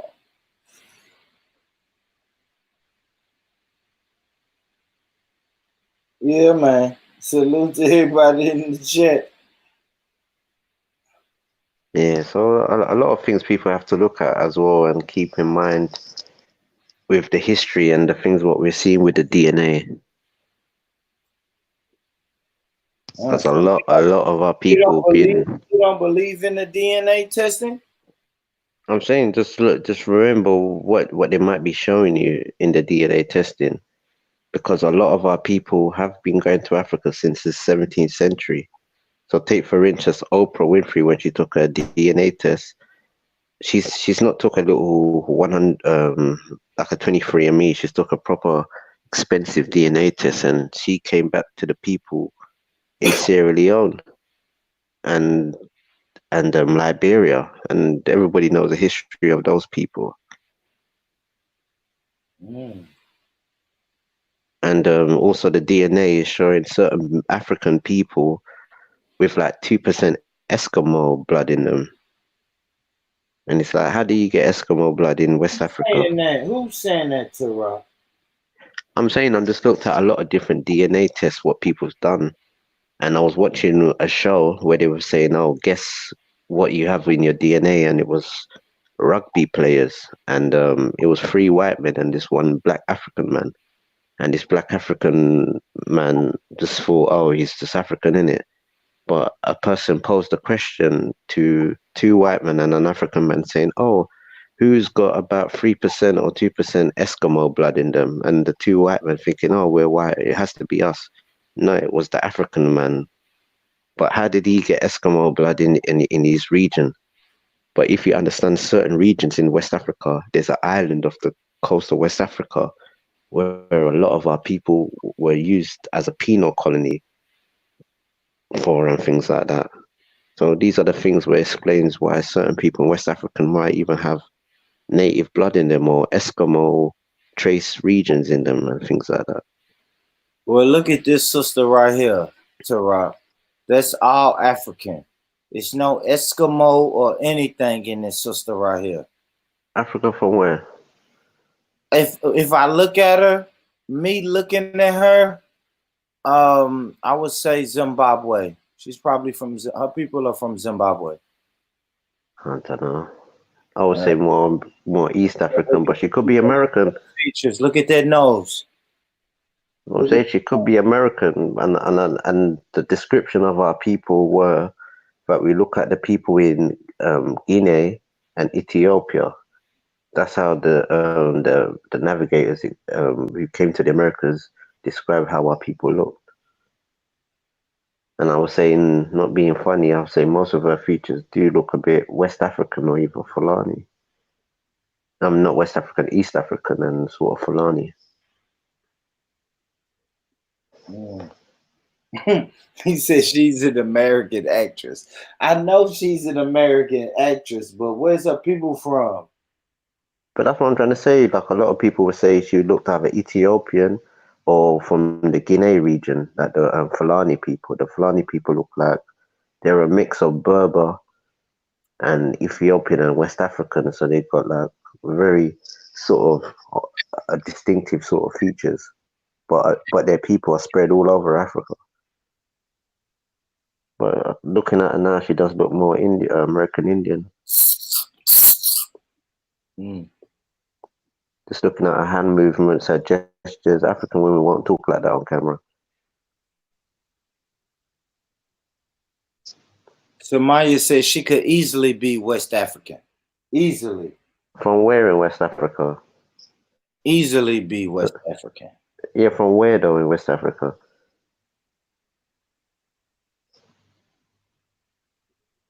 Oh, that's a good question. She look good, man.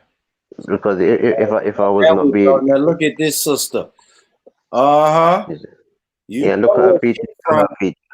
You Look know that sister who was dancing. Look at her features to her features now. Exactly, total different features. Different people. Yeah.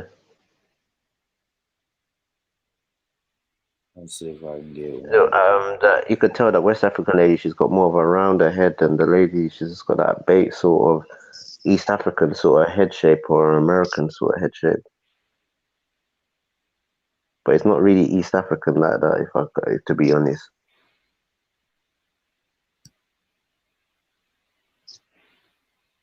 Oh, she got a bigger nose on.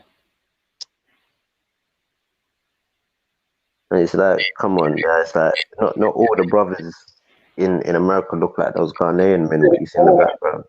Born when you gonna get came? When I'm gonna get my Louisiana people doing a panel? Man, ASAP, I hope, bro. ASAP, you know I got love for my Louisiana brothers, man. Yeah. You know what I'm saying? I got love for my people, man. Shit, whenever they ready, came. And the thing, what I've noticed, is the society of Europeans what we live with in America that's made us like this, where we just look for acceptance of blackness and whiteness. This is damn, they didn't show it. Now look, this is when you can see that we are the same people. Let's see this. Let's see. Now, how do we do the same rhythm? Let's see.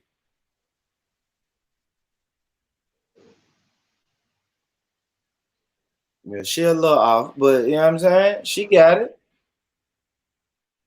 Yeah, but that's like a Nigerian sort of dance, man. Where do you ever seen Americans dance like this? When we go home, we're doing this American dance that's not our native dance. This is our native dance. Look how comfortable she feels, Tarok. She's comfortable doing that dance. Because it's simple. It's very simple. If our women, how would they whine and all them type of things? Then women can't do that. Where is this in Ghana?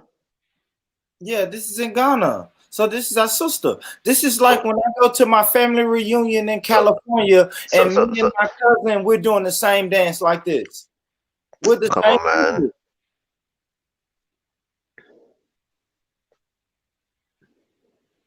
We do not dance like that, man.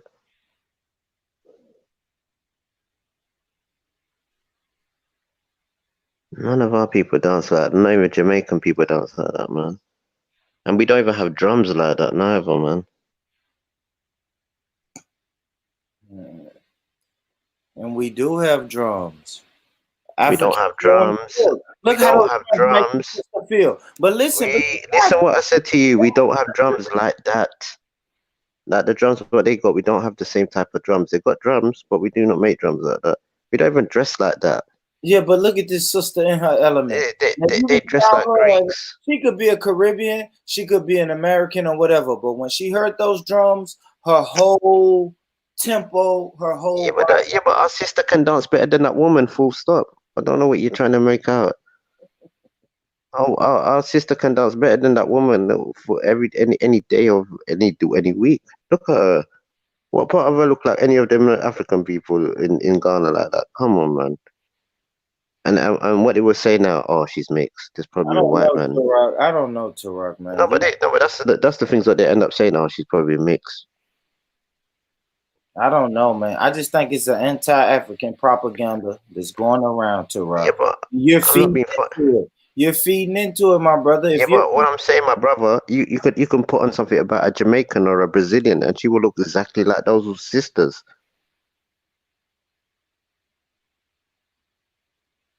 To be honest, why did we all look the same then in the Americas and Caribbean? Just like how all the Ghanaians look the same in Ghana and things like that. Why is there a certain resemblance we all share with each other?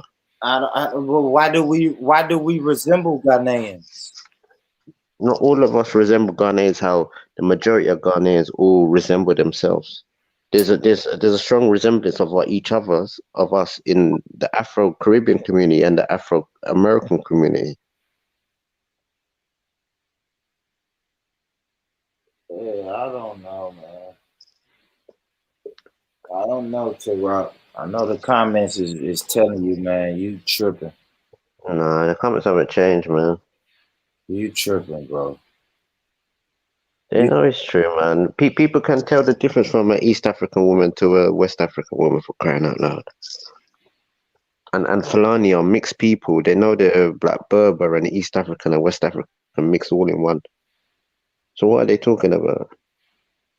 Oh, look, plus you guys got some admixtures. Don't they say that about your people as well? Your people got admixture because you don't look like a typical West African that is not indigenous to West Africa, who migrated to West Africa. Don't you find that very funny, Samaya? People say your people are mixed. Let's see an Ethiopian or DNA mix. Oh, everyone is mixed. But so if everyone is mixed now, does that make sense? Exactly. And as you see, Somalians, East Africans, they only got about 2% of Bantu DNA in them. So not everybody's the same, or not everybody's mixed like that. Full stop. Some people just naturally look how they look, and they carry the strong traits and features because they're of those people.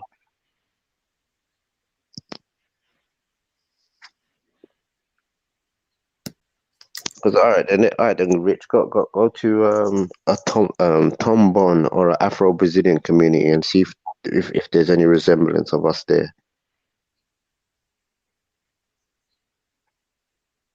You said go to where? I don't know, to see pictures of Afro Brazilians or Tombon tribe. They're in Ghana. They're spelled Tabon. All right, I'm gonna go to that in 1 second. 1 second. Let me show. Oh, I got Scatter. What's good, Scatter? Yeah, man. Yeah, but you lot migrated there. Everybody, just passing through quickly. I don't really have that much long time, but I thought anytime I could disrupt Turok from spreading this anti-African propaganda, I ought to do it. I really ought to do it. So I just thought I'd just come in and just be a little thorn in the side for a little while before I had to go. There you go. What's good, Born Rich? I'm wondering actually, what's your politics? Like, are you Hebrew Israelite? I don't know, man. People get on to me, but I would say I came from not really a Pan-African background, but I vibrated towards the Pan-African energy. So I could identify myself as a Pan-African. I do believe the out of Africa theory. So I do believe that my ancestors came from Africa. I do believe that. I had that respect as well, because I be hearing you I'm talking, trying to get Turok to come to sense. I don't think he's ever gonna come around to it. To be fair, I think he's gonna keep pushing. No, I know he's not. We've been having this conversation for damn near 2 years now. I know he's not.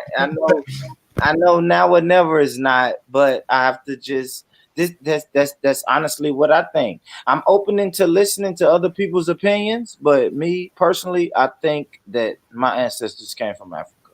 I do.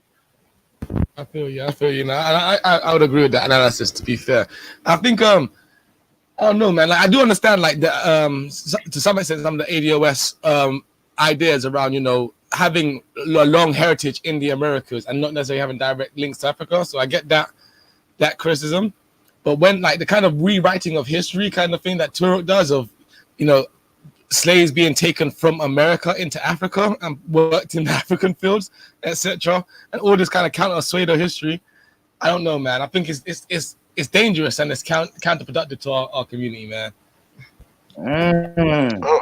What I said to that brother, yeah, and this little one, I don't know, whatever his name is, he's trying to say the old bang drum, the Jamaican Maroons.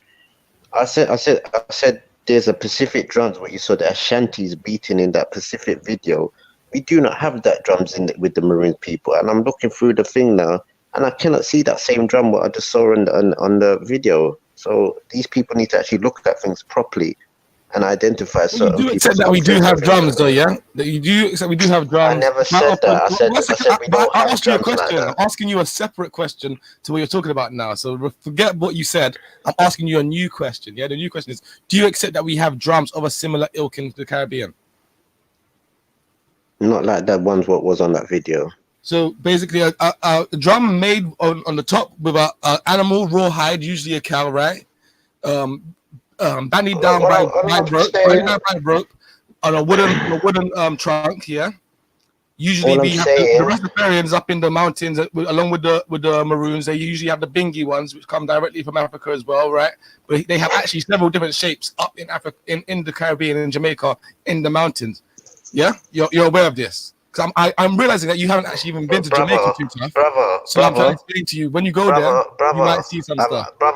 Brother, simple thing here. If you look back at that video, what Rich was playing, I'm saying that we don't play or we don't make those types of drums. No, I get that, but I was asking, what do you mean you say don't make those type of drums? What do you mean those type? Are you talking about the specific drum shape that they had there? Specific ones in that video. Okay, but do you make drums of a similar ilk? I was asking Rich. Are they from Ghana? The question I asked you was, do we make drums of a similar ilk in the Caribbean, namely in Jamaica, in the mountains where the Maroons are? I'm saying drums are drums at the end of the day. I'm talking about a Pacific thing, basically. If you understand what I'm trying to say. But they're not, right? So African drums are quite distinct European drums, yeah? What I'm trying to say to you, the culture I'm looking for, I'm looking at, if you understand what I'm trying to say to you, I'm looking at the distinct culture. A lot of people say we're Ashanti and all these type of things. So I'm saying if we are Ashanti and all these type of things, we would be trying to keep to the certain traditions, in it. There's no harm in these type of things, but I'm looking at the types of drums and the way how we make the drums and certain things like that. People say it's African. Even some of them will say it's African, but when you look at the actual traditional Africans, what they have, it's not. Some of them are not the same. So so the traditional drums that we have in Africa have predominantly African origins when you look at them, yeah? So when you look at the drums that we usually have the funde, the keta, and the bass, yeah? Those are the three main drums that we use in the Caribbean. Are you familiar with these drums, yeah? Yeah, we're looking at the Charlestown Maroons all now. All of these drums, the maroon bass, for example, directly comes from Ghana and Ghanaian culture, yeah? Are you aware of this? What is it called, the maroon bass drum? Yeah. No, actually, hold on. How about the Kamina drums? Because you can't tell me those aren't Ghanaian, yeah? The Kamina drums that they play in the same parish, in the parish of St. Thomas, sorry. Well, have you got any links for some of these things? I'll get them up in a second, man. But you're here talking about the stuff about Jamaica. I'm looking. It's nice Don't saying worry. these things. Don't worry. I'm looking for links while you're saying these things. It's nice if you look for links as well to show me, because Like I I have said, to show I will links share for the what I'm link saying, shortly. innit? I'll share the link shortly. But what I'm trying to That's present what to I'm you saying. right I'm now looking is, for links while I speak, innit? yeah, Know no, what I but this is mean? the problem I'm not is just now you're. speaking, not This showing is the no issue, links. right? You do a lot of this Wikipedia scholarship where, as you speak, you're trying to type into stuff that you can find to neatly fit into your argument. I'm just speaking from No, my I'm knowledge looking of for my the real actual information. island. Yeah, I'm If there from is the drums island, like innit? that, I've been I up will in the gladly mountains say with that. the Rasta If man there's with them drums drums, so like I that, I know will what drums gladly you're say talking it. about. I'm not heartfelt like you, though. I'm not emotionally attached to this. If there's drums from Africa, I will No. gladly But the tell issue you is that. you say that, Listen, but listen what I'm telling when you. you Listen what speak I'm on telling these you. I will channels gladly week do after that. week without any factual evidence, you just talk I from will gladly opinion. do that. Yeah, and I hear you, and I'm going to share the evidence to you in a second. But what I'm trying to explain to you is you're talking about this sort of thing without any real knowledge or understanding of anything you're talking about. Because you name me one Caribbean or Jamaican drum. There's a special drum what the Garifuna make specifically themselves, and it has What's it like called? fishing. It's called the Macaron. Spell it. And you have the tambourines and things like that. There's a certain way how we make our drums. The tambourine. And the instruments, tambourines. Do you want to spell it?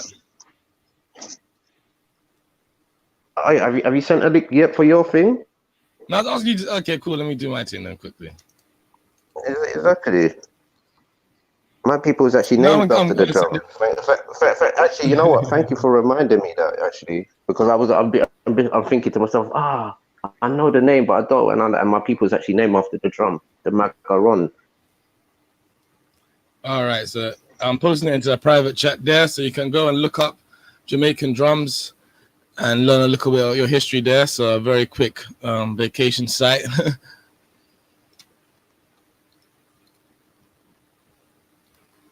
There it is. You get that, Tara?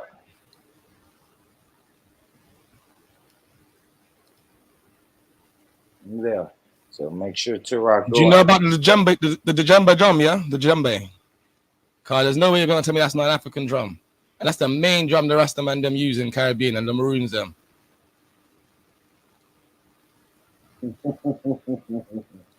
The chats, y'all funny in the chats, man. I don't know, Tara. They said you running, boy.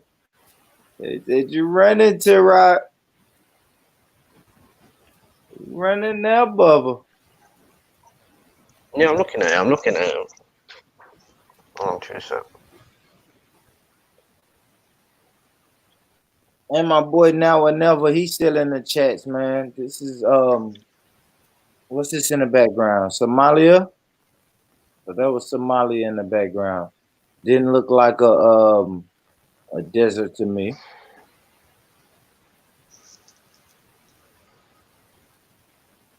All right.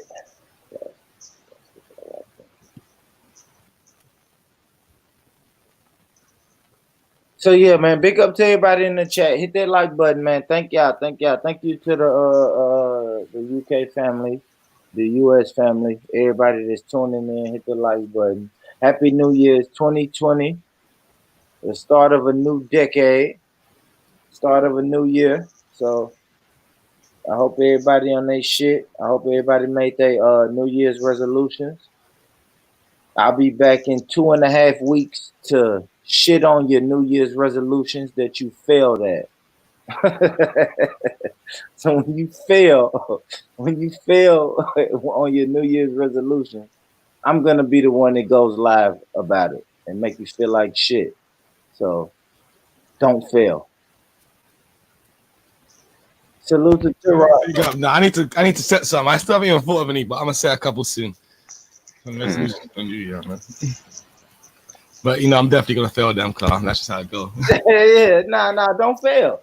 Don't fail, because soon as you fail, Scattered, I'm gonna come on live and I'm gonna talk shit about everybody who failed at their New Year's resolutions. So, I'll make sure I don't. don't fail. Well, yeah, man. Salute. Good convo. Good conversation going on. Yeah, it's a good one. It's a good one. I enjoy it. So, Jada Barber. What up? What's up? Gang. I don't know, Turok. They asking for you, Turok. They said, where you at? I'm here. Yeah. I was waiting for he was going to tell me something about the Tomberry drum because Tomberry looked like one small little tomato to me. Tambourines, they're called. It's a Spanish word. Spell it. And why is American drum a Spanish word? By the way, spell it, please. Hold on. T-O-B. Top, yeah. B. Double B. E. Yeah, tambourines. What? Tobberies. Yeah. Tobberies. Or ton. Tonb. Yeah. Yeah, no, that doesn't exist still. You might have to send a link. my Google skills aren't as proficient. Let me see. But anyway, can we come to agree that the main drums that the Maroons use and the Rastaman use in Jamaica are indeed drums that come directly from Africa? From what tribe? What tribe? What, these drums? Yeah, where's the connection leading to? So the Kumina drums come from Kumasi and Ghana. Yeah, that's directly the connection. The Djemba drum, I believe, are from Senegal. The Funde is a drum from, I believe, Kenya. And the Kete was the smallest of the drum. I'm not sure where that's from, to be fair. I could do some quick search. But from the name, it sounds very Ghanaian, to be fair. And they call it the Kete drum as well. Mm.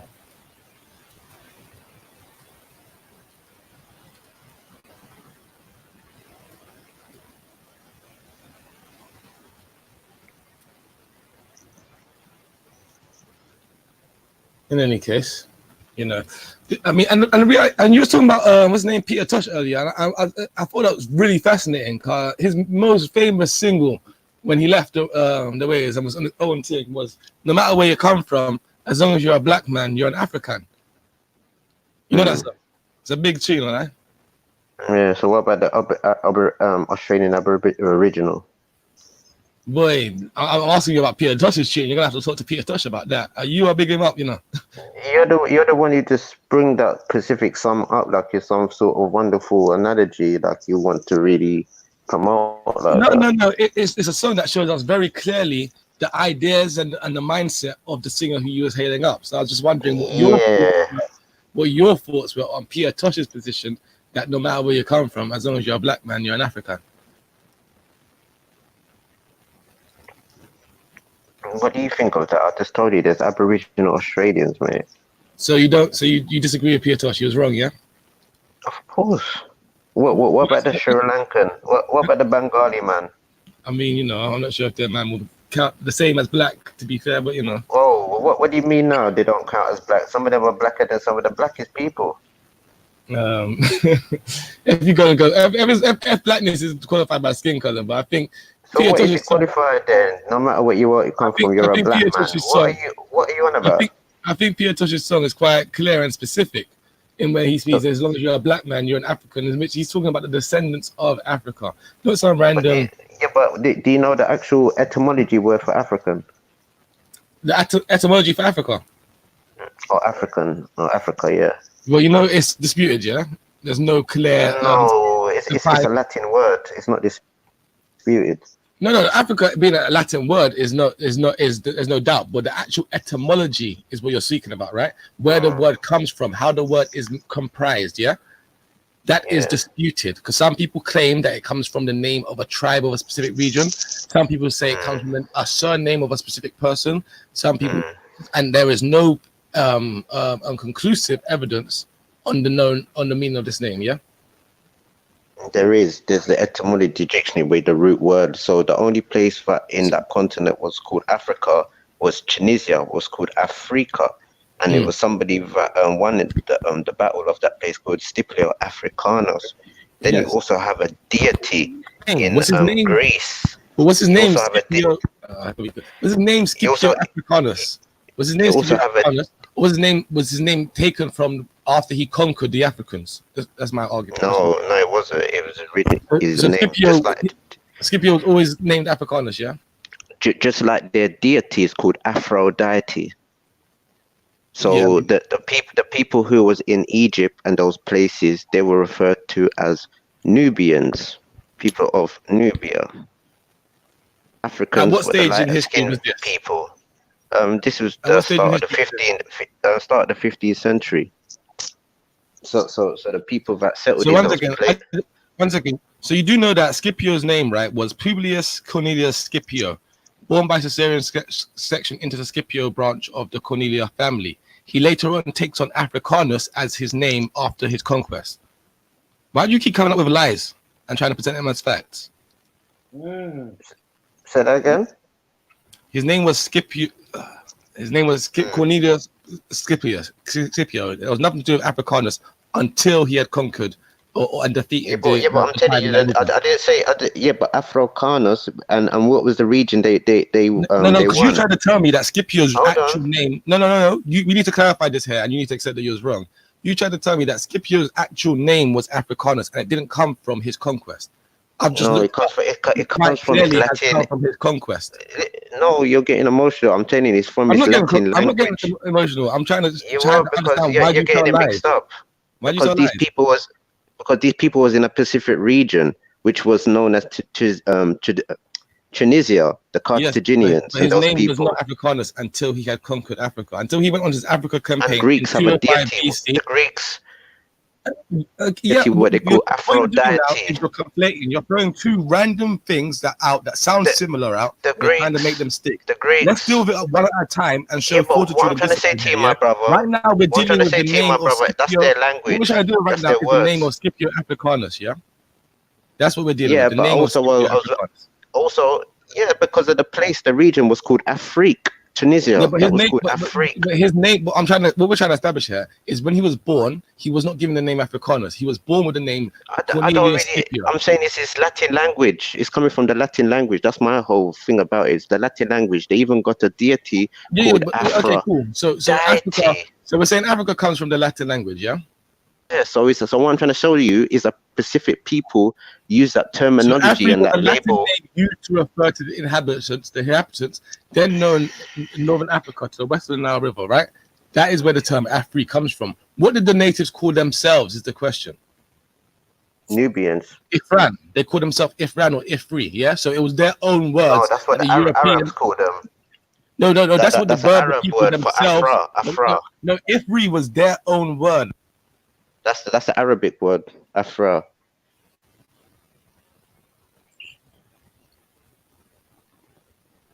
It is because I can see it in front of me. I can see it with the etymology dictionary. Afra is the adjective for the Arabic plural. It said Afrikaans is a native inhabitants of Africa. The Latin Africanus, of Africa. African or Africa is used of white residents of Africa from 1850. Used of residents of the US from 18th century, when it especially meant one brought from Africa, and sometimes now contrast to the native-born Negro as an adjective from the 1560s, pertaining to Africa or Africans.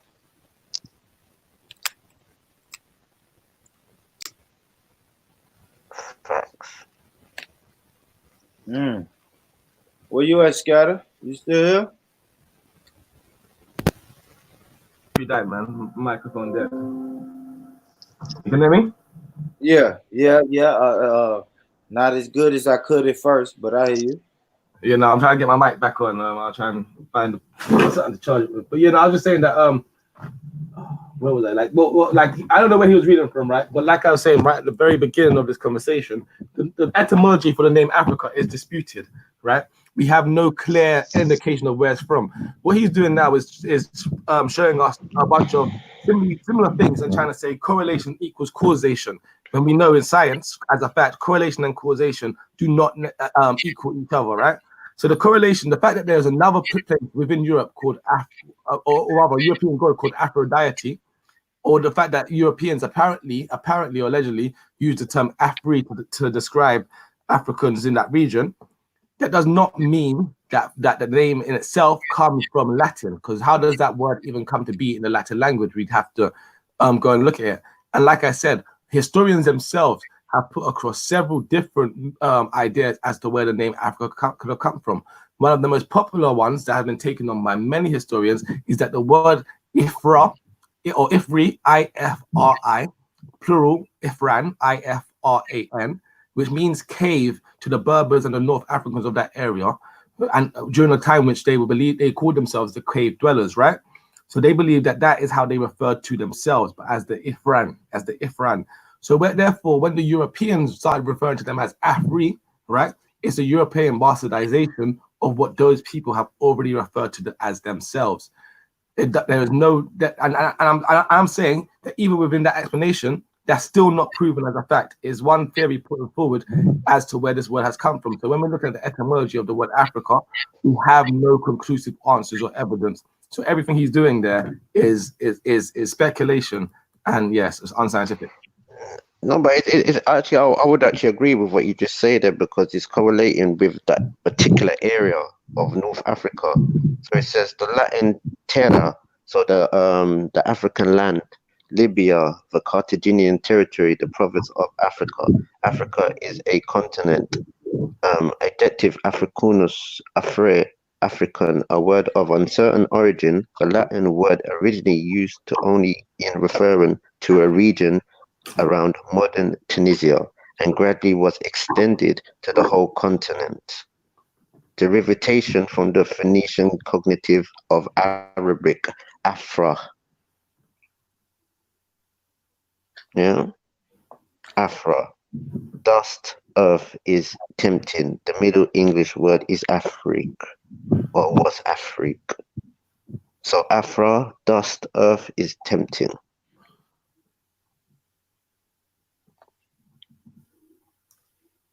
Yeah. But they're talking about that same Pacific region. So yes, I could agree with that statement you made.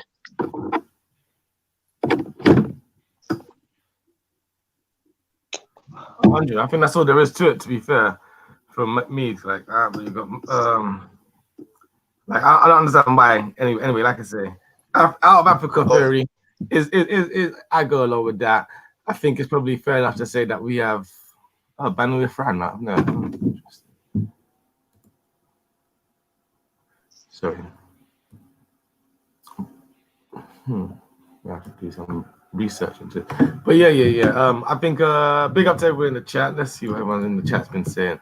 But yeah, I definitely think I don't know why this new age America. I would love to see it tested in universities or in peer-reviewed scholarship, or even like even if there was like an institution of Native Americans sort of coming together and forming together to decide on what on this or put forward this alternate history by where slavery didn't really take place, or it did take place, but in a kind of reverse way to the way which we have come to understand it now.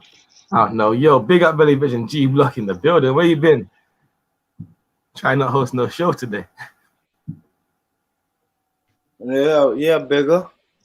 See, look, Nubia, a region of Africa bordering the Red Sea south of Egypt, ultimately from the locational word said to be related to the Coptic word Nubuti, to weave, or from Nubia, Nub, gold. In the fashion sense, women light scarf, it is from French and Latin Nubs, cloud. So yes, so if it's from a Coptic word now, Nubia or Nubut, the derivative, the language, the vowels, and all these type of things where black people or Nubians were referring themselves to or identifying themselves as.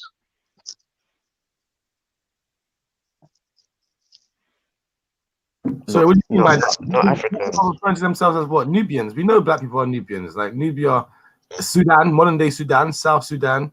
Like that's factually, like even European scholars and historians accept that Nubia was black.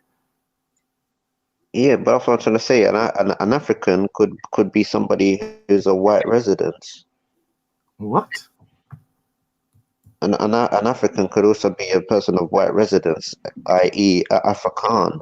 No, they can't. That's not African. They're All not. right, then let's look at it. Then let's see They're, this. they're Europeans. Right down.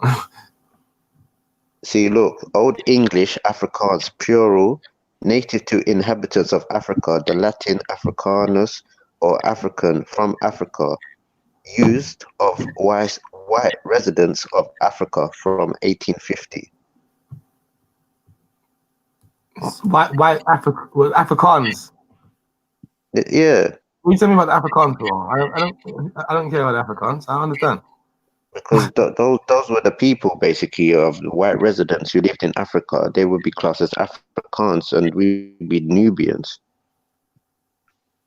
or Negroes. No, they'd be classed as Afrikaans, and the others would be classed as Africans, namely the tribe they're from, either Zulu, Xhosa, Ndebele, etc., etc. Yeah. Yeah, but we already sort of agreed that it was mostly North. Afrikaans We already. was just the Boers' attempt to try and create a tribe for themselves, right? So they could. Yeah, but we sort of agreed that it was sort of like an Arabic sort of word from Afre, and it's mostly like those people in Tunisia, those North African regions was using those types of words. So, i.e., now you have like white people now going into South Africa, the Dutch, the English, and all those types of people. And what do they call themselves after that? Afrikaans. Yeah, and they've been there for. And they've been there for how long? Nearly 300, 400 years. Falls on his face, right? So basically, what happens in Africa is you have a group of people who are referring to themselves as Ifri. These are African people themselves, calling themselves as Ifri. The Europeans who are trying to conquer them and colonize their land, the Romans, refer to them as Afrik, or Afrik. Yeah. Later on, when the Europeans managed to conquer them, they dubbed the area and the land Afrik. Oh, Africa, right? And my man takes the name Scipius Africanus, right? Yeah, because he won that place. One second. That is very different. He doesn't himself take on the African identity. He's still a Roman. He's just emerging that he conquered the African people, basically, and that's why he takes on that name. Now, when you come to the Boers, the Boer people in South Africa, they come into Africa. Let's be very frank. About 2,000 years apart from the Romans, right? So it's about good 2,000 years in between them. When they come into South Africa, they don't come into South Africa and say, "I'm going to name you guys as the African people, and then we're going to take your name for ourselves," in the same way as Scipio Africanus did. They come in there as conquest, but also as settlers, and they're saying, "How can we legitimize our settlement of this land? How can we legitimize stealing this land?" And they know they can't do it with a pure European identity. And so they adopt this identity of the Afrikaans, the Boers people who learn how to live in the bush. That is a complete difference to whatever sort of. I don't even know why you try and make these random like things based on. I think you tried to spin it a different way. Where realistically is the Germanic language of South Africa, the Dutch language as spoken in South Africa from 1892. The Dutch Africanism, Afrikander has also been known as African Dutch people.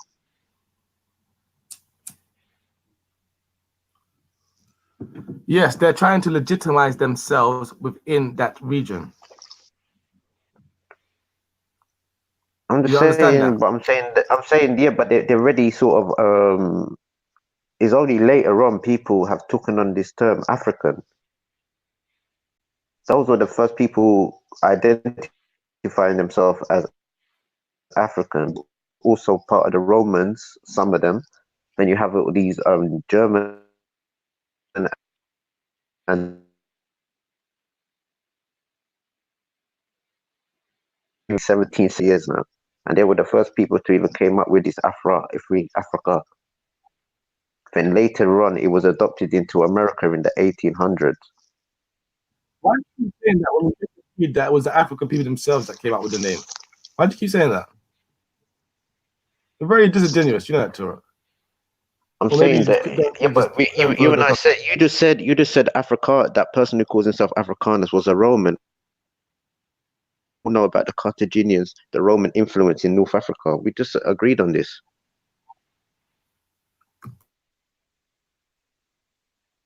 Okay, so what we agreed on was that Ifri was the terms that those people referred to themselves as.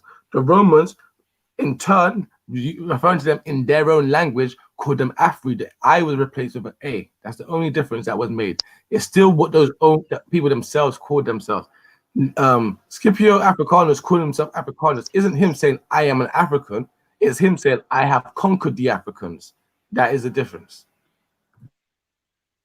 There was a place, Tunisia, where the Carthaginians are. What's the territory that was won? Why he's got that on his name?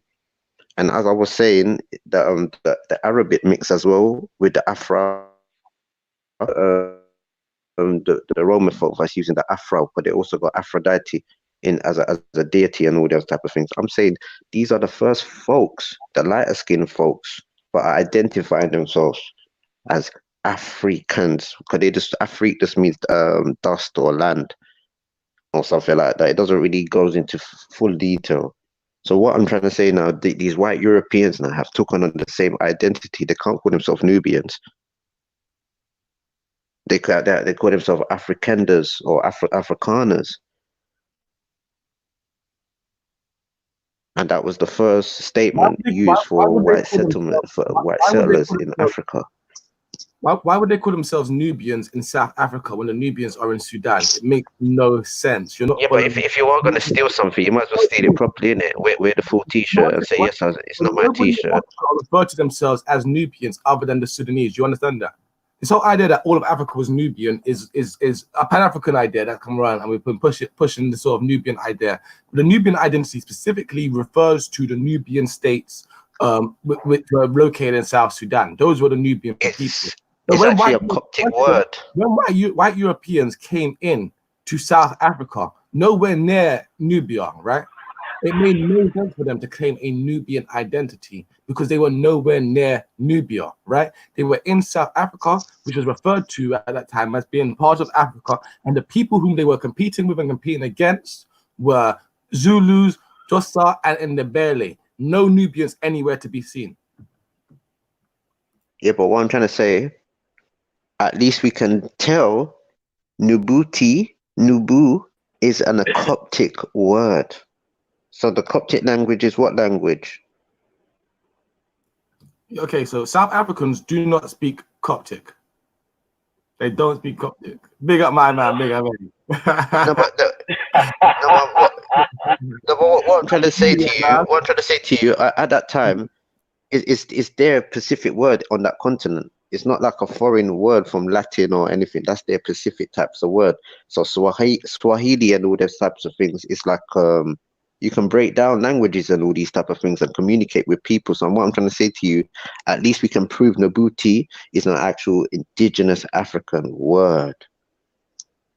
Okay, you're proving that what in 2019? Thank you. When the South African or the European, the Dutch Boers went to South Africa, nobody was going around worrying about what was Coptic words. Shaka Zulu wasn't worrying out saying, "Am I speaking Coptic?" He was speaking Zulu. The people around him were speaking Ndebele and Xhosa. Yeah, they were not worried about Nubia or any of those kind of strange things that you have in your head about these are Coptic words. What was the white people speaking 100 years afterwards? Afrikaans. Yeah, okay, and what is Afrikaans? Afrikaans is mutually intelligible with German. You understand this, right? It's a bastardized form of German. It's basically it's a label which they have, it's a label which they have adopted to legitimize their presence, in South Africa.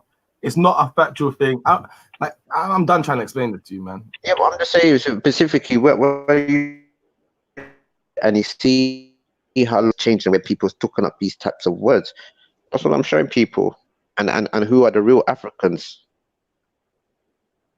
And who are real Nubians? Yeah, what are you saying, Bigger? What are you telling me? Happy New Year, family. Happy New Year, fam. Happy New Year. Big up. Oh, Happy New Year. Is it the 1st of January on the atheist calendar? On the atheist calendar, yeah. Oh yeah, beat. Come on. What about is it the 1st of the fox? What did these G Block calendars look like? on the Taberhook calendar. You know this one. It's the cassava harvest. We celebrate the cassava harvest, man. Cassava harvest, yeah. Yeah, man. Bruv, I want some bammy cousins, some planted. So man, yeah, man. Happy New Year, to Free up the fried bammy, I like. Free, brother. Yeah, man. Free bammy, man.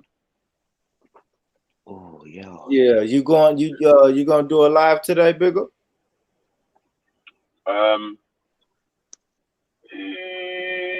Yeah, what? Should we pop one off in a bit then, yeah? You said what? How long you been on for? We'll pop one off in a couple hours or something, man. Yeah, let you run your show for a bit, and then we file over. I've been on 5, bro. Like, nah, Bigger. It's 7:00 in the morning, bro, and I haven't been to bed. Oh shit! Oh, you done that, yeah? I see nothing. It's one of them ones, yeah. You're trying to pass over and buck, yeah. Yeah, yeah, say that, man.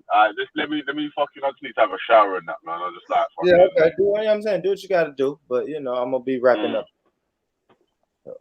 All right, cool, brother. Yeah, and when you're ready, good what we're doing, man. It's actually good what we do. We're actually looking at the culture in great detail and analyzing things for a change. Yeah, it's dope, man. It's dope. I can't lie. I don't know what. I just don't know, man. I know my people. My people come from Africa, Tara. I don't know about all of this. This indigenous stuff, like it's new. It's not new. It's old. It's old, but it's new. I haven't heard it. Like Scatter, have you heard it? Have you heard about this indigenous movement? I mean, it's a decade. We just celebrated a decade. 10 years ago, I didn't hear anybody talking about indigenous America. I'll tell you what. I heard people talking about it in the sense that we have in the Caribbean, there are some people that have slight mixes, very, very, very slight mixes with the Aboriginal people. That's the only ever mention of it. Otherwise, everybody has always accepted that we are Africans and that Jamaica is an African island now. So. No, it's been when Africans have been saying, I'm not African, I'm Yoruba, I'm Ashanti, I'm this. So I'm thinking, oh, what are all of these things? Oh, they're actually ethnic groups. Oh, they got their own separate languages. They have their own separate traditions. They're not all the same. Oh. Yo, Turok. Right, Turok. You're a funny guy, you know. Man said, I heard about Yoruba and Igbo and that, yeah, and they were different ethnic groups. Not that they were tribes in Africa. Oh, bro. No, but they're ethnic groups themselves. That's what you call indigenous people. They're of a sub-clan, whether they're wanderers or just people bound to the land. They've made their own identity. Of tribes from Africa, innit? Yeah, but I'm just saying they've got their identity in a sense to make them a subgroup or a language, at least. So not everybody speaking the same language, at least, you know what I mean? So as a Caribbean person, and they tell you you're from the west coast of Africa, all you can do now is probably look at each individual tribe and see what you share unique. Right. What it will be is that the majority of your DNA is from the west coast of Africa. You get me? And then you'll have other admixtures of people that was on the island or whatever. You know what I'm saying? So they have say. A high majority. You'll have a high majority of West African DNA, and then you'll have like other bits of European, some Native American. You might all have some Indian in there, and some Chinese in there. Obviously, them men have been over as a buffer class for a little while as well, and some men were mixing. So what if I told you, Freddie, they already had black people in the Americas, and around the 17th to 16th century, some of these people started taking these people into Africa. What would you say about the DNA test then? About the DNA test, what I'm saying is that so I've never seen no records of, and like you're saying, I think about it like this thing, yeah? You're saying in the 16th and 17th century, some people went from the Caribbean to Africa. All the other time, from the start, from the people first was leaving till then, they was coming from Africa to the other places. No, first they brought white people. Yeah. So what about the rest of the people that was coming back and forth from before the 16th century? Those were like the Spanish, the Portuguese, and some of the Dutch. But these people were also setting up colonies and companies in Africa at the same time. Stick there. Stick up in. Are you saying the Spanish, the Dutch, and the Portuguese was in the Caribbean before the 16th century? Yeah. Before the 15th century or 14th century. They was in the 15th century doing things. That's the same time when the Garifuna was created, yeah? They could be before that time.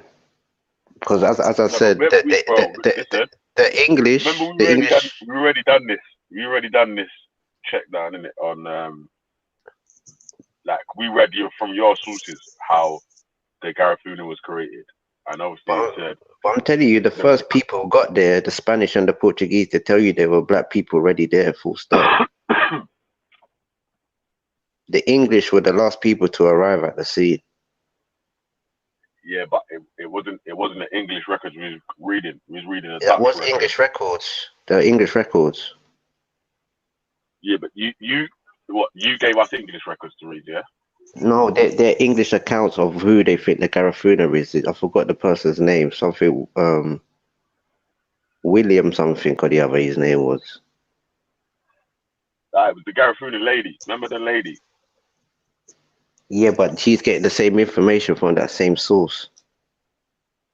That is the source where they got it from. Is from that man who was working there as a governor, something William, and he writes of that. At that time, 16 something or maybe 1670, a ship, this, that, and the other. He's the one who wrote that narrative, the English. But but the Spanish, the Portuguese, and the Dutch, they was doing business there in the 15th century. And they also had companies set it up in Africa. So they was bringing American products to Africa. Before, that was in the 14th century, yeah? What's the name of this company? The 15th century is called the Senegambia, the Africa Company. So places like Lagos, that was named by the Portuguese. The Portuguese set... The Royal African Company? Yeah. The Royal African Company was called afterwards. So you're sure the Royal African Company was made in the yeah, because you had the Portuguese as well. We had the Portuguese that was established in Nigeria. No. Stick to the Royal African Company. Stick to the Royal African Company, yeah. So the Royal African Company was made in the 1400s, yeah. I'm not too sure. I'll say about the 15th, 16th century. The 15th or the 16th century. And when did the British get to the Americans? Somewhere in the middle of the 16th century. So the Royal African Company, a British company of the Crown, was in Africa before England got to Africa.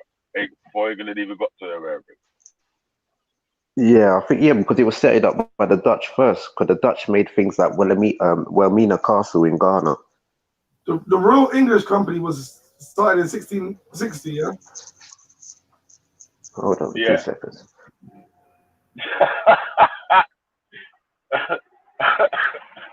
What you laughing at? What you laughing at, Bigger? He'll be right back. He's coming right back. He coming right back. He coming right back to the He had a phone call. Yeah, he had a phone. Man saying the company is set up and working before the people have even got to the land. I don't know how that works.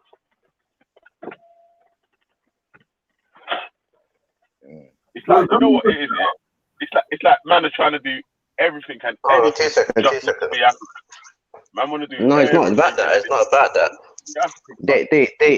The English took it over a lot of these places when they won places like Ghana and them other regions, but it was the Dutch setting up these regions and the Portuguese first But in that's Africa. after the 15th century, bruv. You're talking about the 15th century, cuz.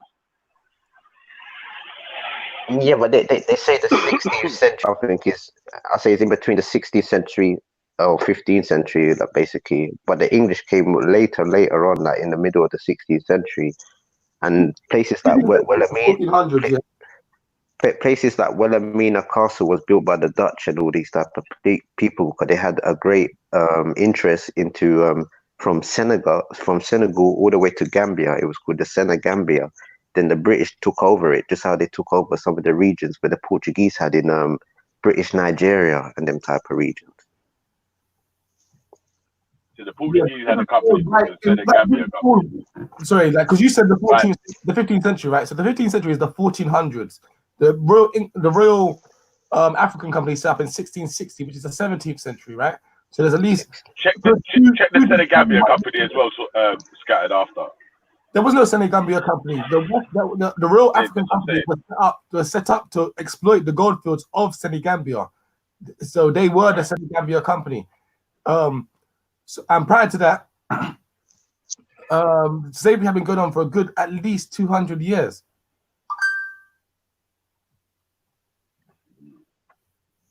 Yeah.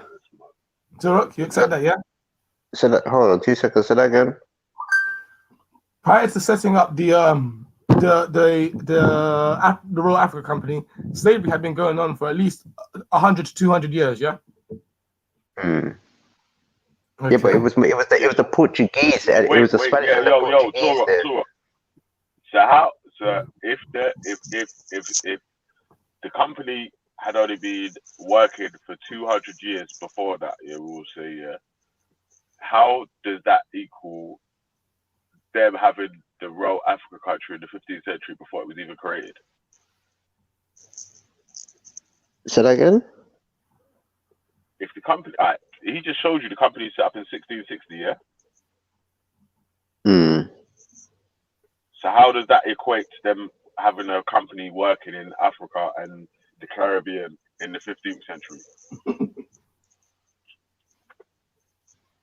Yeah, but what I'm trying to say is that a lot of these things must have started from the 15th century going onwards into the 16th century. No, but that was started in 1650. I think it was established in the 15th century. No, because he just told you, yeah, the slavery was going on for 200 years before that. Involving the British as well as the Spanish and Portuguese. I'm not too sure of that because a lot of these people they ran into the west coast of Africa and they started setting up like companies there basically, and they started bringing a lot of the products there like cassava and all of these things, and they say it's from the 16th century. So like where's that, the early 16th century or the start of the 16th century? So Torok, listen, yeah, if we can find cassava in Africa before the 16th century, what would you tell us about that? No, but I've already studied it, and it tells you that the Portuguese bring it over in the 16th century and certain things like that. But I'm thinking they already had certain regions already in the 15th century in Nigeria, i.e. Lagos, certain places like Angola. When you had the Dutch that came afterwards, where they were setting up in Senegambia. Yeah, but what if we could show you that it was there before the 16th century? What would that be? Say that again. What if there's What, the cassava? Africa before the 16th century?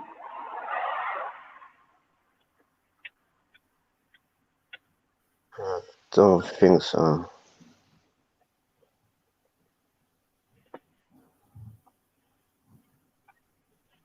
See, look.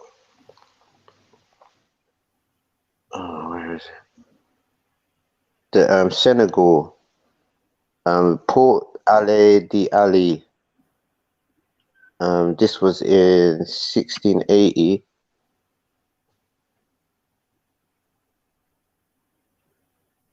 Again, then you have some place called the Guzalanga, the Dutch in the Caribbean in the wild coast of 1580. And these are like all their forts and all these type of places where they set it up for docking ports and certain things like that.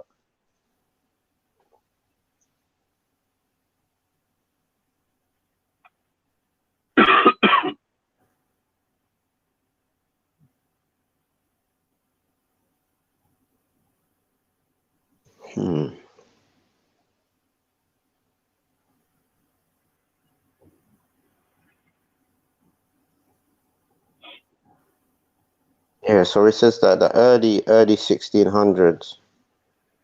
Mm.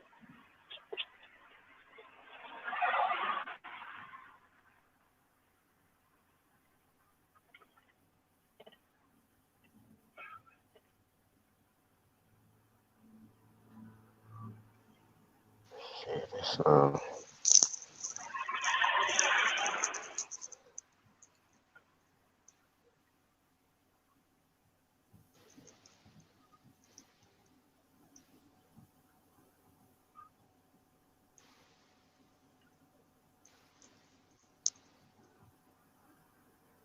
It says from the 17th century onward, the Dutch started colonizing many parts of Africa, including the Ivory Coast, Ghana, South Africa, Angola, Namibia, and Senegal.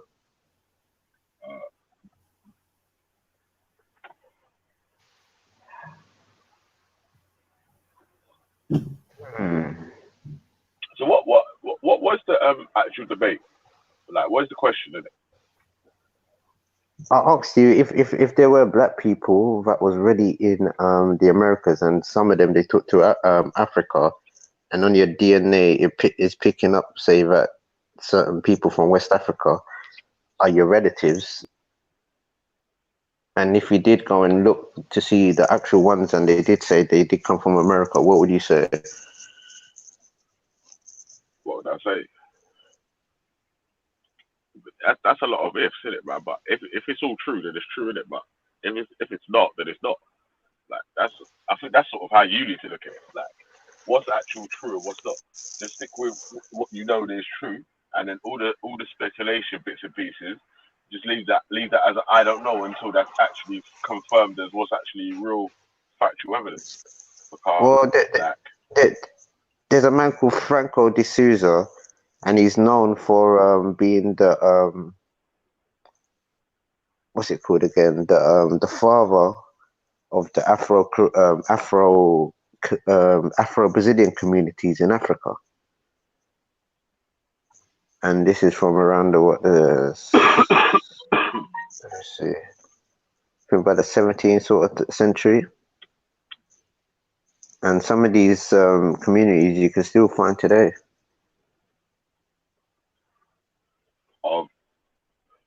Afro-Brazilian communities.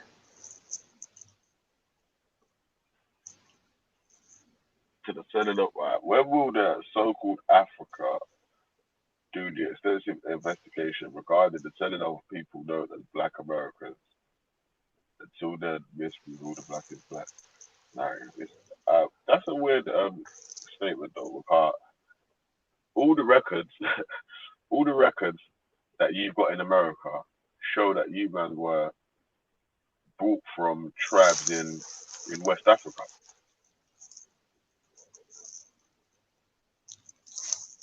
So unless they're lying to you as well, unless the white man information, as you like to say, I noticed that's another little get out clues where man's in the corner here. I was saying, but you're using white man information. I'm like, what the fuck? Yeah. Yeah, I use that sometimes too. Well, look at this guy. His name is Franco Felix de Souza, born 4th of October 1754 and died May 8th, 1849. He was a Brazilian born to Portuguese colonist and a slave trader who deeply influential to the regional politics of pre-colonial West Africa, namely current-day Nigeria, Benin, Ghana, Togo, he founded Afro-Brazilian communities in areas that are known part of those countries, and went on to become a Chacha of Udua, the slave trading hub of the region, the title that conferred no official power but commanded local respect of the kingdom of Dahomey.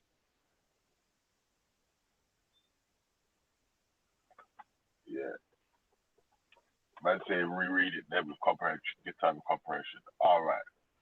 So, when will so-called Africa do the extensive investigation and regarding of the selling of people known as Black Americans / ADOS? Full stop. Until then, miss me with all the black is black narrative. And I'm saying, God of Jacob, what other evidence apart from a Bible story are you bringing to anyone that sort of doesn't believe the ADOS story? So you want Africa to do the research?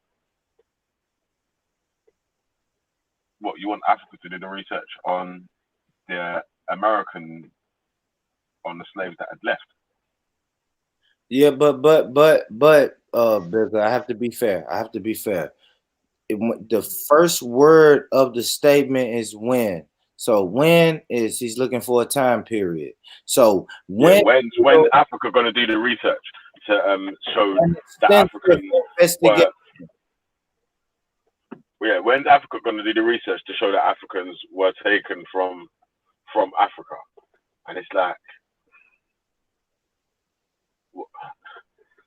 how does that even make sense though? Like, what are they going to do? Another investigation on the slaves that were sold when there's the full records of from the people that got the receipts of the slaves that they bought.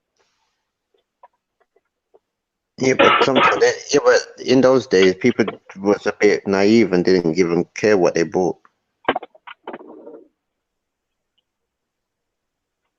So what investigation could Africa do to show you that you're African and you're not a Native American? What investigation would Africa need to do? Would they need to show, like, how would they prove that?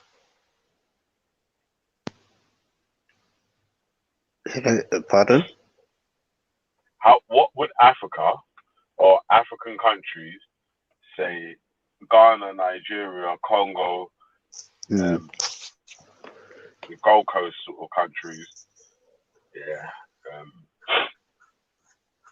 what investigation could they do to show the Africans in America and the Caribbean that they was taken from there? What investigation does there need to be? I say we just look ourselves and just look at the cultures of West Africa and see what we do in the Caribbean. So I think that's the first thing, and it'd be sort of subjective at the same time. So there's no African traditions that the Afro-Brazilians and the Afro-Americans or whatever have that's not a resemblance of anything that came from Africa.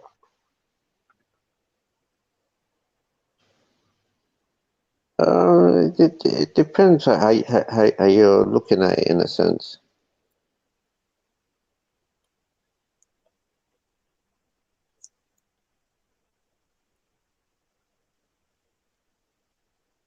What you mean? Break that down. What you mean it depends on how you're looking at it in a sense? Talk to me. It's like we just have to, a lot of these things, I don't know who we actually got these stories from, if you know what I mean. A lot of these people, they done a lot of things so they could gain political, legal status to do certain things, if you know what I mean. So like with even the Garifuna people, even though they said, oh, these people were mixed with the people, they still chucked them off the island and all these type of things. So people have written certain things in history for a narrative. I'm just saying, if you look at the actual history patterns of what's actually happened, the movement of the people, and look at the actual cultures and certain things, because there could be certain cultures people took from America and brought it to Africa. But if you don't look at the cultures and understand it, you might just say, "Oh, he's African," but not knowing where the real root of it actually lies. What we need to for you to prove that the Black Americans were had a community and traditions in America and not Africa is like you don't you need to prove that, because that's the narrative that you are kicking. Like we're going with the what is known as factual evidence at the moment. You know what I'm saying? That man have got receipts of bodies that were bought. Man have got ships in museums that guys were traveling on. Man have got plantations. I've visited plantations in Jamaica. Yeah, that used to be slave plantations. Yeah, but You know I'll be honest, a lot of these things, you have to be honest, a lot of people corrupted certain paperwork and said, oh, they had more things than they probably did have. No, weird. If you're going to corrupt it, you're going to say you had less. You're going to say you had less than you had. Why would you say you got? Why, if it no? What do you mean? Not really. What if you're going to be paying? Listen. If you're going to be paying, listen. If you're going to be paying tax here in a capitalist society, there's no way that you're ever going to put you've got more things than you have on any sort of list that you're accumulating. You're never going to say that you've got more stuff than you. You're going to say that you've got less and then have more. Well, take for instance, when they were doing reparation and abolishing slavery, certain people probably said they had more things than they actually did have. I.e., a lot of people used to do insurance fraud and all these type of things in England and in the Caribbean and on the travels and things like that, and said, oh, they took so many slaves, but the ship sank and all these things, so they want what do you call it? They want payment for their ship. And in those days, what could they actually do to see if your ship actually sank if you had so many slaves and whatnot?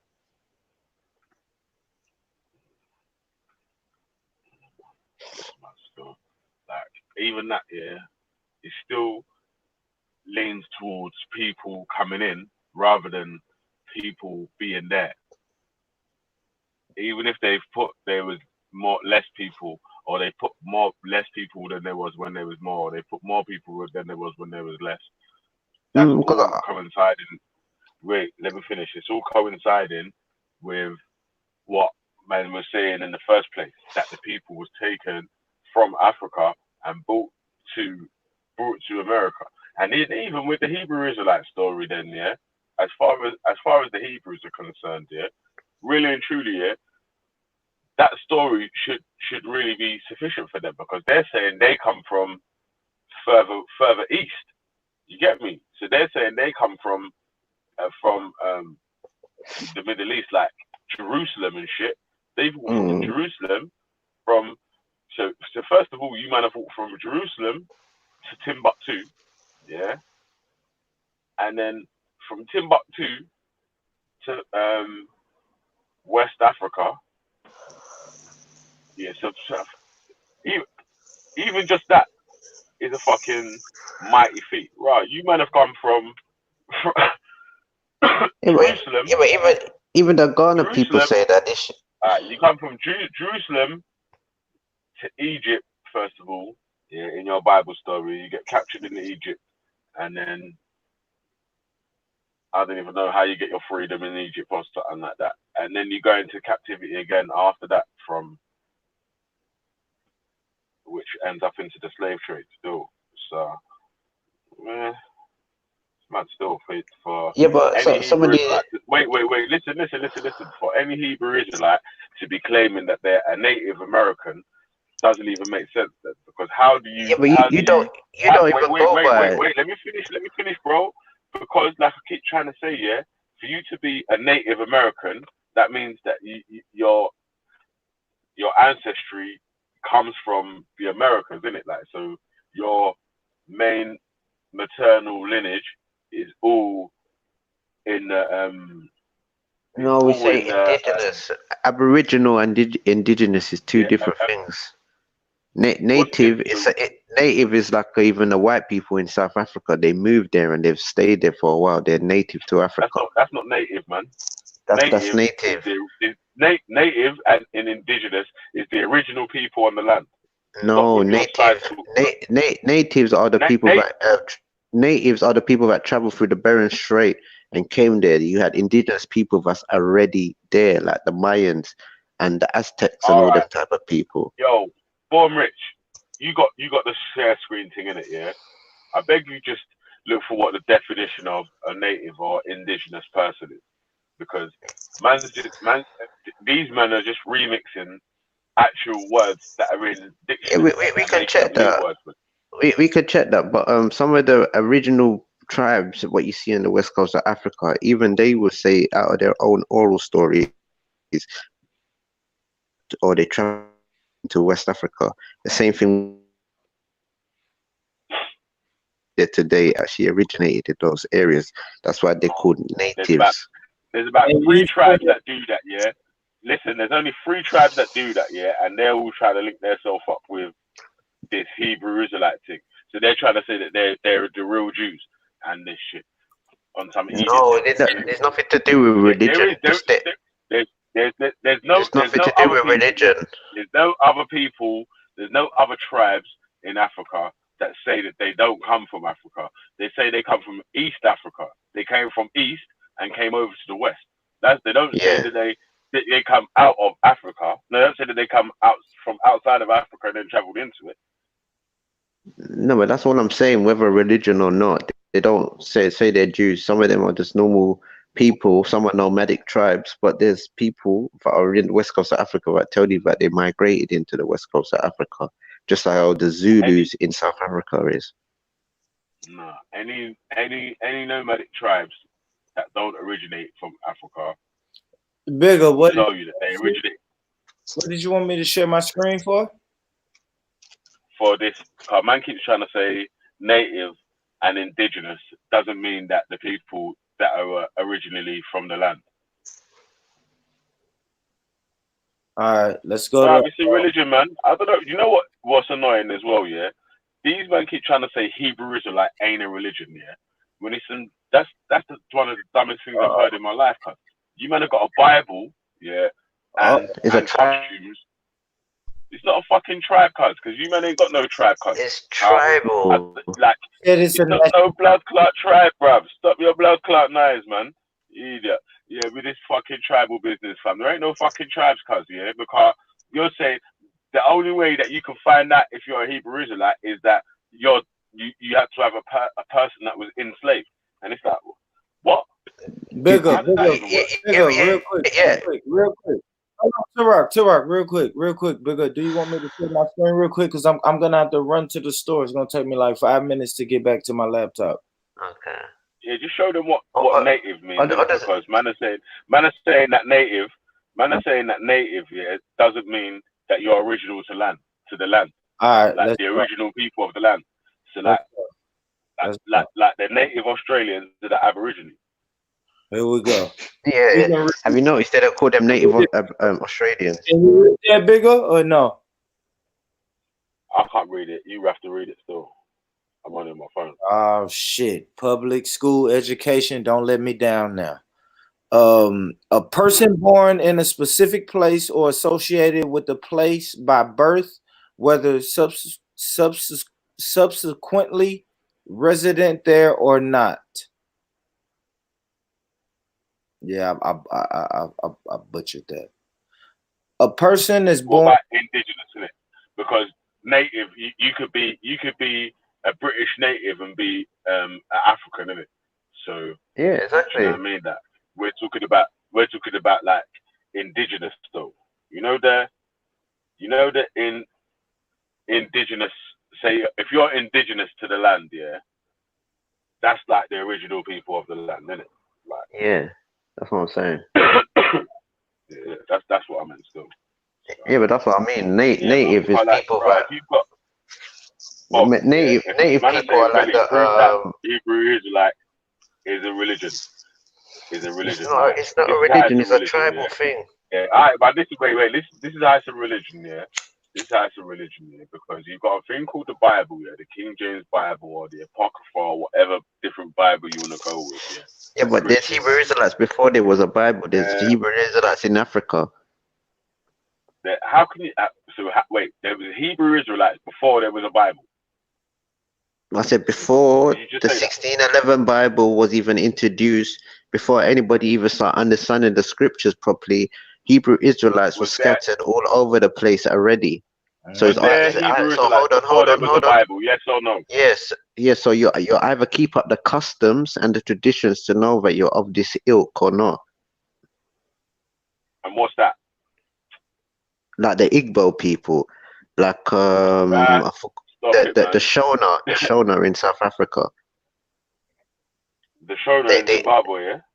Yeah, they keep the feast days, they keep the special holidays and all those type of things. They keep the Sabbaths, they do circumcision. The work goes on. Man, so they've got rules of the Bible before the Bible, and that's what's making them Hebrew Israelite, yeah. The rules are of their Pacific tribe. If you understand what I'm trying to say. So they've got. So listen. Wait, listen. They've got one circumcision rule, yeah, and then 20 other rules that have nothing to do with the Bible. What about all them other 20 rules that's nothing to do with the Bible? It's how and when and how you supposed to participate in these rules and why you do these as your customs or traditions. Not everybody will do the same thing. This is what I'm trying to say. It's not to say it was in the Bible, the Africans read it in, because a lot of the people had to translate the Bible into people's languages for them to even get a full understanding of what the Bible was about. But a lot of these people had these narratives before. That's why a lot of these people who went on the Atlantic slave trade say these things. But a lot of people are waking up in America who thought they were Judah, but they're really Gad. So a lot of people. Listen, yeah. What's funny though, yeah. Alright, so I can really talk about Jamaica, innit, yeah. So the captives that were taken to Jamaica, yeah, come from a list of about 11 tribes in Africa, yeah. I can get up the list, yeah, but I'm on my phone, innit. Yeah. I can imagine. Yeah, I can imagine. All of them tribes still reside in Africa that they came from. Mm-hmm. Yeah, so where's the Hebrew side of that then? Yeah, but what I'm trying to say, the Spanish saw the Maroons there. The maroon is even probably an Arawak word and all these type of things. So the Spanish saw these people and they were trading with these people already there. So hold on. 2 seconds. See, I let you talk, man. I let you talk, fam. You said you only know about Jamaica. I let you talk, fam. I let you talk. I let you talk. Say what you're gonna say, but you gotta answer the question at least, though. I let you talk, fam. I let you talk. So when the English got there after the Spanish and things like that, they started doing their types of things and business. This is why they made a treaty with the Maroons to let them have their slaves there, and if the slaves run away, the Maroons bring them back. Is that not right? So how does that even answer the question to what I said? I said, yeah, that the tribes that the people came from in Jamaica still reside in Africa today. So how does that make them tribes? Maroons? Hebrew. How does that make them tribes Hebrew? Because some of the remnants of those people are still in West Africa. The Igbo people, the Ga maybe, or the Iwe, who's in the region of Ghana. So the Igbo people's story is that they come from East Africa. Or some say they come from Israel or something. Some say that. What? Israel? Yeah. You know, Jedi's an Igbo, isn't it? Yeah. Yeah. But should we listen? Should we listen to the traditional people who keep their customs and their history, and the people who live amongst them, and say, yeah, these people say they're from Israel. So a Yoruba, Mic check, Hebrew. mic check. Am I good? I'm not too sure about the Yo, Yoruba. Wagwan. Yeah. I'm not too sure about the Yoruba, but I think the Yoruba's really not that old like that. I think personally. But the Igbo oral traditionally said that yeah, they came from the east or they come from Israel. And the Iwe They come from Israel. and the Iwe or maybe the Ga could be another Hebrew set in West Africa. And who else? Maybe some of the people in the place called Waida. Who else? Yeah, it could be. Yeah, I'm not too sure of all of them. Like there's possibly so many there, but I can at least name 3 on the west coast of Africa. Alright. Do you want me to read something for you? You hear me, Okay. yeah? Yeah. You hear me? Igbo, also called Ibo. People living chiefly in southeastern Nigeria who spoke Igbo, a language of the Beni Congo branch of the Niger Congo language family. The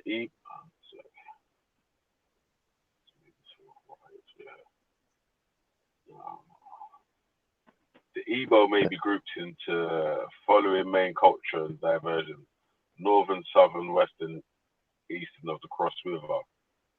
The northeastern, before European colonization, the Igbo were united as a single people, but lived in autonomous local communities. By the mid-20th century, however, a sense of ethnic identity was strongly developed, and the Igbo dominated eastern Nigeria and tried to unilaterally secede from the Nigeria in 1967 as an independent nation of Biafra. So I just type in the Igbo claim to Israel. That's nothing about Israel, cause it just says Africa, mate. Yeah, but what site are you reading from? Just go straight to the answer. Do the Igbo people claim Israel? Do the Igbo people claim Israel? This is the Encyclopedia Britannica.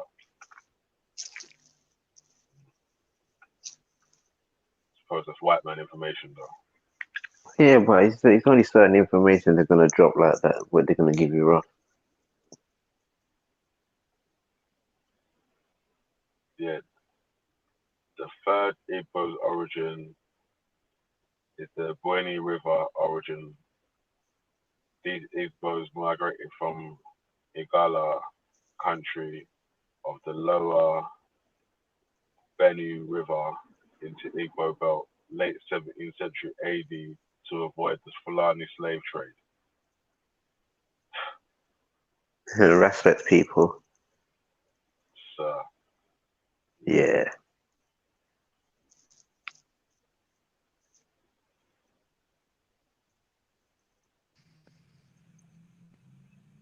Yo, Veli. Yo, bro. Yeah. I just came up here real quick to kind of, I guess, address the commented thing that Rich put up there. Like the what could the Africans? Yeah, what sort of investigation would you accept from the Africans to prove that you was their ancestor, sort of thing? You was one of their ancestors. Right. Here's my position. We don't, as Hebrews, but we can get into that if you want to. We're not saying we didn't originate from Africa. My question was, when will Africa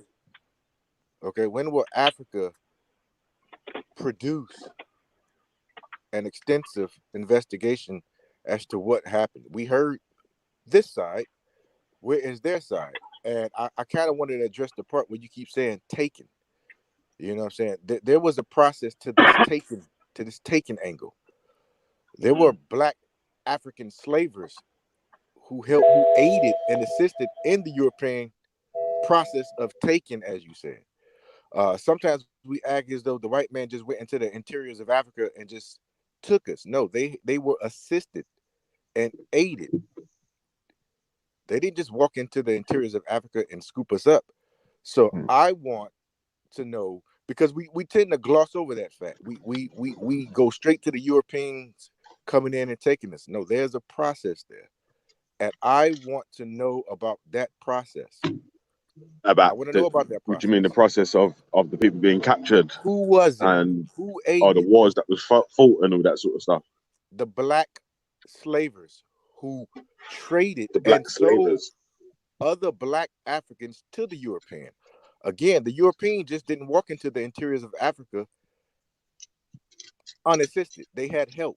I want to report on that. I want history on that. Talk to me about that. That's all I'm saying. How could they do it? I don't know. Africans can read hieroglyphs. They can read all this other stuff, but they can't produce that small bit of piece of information that's missing for me. And a lot of it is like oral history. Say again? So a lot of the stories told about how the people was taken into captivity, the Africans have got them damn stories, and they are told in oral history or whatever. So yeah, I'm just asking, produce that story then. I've never heard it. I've never heard accountability. It always goes straight to the white man, but I need that origin. I need that piece of history that's always glossed over. Because they should be more traumatized, really, when you think about it. Right, one second.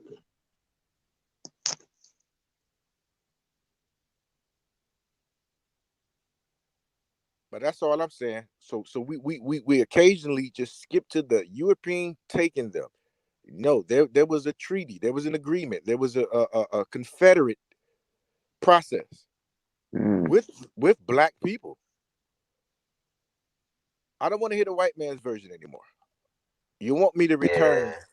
I want to hear some self-deprecation. Tell us what happened. Why did you do it? Name the tribes before I go hug up on the people who sold my granny. You got to. We got to have that conversation. That's the conversation that we got to have instead of glossing over.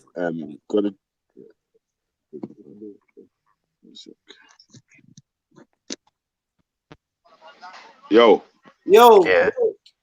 Yeah, see now that's yeah, great. I got a phone call in it, man, and then it made the volume go low, so I couldn't really hear what you man was saying still.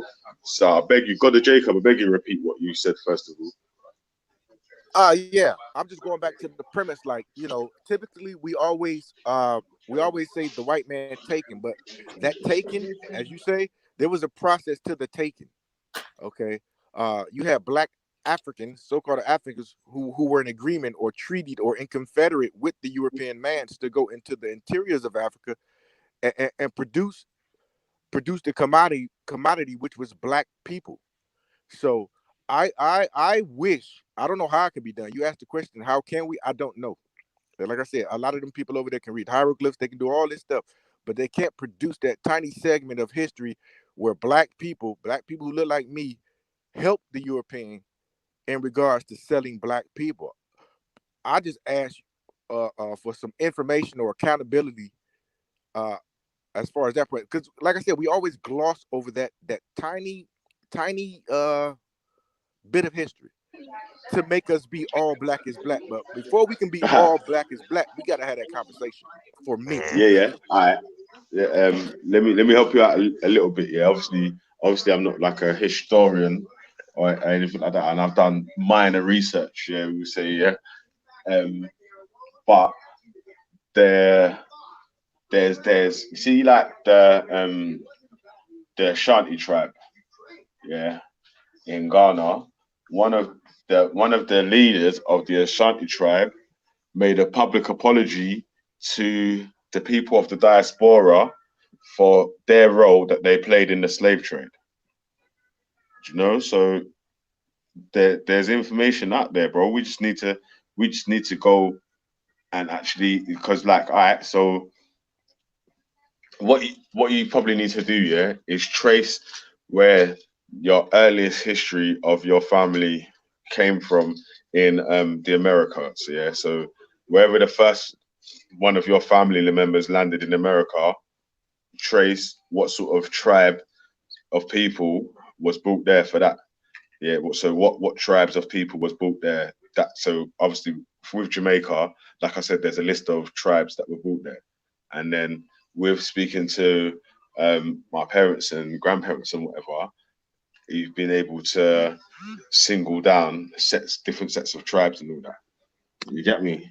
So we can say, all right, you might have come from this tribe, that tribe, and this tribe, yeah. And then you can look onto their records and see what their history and their origin story is. Yeah. I hear you, but here's the thing you said that stuck out to me. You said all I have to do is trace. I don't want to trace. No, but but do you know why? I'll tell you why though. No. This is why though, yeah, because without knowing what tribe you actually come from, you're not gonna get the actual answer of that's specific to you. You get me? So without knowing at least what sort of area you could have originated from, how are you gonna find out how, do you know what I'm saying? Like how they was taken, what the African side of the story is, what the European side of the story is. Do you know? How will you ever find that out? But at the same time, remember in my initial post, I said when will they do the extensive research? And extensive. Saying I'm sorry is not extensive to me. No, it's a blanket statement. But what it is it shows that if you do the research on the actual tribes that you come from, and then you see what their story is, they'll tell you about the wars that they fought, the battles that they had. Do you know what I'm saying? Like the people that was captured, the people that was lost, the people that was won. Do you know what I'm saying? Like the things.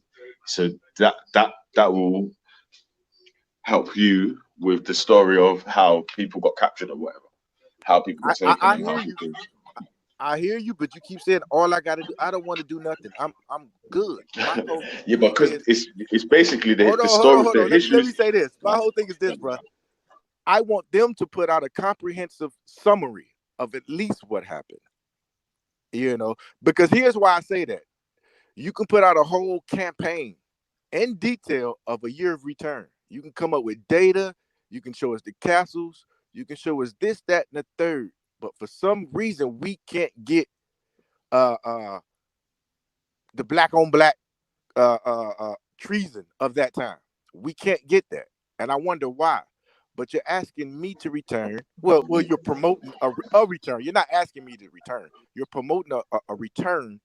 But I need a return too. I need you to return some knowledge to me that you won't put out. But return that knowledge, and then I can base my year of return more efficiently. Do I want to return back there? Because if you're hiding this now, you'll have some shit later down the line. Put everything on the table, and then let's have a conversation. Hey, Brother Jacob, yeah. This is why I'm saying what you have to do, yeah, is because the knowledge the story is already out there, but it's dependent which line of the story fits for your family. So do you know what I'm saying? That so if your family is, say your family originates from the Yoruba tribe, then obviously like DC Brad, he's Yoruba, isn't it? Yeah. So he's been able, now he's doing his Yoruba discovery and finding out what the Yoruba stories on the different bits and pieces are, because the stories are already out there. It's just that we don't know what they are. That's why I keep saying that. Yeah, but wait. Let me finish. That's why I'm saying, because you're saying that they need to produce extensive research, but their actual stories are already out there. We just don't know them. So I'm saying promote it better. I don't want to do the legwork. But how are they going to promote? How are they going to promote their single tribe story in schools in America when they're a colonized tribe in Africa?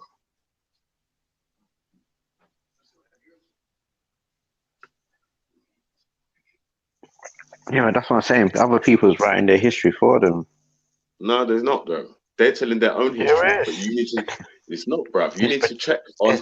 You need what you need to. That's what I keep trying to say. You have to find out where. All right. So remember, like we done with the Garifuna people. Yeah. You check. You gave us information on where you find it. Yeah. We read what the information was. If we wanted to go further back than that, yeah, we could have found out what tribe it was that ship of black slaves that mixed with the original people of St. Vincent. We could have found out what tribe of the people that was brought there, or what was the most majority of the tribes there, and then looked at all 3 or 4 of their tribal histories, and then that would have been your story of how this happened, and now you're here. So all the research is already out there. It's just you have to join the dots together. I see what you're saying, but the thing is, what I've noticed with the Garifuna people, they're supposed to be a free people, and they don't seem racist against Africans, so they would have kept some of the culture, the language, and certain things like that. And people keep saying they're mixing with Africans, so I'm thinking these people would have still retained certain things as African, but all people can see for these people is that they're actually black. But when you do their DNA, you find out that their DNA is West Coast Africa and certain parts a bit indigenous, Native American. Yeah, because of the mixture. Hold on. Yeah, but they're not telling you the story of some of the people that they're taken out of the Caribbean and put in places like Sierra Leone and Nigeria and all these type of people that could have been Garifuna descent as well. Yeah, but bro, this is why I keep going back to this point. Yeah, is that all them people that left the Americas to go to Africa, yeah, is 16 centuries down the line, isn't it? It's not this ain't like. No, but it's been ongoing. Wait, listen to the point I'm trying to make here is that the tribes were really in Africa for 16 centuries before you're talking about these people going from America back to Africa. So there was tribes of the original people that this tribe come from still in Africa for the whole time, because not the whole tribe didn't leave. It was just select people in the tribe. No, unless the whole tribe left Africa one time, that's the only way you'd be able to say that. What I'm talking about is the DNA that they're picking up. What I'm talking about is the DNA that they're picking up. What do you mean the DNA that they're picking up? So some of these people that the tribe has mixed in with the other people picking up. Yeah, and some of the communities are separate, like they're known for who, like they know who these people are, and they're in like their own separate community. So that again, the tribe, the people, so the Africans that's mixed with the native St. Vincent's. Yeah, a lot of those people got captured and even brought into England and was imprisoned in England as well. So what I'm trying to say as well, a lot of people are not telling like the people that were just normal and they said, all right, then yeah, I'm going to Africa, or they got chucked out, or they had to go to Africa and all these type of things, which we know of.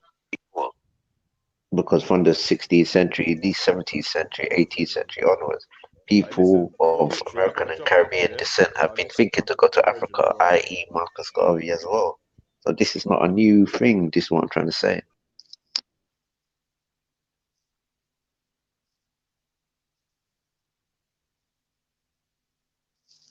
Especially the settlement of Sierra Leone.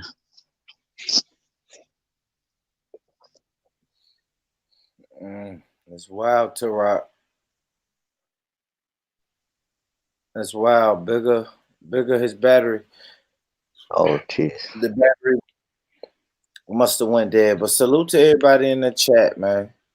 Big up, salute. Everybody hit that like button while you here. Hit the it's a couple buttons down there. You gotta it's the like, the share, the subscribe. You know. But like I always say, man, listen, man, don't let me tell you. Rock, don't let me tell him. I can't tell him what button to hit.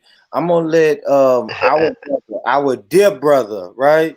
Clifford Harris, aka T.I., tell you guys what to do with that like, share, and subscribe button. Do your job, nigga, and hit that button. Hit the button. Man, hit the button, cuz. Man, hit the button, nigga. You want me to hit for you? Hit the motherfucking button and let me in. So you heard what T.I. said, man. Hit the button, hit the motherfucking button and let me in, man. Like button, share button, subscribe button. Rock in here. Rock, people are saying, man, why do you people saying Rock hates to be African, man? Why do you hate? Do you hate Africans, or are you just saying you we don't come from Africa? Like, what is your deal? What is your deal, Rock? I'm just looking at the culture. Some of the culture, what we still have in the Caribbean today, we're practicing, is actually indigenous to America. And because we're black people, we just say everything what we do is African, which is not fully true in a sense like that. So it's just little things like that. So take for instance, that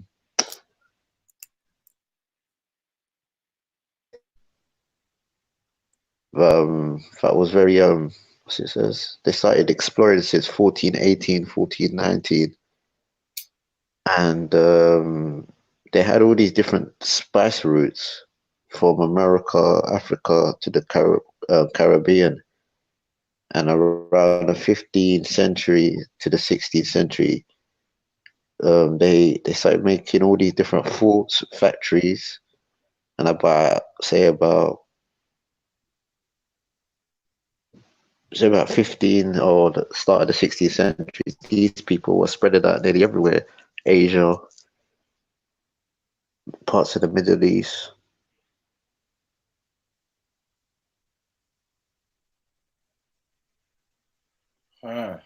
Okay. But it says the third era of the empire covers the final stage of the Portuguese colonialism. After the independence of Brazil in 1820s, by then the colonial position had been reduced to forts and plantation along the African coastline. Expanded inland during the scramble for Africa in the 19th century.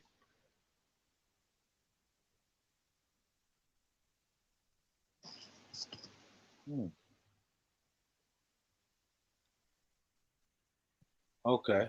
And what is that? What is that you're reading from, so people can find it? It's called the Portuguese Empire. Okay. So the Portuguese Empire, family. Make sure y'all find that, man. Yeah. Yeah, man. It says while they was exploring around the Atlantic African coastline,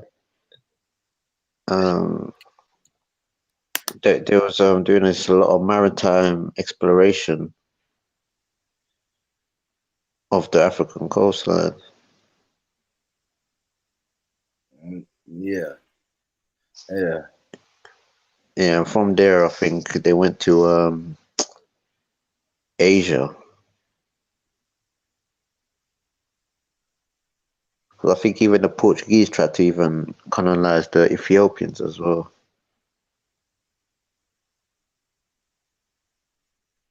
You said the Asians tried to colonize the Ethiopians? I mean the Portuguese tried to colonize the Ethiopians. Mm. Yeah, that sounds about right. That sounds about right. And you came from the Portugal. You came from Portugal, didn't you? To rock your people. I've got a bit of I think it's Portuguese Jew on my Jamaican side. You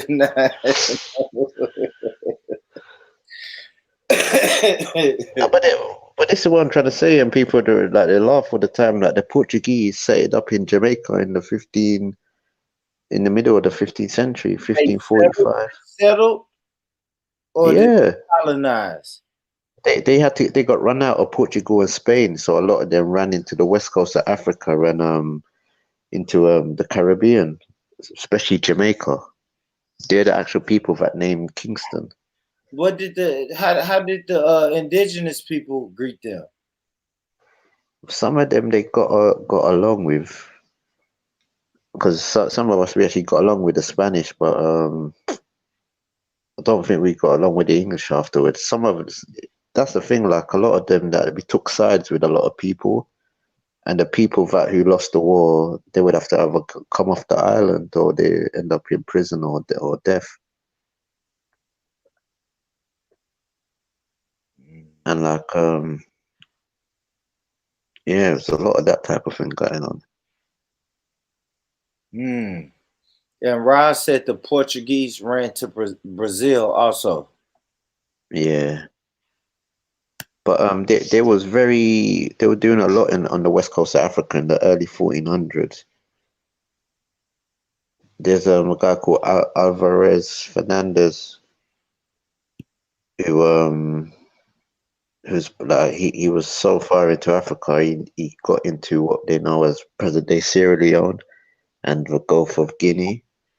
And when they reached about the 1460s, Cape Verde Islands, where they started setting up little I forgot what they called, trading posts. Okay. Yeah, with the Portuguese, they done a lot of the hard work, but didn't really get to benefit, I think, because they had such a small population. Then around 1492, Columbus goes to the Americas. It says the Portuguese and the Spanish along the north-south meridian, 370 leagues or 970 miles west of Cape Verde Islands, was disputed by two countries until 1777. But it was said they even took some of the Arawaks and left them on Cape Verde as well.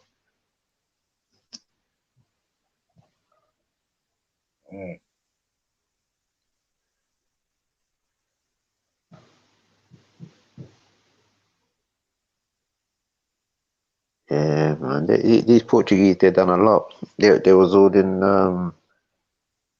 what they call it, the Pacific Ocean and them places.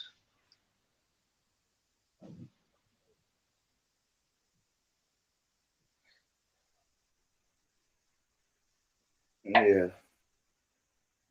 That's dope, man. That's dope. Salute to everybody that's in the chat, man. Make sure y'all hit that share button. And hit that like button, subscribe, the whole nine, man. Make sure y'all do all of that good stuff. Subscribe is the most important thing. Make sure y'all do that. It don't cost you a dime to do it, so why not do it? You know what I'm saying? I got the brother Turok in here talking his shit. You know how he do. So when is the last time you've been back to the islands, Turok? A little while, man, about nearly 10 years and a bit. You done got comfortable in London. Not really. I'm just looking. Once I go there, I'm not really looking to move from there, sort of thing.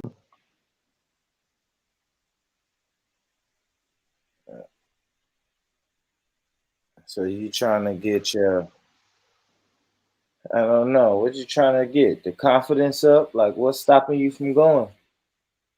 I don't know. I'm just like, if I go there, I'm not coming back to England. Basically, it's one of those ones. So it's like I'm just making sure I've got everything settled, or just be in the right frame of mind. Or it depends, innit? It's not leaving; it's just how you leave.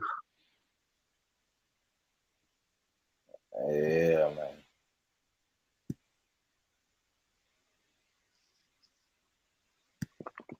Have you seen what's his name? JT Big Figures in Africa. JT the bigger figure? No, I haven't. Oh, you're lying. I thought you be like, yo, Torah, look at JT, man. What is he doing?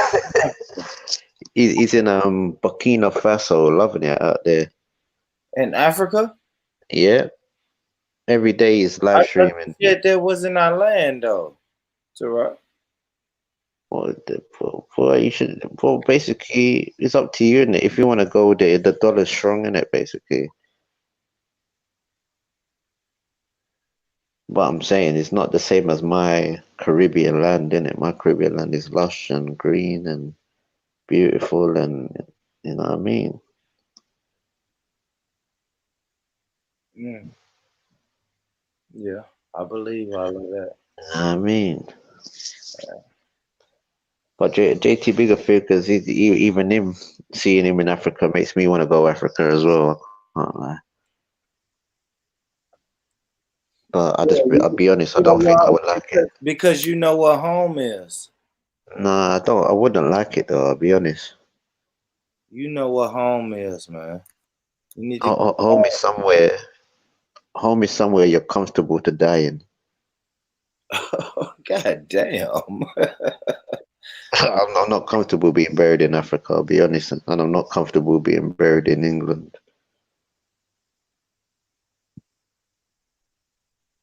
Okay.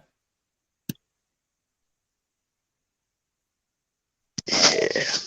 Let's see what we got, man. Put a little bit of that on the background. Ultra, okay. Ultra. What's up, man? My brother. Big up, Ultra.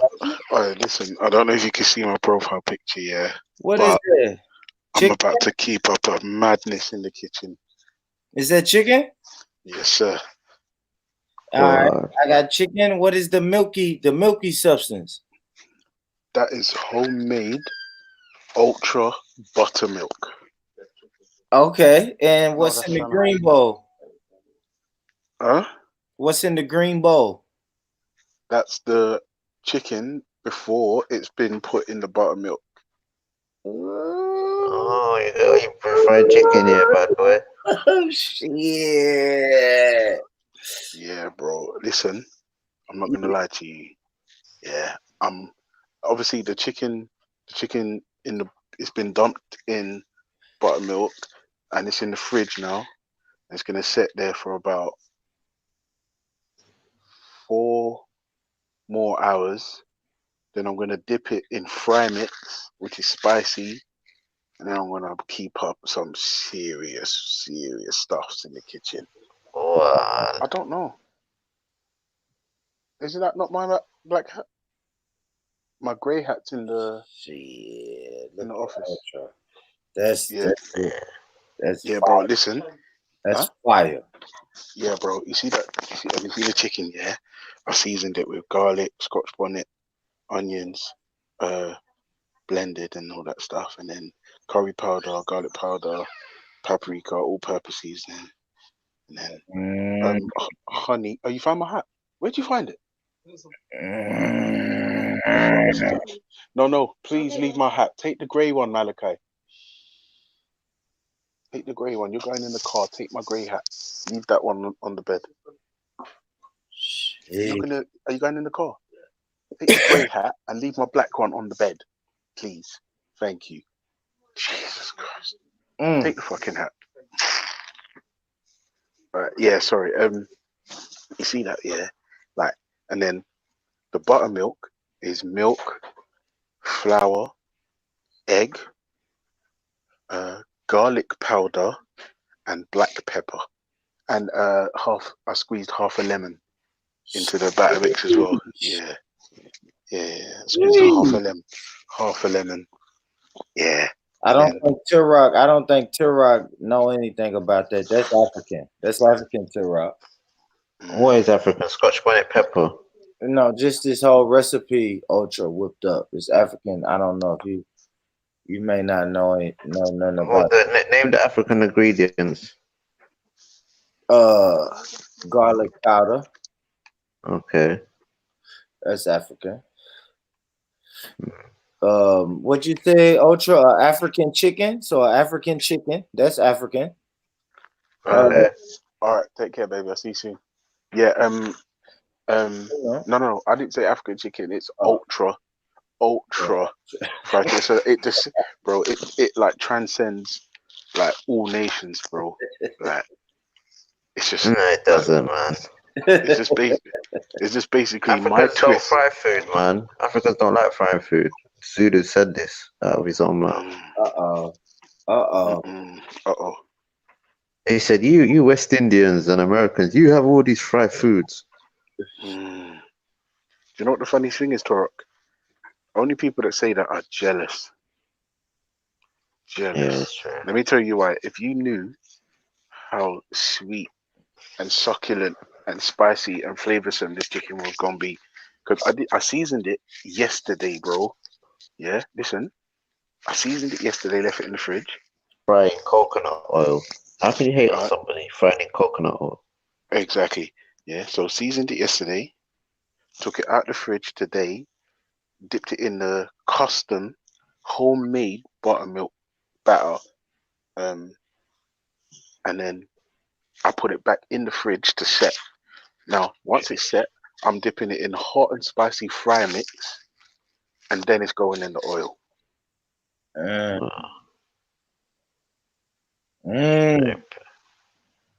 Rock, you might not never know nothing about that, buddy. You ain't gonna never know nothing about that, Rock. Come on, man. You already know, man. Our people with fried chicken. we the original jerkers, man. Easy. That's easy. Like barbecuing, light work. Like that's light work. That's just light work. Standard. I love it, man. I love it. Man. So, Ultra, how was your New Year's, man? To be honest with you, my New Year's has been the same for the last however many years. Like, I always make sure that I'm home before midnight and I'm with my family. Like, I don't party for New Year's. I start the year and I end the year with my family. I end the New Year. I end the year with my family. Start the new one with my family. And yeah, it's a little. I don't want to call it a superstition. I'm gonna lean on tradition that we have in our house, innit? Like, start the year with your family, and hopefully you'll end the year with your family. You know what I mean? Yeah, I know. That's like rituals and sayings that I feel you, but I don't really believe in that shit. I spent the New Year's with people who left me the next fucking month.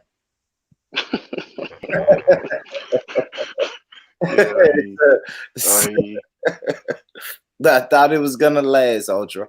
I put all my heart, my trust, my faith into it, and then February the 2nd, the shit was over. So I don't know about that.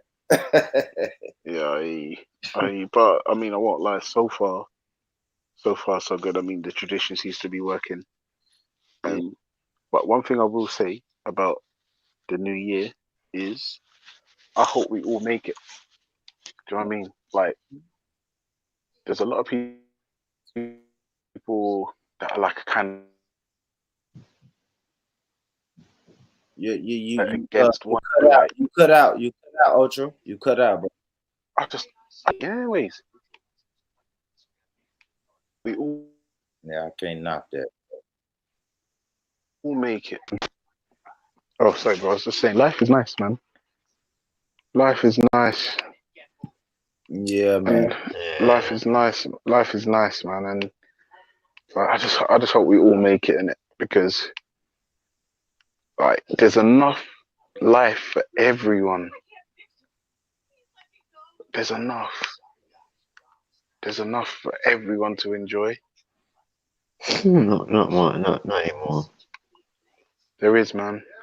The Queen owns over 6 billion acres of land. No, listen, I hear that, right? But how many acres are there? How many acres are there on the planet?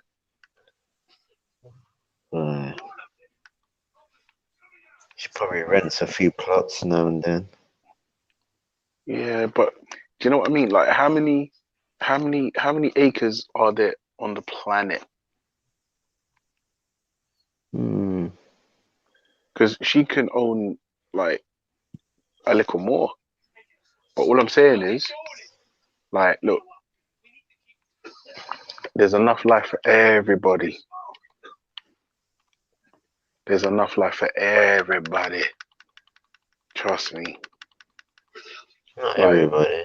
just grab a plane ticket and go, man. If you're from the Caribbean, then you can say that. Yeah, no, just grab a plane ticket and go, man. Fuck it. Yeah, but go where? Ultra. Go everywhere, bro. Just Yeah. don't go if you're black, don't go to Portugal, innit? I knew you was gonna say that. Serious? Yeah. Serious? Yeah, bro. Listen, I said to Respect the other day, yeah. You see how Respect's always licking out against Tommy Robinson and all these pussy hoes. Like, for me, Respect's focusing on the wrong fucking shit, bro. Like, Tommy Robinson's like the poster boy for the far right. And if you understand the terminology I just used, the poster boy, yeah, like he's just the guy that them man put up front so that the real pussies can get away with their He's madness. the face of white supremacy. Listen, No, that's the thing. He's not, bro. He's just the but he poster is boy for it. He is a face, right? He's a Yeah, face bro. of it. Yeah, but listen to what I'm saying. Listen to what I'm saying. I said to Respect the other day. I said, bro, listen. See the guys. You see the guys that have the power. Yeah. None of them give a shit about Tommy Robinson. Tommy Robinson's the guy they send out to distract you. Whilst you're distracted with Tommy Robinson, the real man them are getting on with their fuckery. To me, Like I said, it's like a Trump. Go ahead, bro. I would ask anyone, what is Tommy Robinson compared to Nigel Farage? Nigel Farage, for me, is way more dangerous than Tommy Robinson could ever be. That's a good point. Way more dangerous. What's his name? Nigel Farage. How do I spell that? Nigel Farage. Don't even Google him because don't even Google him. Just understand that he's a pussy. Okay. No, he's a warrior though. That's why he went up, had a plane crash or some shit. No. I walked out without a scratch. No, he didn't get on the plane. But listen, he's Superman. What are we talking about? Swear down. He walked away from a plane crash, Ultra? Bro, not even a scratch I heard, and I heard loads of weirdness about this guy, and he's overcome so much. Yeah, listen, like I said, Nigel Farage, all he does is talk shit, bro. But basically, yeah, let me tell you the truth. I don't even care about them, man, because I'm living my life, and I'm gonna be dead in about 40 years. So I just really don't have time. I've got so much to do, so much chicken to fry, so many children to look after and educate. Yeah. You know what I mean? Like, grandkids. I can't wait to be a granddad. Ultra, grandkids are coming up. Like, so we just had a decade, right? This next decade, we're gonna be grandparents. 10 years from now, we're gonna be grandparents, bro. Yes, because I've got a 17-year-old, yeah. Yeah, mine is 16. My oldest is 16. Yeah, and so in about 10 years, maybe less, like I'm gonna be having grandbabies, and I'll be honest with you, I can't wait to be a granddad. And we still gonna be on Hangouts talking shit. Talking shit. I'm telling you, fucking hell. I really 10 years from now, they're gonna be like, Hangout. Granddad, are you on Hangouts, Granddad? Oh my god. I'll be like, yeah, man, fucking Hangouts. You know how we do this. I ain't gonna lie, Ultra. If we're still on Hangouts in 10 years, we're gonna be on wife number 2 or 3 because Hangouts ruined our lives. I'm telling you. Do you know what? I'll tell you the truth, yeah. The amount of times I get smoked for being on this thing is just unreal. It's crazy, right? Yeah, but I say to my wife all the time, I justify it by saying it's better than doing crack. Yeah, so it's better. Hangouts is better than crack. So Ultra, You know what I mean? you are the computer people. That's what my 9-year-old daughter calls y'all, the computer people. Dad, Dad, why do you always talk to the computer people? Yeah, do you know what's funny as well? My wife, she was saying, she's always telling me, these people are not real. You don't know who these people are. Blah, blah, blah. And I'm like, babe, listen, I'm a big, big grown boy now.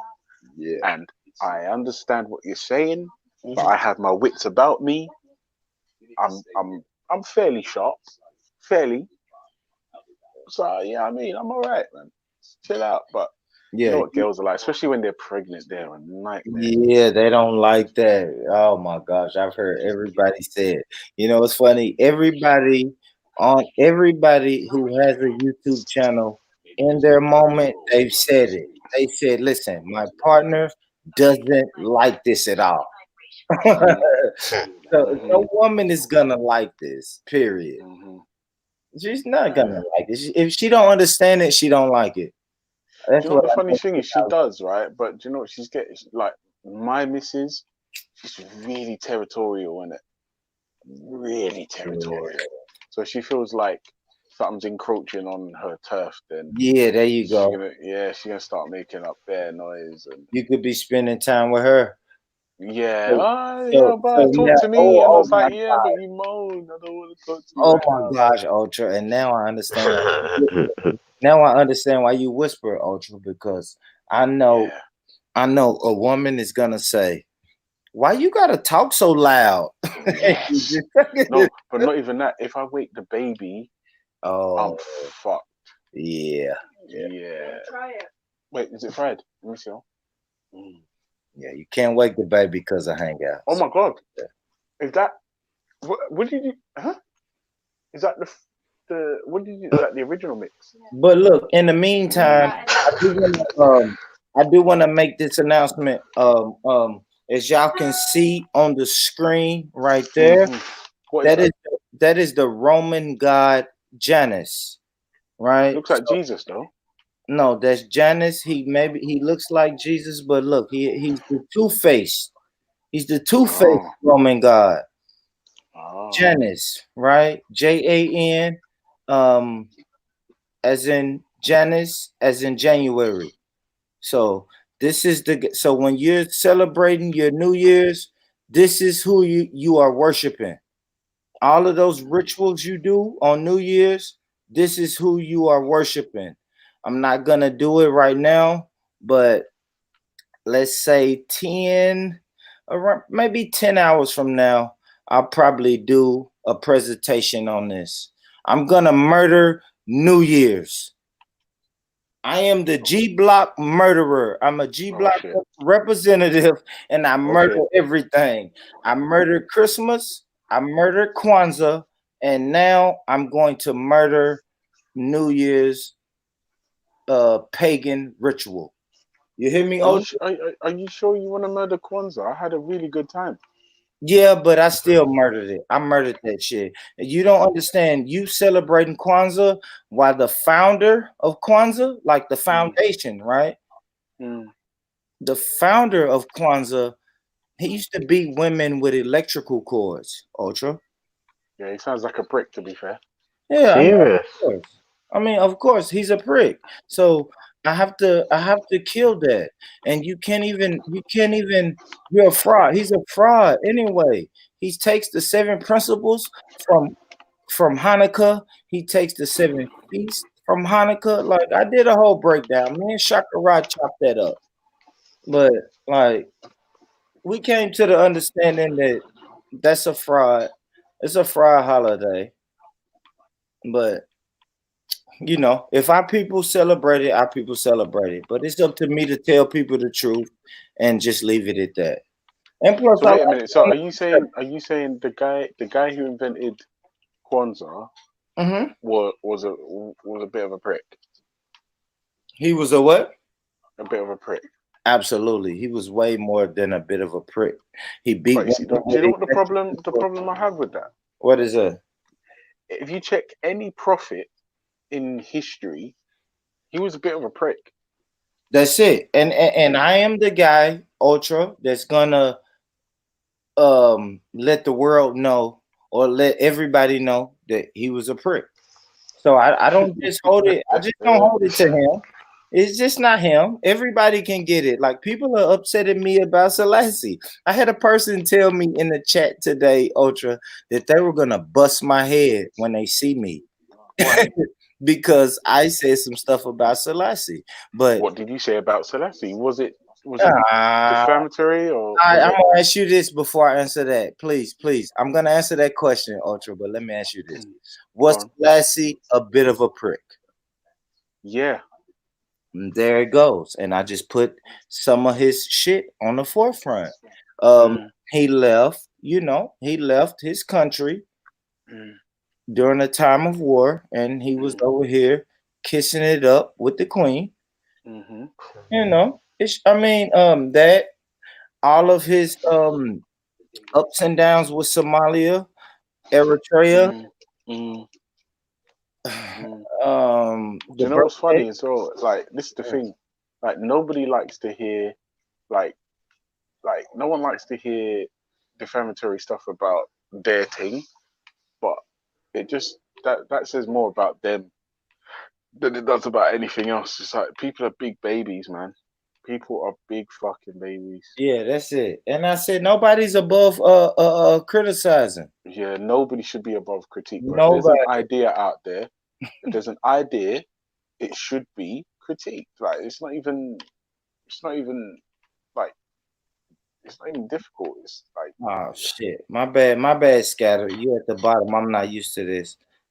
I'm still getting used to the StreamYard. But what's up? What up, Scatter? But it was just a couple questions, man. But this is what I enjoy doing. Okay, I enjoy finding the shit that people like to do and finding the founders and the flaws. But you know what, Ultra? I always say this. I learn stuff. I learn positive stuff as I'm doing research on these people. You understand what I'm saying? No, but just the thing, I won't lie to you. Anytime you do your research, right? The problem that I have is, if you're, like, for instance, a Christian and you're researching Christianity, the confirmation bias will skew your judgment. So, like, I'm a bit like, yeah. Yeah, right? But when you do objective, independent research, it's kind of like, well, tell you what, don't be a baby and just understand that anything that has anything to do with human beings is always going to be flawed. Always. You don't got bias. I think sometimes bias is a good thing. Hey, scattered minds. What God? Happy New Year. What God? Happy New Year, bro. How's it all hanging? It's all good. How you doing? I'm not gonna lie. I don't know if you can see my profile picture. Sorry, Born Rich. Do me a favor. Yeah, I got you. Is it your shiny God block thing? I got you. No. It's not. It's basically, yeah. I'm about to put down some ultra fried chicken, but it's a new year, so I'm trying a new recipe, right?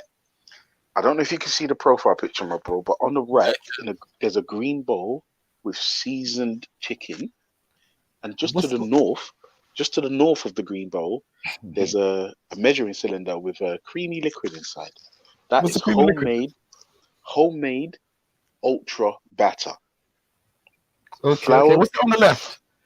And that, on the left, the white-looking chicken is the chicken from the green bowl, dipped in the ultra batter.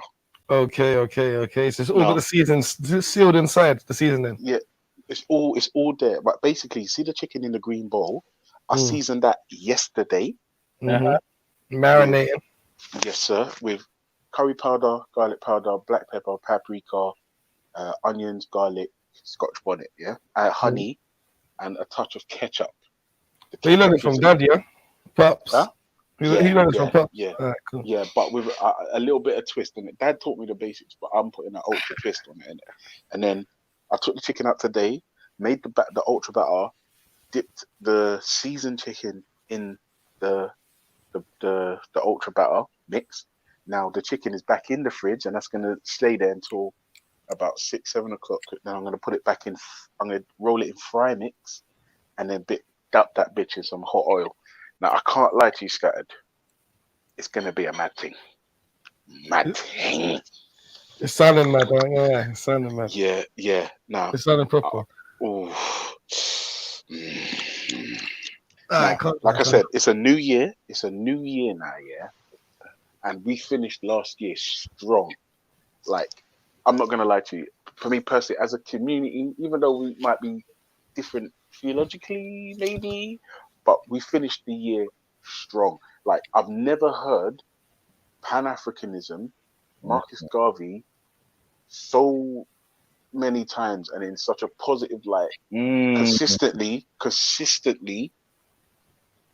as I did last year. I heard that. And for me, like I said, for me, last year was positive. It ended strong, but that was then. We're in the first day of a new year, and we're going to keep it moving. We're going to keep it going forward, and we're going to keep building. 100, but the narrative shifting now, huh?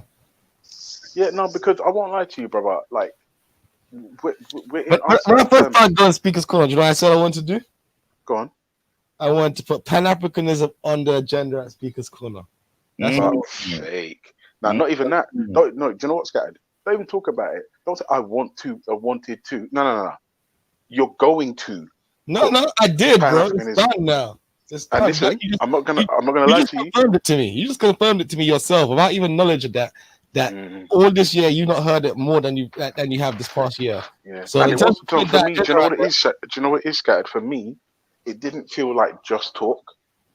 It didn't feel like just talk because I'm not gonna lie to you. For me, Speaker's Corner is just point scoring and egos, right?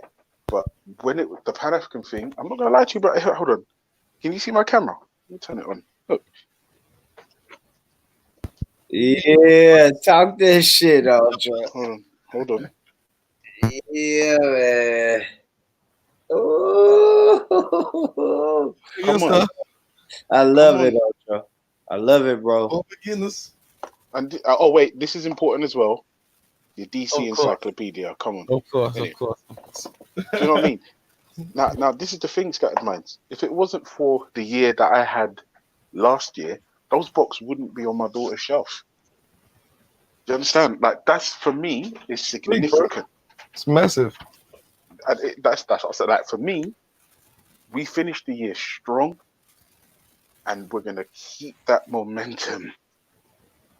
Pan-Africanism for me, and for those who want it, and none for those that don't.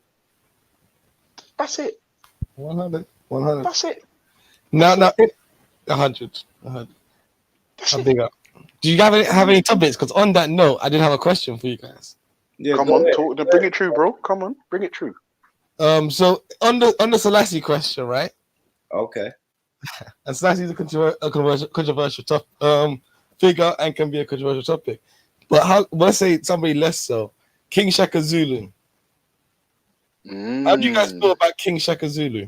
And then when you compare him to Haile Selassie as leaders of kingdoms, what do you get? I have to do more research on Shaka Zulu. I can honestly say that, Scatter. I hear that. You know what I mean? I hear that. But generally, you'd be relatively positive about him from the little you know? Yes. It was. Yeah. The little I know, positive. Yeah. The little that I know, he's pretty much glorified. Like the little that I know. But I do have to do. I have to be honest, Scattered. I've never done the research on him. Well, how about Mansa Musa? What I know about Mansa Musa, let me just throw words at you, right? Islam, rich, I don't know, pass money out to people. Like, is that the basics? It's just the basics. I hate you. Yeah, I won't lie to you, Scattered Minds, but do you know what the funny thing is? You just raised a good point. Because as soon as you said King Shaka Zulu, in my mind, I was like, fuck, I don't know enough to have this conversation with you, and that's my flaw. However, I would say I need brothers like yourself to get that information out there. Oh yeah, we Hashtag gonna the do it. Scattered Mind We gonna Show. do it. Come on. Yeah, 100%. I need to do a show ASAP in the new year, so I said to start off right. But so I'm Rich, you doing it right, by the way, man. But what I was gonna say with Shaka, the reason why I mentioned that is because I think like for me personally, I grew up obviously within this Pan-African thing, and you get a lot of these African leaders who are almost given to us as these great leaders and these great figures of Pan-Africanism, and Haile Selassie being one of them, but also those other gentlemen that I mentioned. And the thing is, the more you look into anybody's legacy, no matter who they are, people are going to have mixed legacies. It's very difficult, other than, I was going to say other than the prophets, but then, you could probably say some of the prophets have mixed legacy. I think Ultra definitely would for sure. So Absolutely. I don't go on that road. Yeah. Yeah, no, like I said, I don't know if you heard, but I was saying, yeah, for me, anytime there's a human element in anything, it's subject to being fucked up or flawed in some way, shape, or form. Which is why, 100%. personally, I don't revere men. I hear that. Because, And like I said, for me, if there was a God, you revere the Almighty, right? We wouldn't refer to a God as a he. If there was a God, we should, in my subjective opinion, refer to it, whatever it is, as a she. Yeah. I hear that. Yeah, that's my little dirty subjective take in it. Like, 'cause I just feel like women. You know, not even will be loving that. You must be. yeah. Big ups to that. Big ups to that. But I'm gonna say, but yeah, that is But I have. So yeah, we get these mixed these mixed legacies of these leaders, and so that's why I was questioning that, because for me personally, I do take into my account some of the criticisms of Selassie. I think sometimes they get a bit overdone, and I don't think the other side of the legacy is given that much attention by the critics. That is, but then again, I think at the same time, some of the supporters of Selassie overdo the good stuff and ignore the criticisms, right? No, what Selassie did end slavery in Ethiopia. Like, we have to salute him for that. Fought off the Italians, right? If he didn't fight them off, I can't remember if he fought them off, but he had he led a reputable army against them. So I can't salute him for that. But I just have criticisms. Like, yeah. I think the criticisms are fair enough, and I think I do think he motivated a country, or you know what I'm saying, Jamaica, and he motivated a whole people, a whole group of people, and he started a movement. I have to respect all of that, but I'm gonna always say I have questions. For sure, definitely. I think I mean, on him leaving Africa during the military invasion, I think that could be argued either way, right? So you have somebody like Emperor Menelik, right, who stayed in Ethiopia during the Italian invasions and fought them off, actually, and had quite a famous victory with the Battle of Adwa. And there could be argument to say Selassie should have done a similar thing. There are two different eras, two different forms of combat, and Menelik didn't have the same options that Haile Selassie did in terms of being an internationalist and known on the world stage. Parading around with the Queen and so on and so forth isn't quite. I think to some extent that's overplayed. Like I said, some of the criticisms are overplayed. How is it overplayed when people brag about that though, Scatter? Like, it's overplayed. Go ahead. It's overplayed in regards in the idea that just the other day Donald Trump was here riding around with that same Queen. Before her, the president of Nigeria, Buhari, was here riding around with that same Queen. State visits and delegate visits like this are common things within world politics, especially when an international leader is trying to improve their gravitas on the world stage. That is to say, so it's not like it was an everyday thing riding around with the Queen. It was a one-off state occasion, and we get a lot of pictures from those state occasions. Like when we had Trump here, right? He had 2 days. Only one of those days was a state dinner at the palace. You got thousands of pictures now going to be spread around for years from that one event. Do you know what I mean?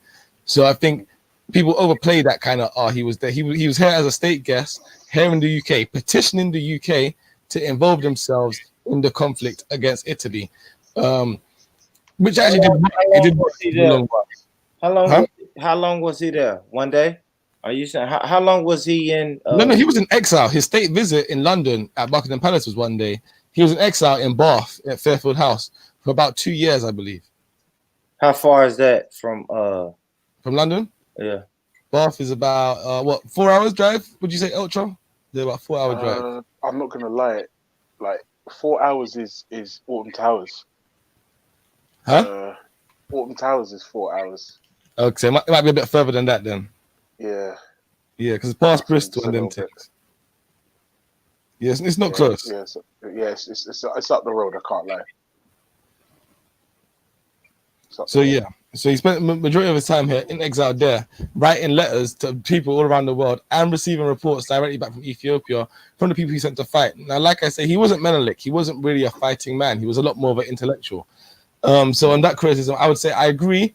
Maybe he should have stayed in Africa, but at the same time, I think the fact that he got international support is really what ended that war, and Ethiopia could have been colonized had he not. Now, in terms of living in luxury whilst there was a famine going on, 100%. These are criticisms we have to take on. Was he living in total luxury? Not total luxury, but he definitely was living in luxury, and he was 35 million for a birthday party. I mean, at that stage of it, the thing is, that's been well documented as a criticism, and I think in a book written by, I think, Richard Pankhurst details it. And when you go into it, at this stage he's 80 years old, and the majority of the country's government is being run by his advisors, by his regencies. He is being reported on the reports that even when you read the letters that are there on the famine that was going on at the time, I think in Wollo. They were telling him that everything was fine and they were handling it. Now, I think definitely any king or any ruler ought to go and make sure that is the case and not just rely on his advisor's words. But I don't think that was something that being done out of purposeful maliciousness. And when he did find out the extent of it, he did do a lot to curtail it and to cut back on aristocratic expenses. And I think a lot of people forget the role of the aristocracy in Ethiopia. You're not dealing with a simple nation in which Haile Selassie was ruling over everyone. His own position was dependent on not only the aristocrats, on also the church, right? Even when he comes being crowned, there's a schism within the nation, because you have Lij Ayasu, who is technically more in line to the throne than Haile Selassie. However, Lij Ayasu is rumored to be Muslim, or had secretly converted and said the Shahada, which obviously the Ethiopian monarchy wouldn't. Situation wouldn't allow. When Haile Selassie does come to the throne and has to deal with that, the next thing he has to actually deal with is those same aristocrats who do not want to modernize. They think anything coming into Ethiopia from the West, guns, electricity, trains, all of this sort of stuff, is un-Ethiopian. So he has a fight against them to actually drag the nation into modernity. And he spends a lot of his first time as a ruler doing that. Now, wars so for example, Ethiopia has always had many wars. It's not been just a land of perfect peace. His whole title, King of Kings, is a biblical one, but it's also one that refers to the fact that across Ethiopia you have many smaller kingdoms of independent peoples. So you have the likes of you had Ras Ali, who was a king before, Michael, I think. So you have all these different guys across Ethiopia who are negusses and kings in their own right. And because you have all these small little kingdoms, they've always been prone to wars with each other, especially along the lines of ethnic lines and ethnic groups. Haile Selassie was not free from that in himself. So although he did have, there's many speeches of him talking about coming all together as Ethiopians, there are also other speeches of him where you could clearly see a kind of a slight Imharan superiority, which wasn't necessary, which definitely isn't good. But I just say that just to say there's a full context to this entire character and this leader. I don't think he's entirely good or entirely bad. Yeah, I definitely don't think he was malicious or evil, is what I'd say. I can agree. Scatter. It goes both ways though, because like, how can you tell the Somalian people or the Eritrean people that he wasn't evil? You understand what I'm saying? Like we always talk about people who. Shall I tell you why? Go ahead. Because in the same way, I need to find his name now, but I think it's Ahmed Ganga. But one of my Somali or Ethiopian brothers will tell me. In the same way that we have to tell Ethiopians that that brother there wasn't evil. There's been wars and brutality on both sides on the Horn of Africa for many years. In the same way, we in South Africa, we have to tell all of our South African tribes that Shaka Zulu wasn't evil. This is a man who brutalized his own people, right? But what did he do in doing that? He formed a nation that was strong enough to defeat off the British. And we could look back at it and say, oh, let's always have this sort of hatred for each other. But not even the British do that. Napoleon killed how many Europeans, and how many of those same Europeans look up to Napoleon as a great warrior and But someone. Napoleon made sure he balanced that out by fucking going and conquering African nations too. I mean, different demographic though. I mean, and different context, right? So he had a lot more wealth and finances. But the point still stands, right? This is a man who killed European people, fought against European people, not just Napoleon. Look at the kings of England and the kings of Scotland and Ireland, right? Never before have there been such savage wars and hatred between people. And now you have the United Kingdom of what? Great Britain and Ireland. They stand together as brothers and they conquer the rest of the world together. And so what I say to my brothers in the Horn, as well as my brothers across all of Africa, is at the end of the day, what are you going to do about it? Do you know what I mean? Are you going to fight for it, or are you going to fight against each other forever? Because if that's the case, that's fair enough. But at least then you're admitting it. Don't be trying to call anybody else evil because you're just as evil. Do you know what I mean? You want to exterminate them same as they want to exterminate you. You're both in the same boat. If it's a peace thing, then we can start having discussions. And we can have these nuanced discussions, and we can say, if they want to say Haile Selassie is evil, that is fair enough. But at the same time, we're going to have to look at all of the leaders on the other side. I think evil's a bit strong. Yeah. I wouldn't say evil. He had his flaws like everybody else has their flaws. It's it. He's just, I don't know. I'm just on him. Yeah, put it this way, I'm just on him right I think now. questionable decisions is probably the right way to square this. Questionable decisions were made, like in hindsight. That's the problem. Hindsight. It's always the problem. Hindsight. Boom. Hold on. Sorry. Wait. Yeah, no, 100%. I think hindsight's the and this is the thing. See. Go ahead. Spit it out, bro. Yeah, like, do you know what it is? Like I said, for me, it's just like the human element. The human element is always the problem, right? The minute I'm careful, the baby seat.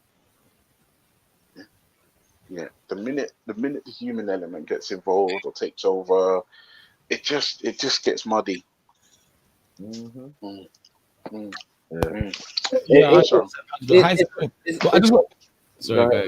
I think it's a lot of man worship, Ultra.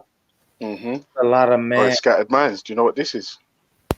Carrot juice or yes. Yeah. Yes. Looks bad. Come on. Looks bad. What is that? What is that, Ultra? Carrot juice, man. Yeah, man.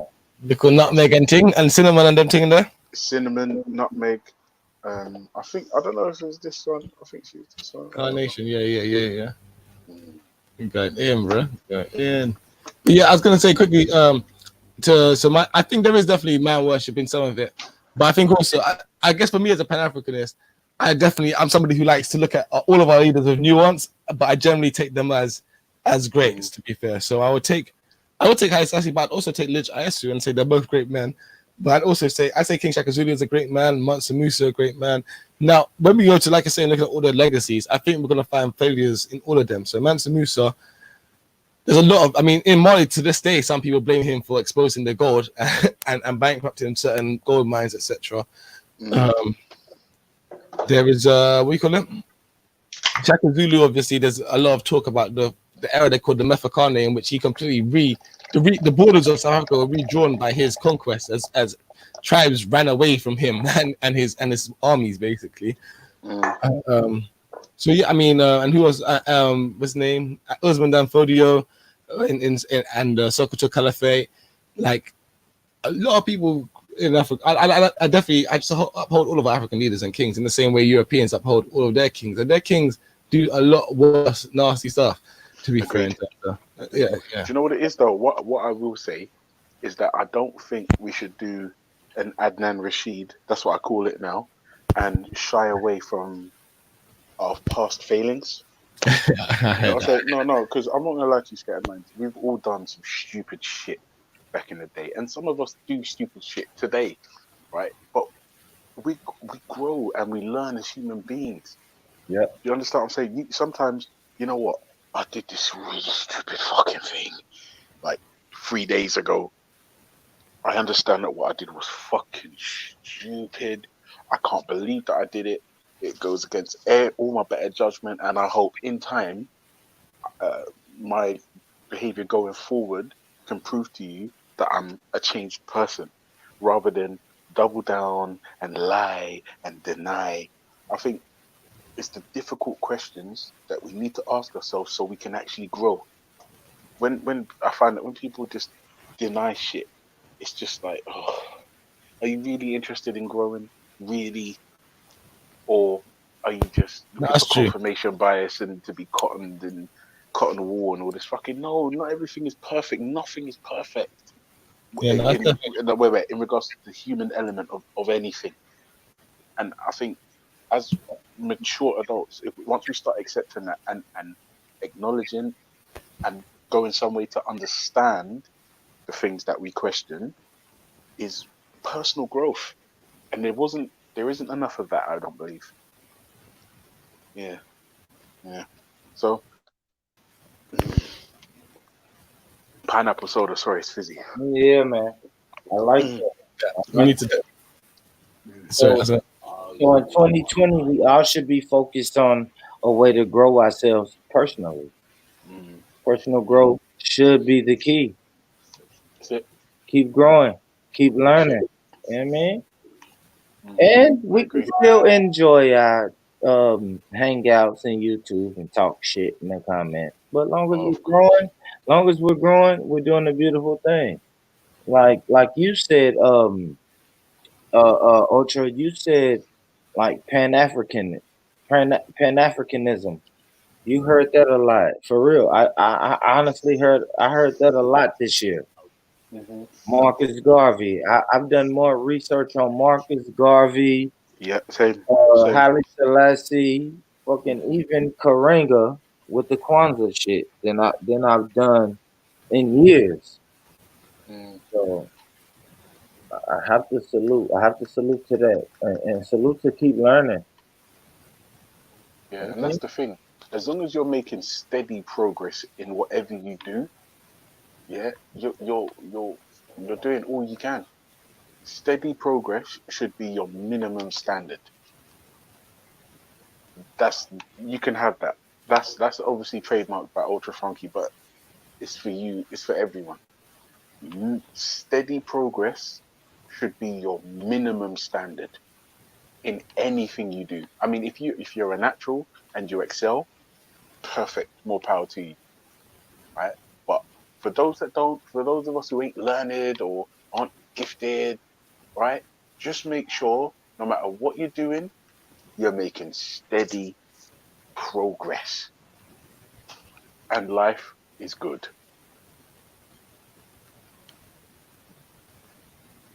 Sorry, I'm getting chopped up right now. Hold on. Big up Orchard. Now you're right. You're right. Sorry, I just got caught up with the comments, car. Big up my brother Chemo, Ben Israel. Just going. Yeah, I know the comments. The The comments discouraging, man. It's my brothers, man. My brothers, they can't get along. Never. For real, salute to all my brothers and sisters in the comments. They can never get along, but I love it though. I love it. It's a fucking love-hate relationship in the comments, man. But salute to everybody. I saw a comment from Samaya on Mohammed Hussein, I believe, who was Somali leader. And he said why he's not considered as a Pan-Africanist. I'd imagine that not many Pan-Africanists know much about him or about his legacy. To be fair, no, I don't know too much about him until you really mentioned him. I just literally went and done a little bit of research, and I probably read a bit more. But I mean, even on his Wikipedia page, quickly it says Hakan has thus become more than just a token of pride for various sectional groups in Somalia. He has also been seen as by some as an icon of pan-Somaliism, at times even distinguished as one of the greatest revolutions of the turn of the 20th century by notable pan-Africanist movements. So yeah, I think he has gotten some credit. I didn't even know about pan-Somalianism. That's Somali nationalism. I mean, I'd be interested in that ideology. Wait, I hang on a wonder what second. Somalia thinks of Are Somalis pan-Somalianism. allowed to be nationalists? You have to know. ask. You have to ask. I wonder what Somalia's opinion on pan-Somalianism and the belief of the greater Yeah, Somalia concept. I'm But not yes, gonna lie, there's something that wrong man, here. that kind of flies in the face of things that I've been told about Islam and whether or not you're allowed to be a nationalist. I don't know. Innit? Like, I'm Yeah, told. one day I will go into I do a show on like politics in Islam and the politics of Islam, etc. Yeah, because you can't be a nationalist. You can't be a nationalist. What I heard. You can't, or you can. You can't. You can. can't. Oh, you can. Yeah, you can. No, you cannot. You No, cannot. he's saying you cannot. Well, He's Rich, saying you you tell you what cannot. happened there. You was trying to pronounce it like an English person. I know, man. I know. You got me trying to talk proper, man. No, you cannot. I'll just say it like that. I hear you. Big up. Yeah. I mean, yeah. That is definitely something that a lot of people talk about. So, like I said, one day I'll do that whole show and give my perspective and views. But I'm not no Sheikh or Alim or anything. I can't give any rulings. But yeah, it'll be interesting to know. Right. I didn't get no response from any of them in the comments. I think they're just going at each other. Do you know what? I just had a look, and it seems like people are using the first day of the new year to start attacking each other. And I'm not gonna lie, I'm not getting involved in any of that stuff. Like, you know what I mean? Yeah. It's a new year, and I'm gonna try to make the first day just a little bit different, and I'm just gonna keep it as positive as possible for as long as possible. Because, like I said, if you finished last year strong, there is no reason to regress. And you know what I think, Ultra? G Block finished the year strong, my brother. Yeah, we did. We finished strong, man. Yeah, bro. I can't lie. You're done well. Do you know what it is? Do you know what it is? It's not even about there is no God, none of this shit. It's just an alternative to the mainstream. That's all it is.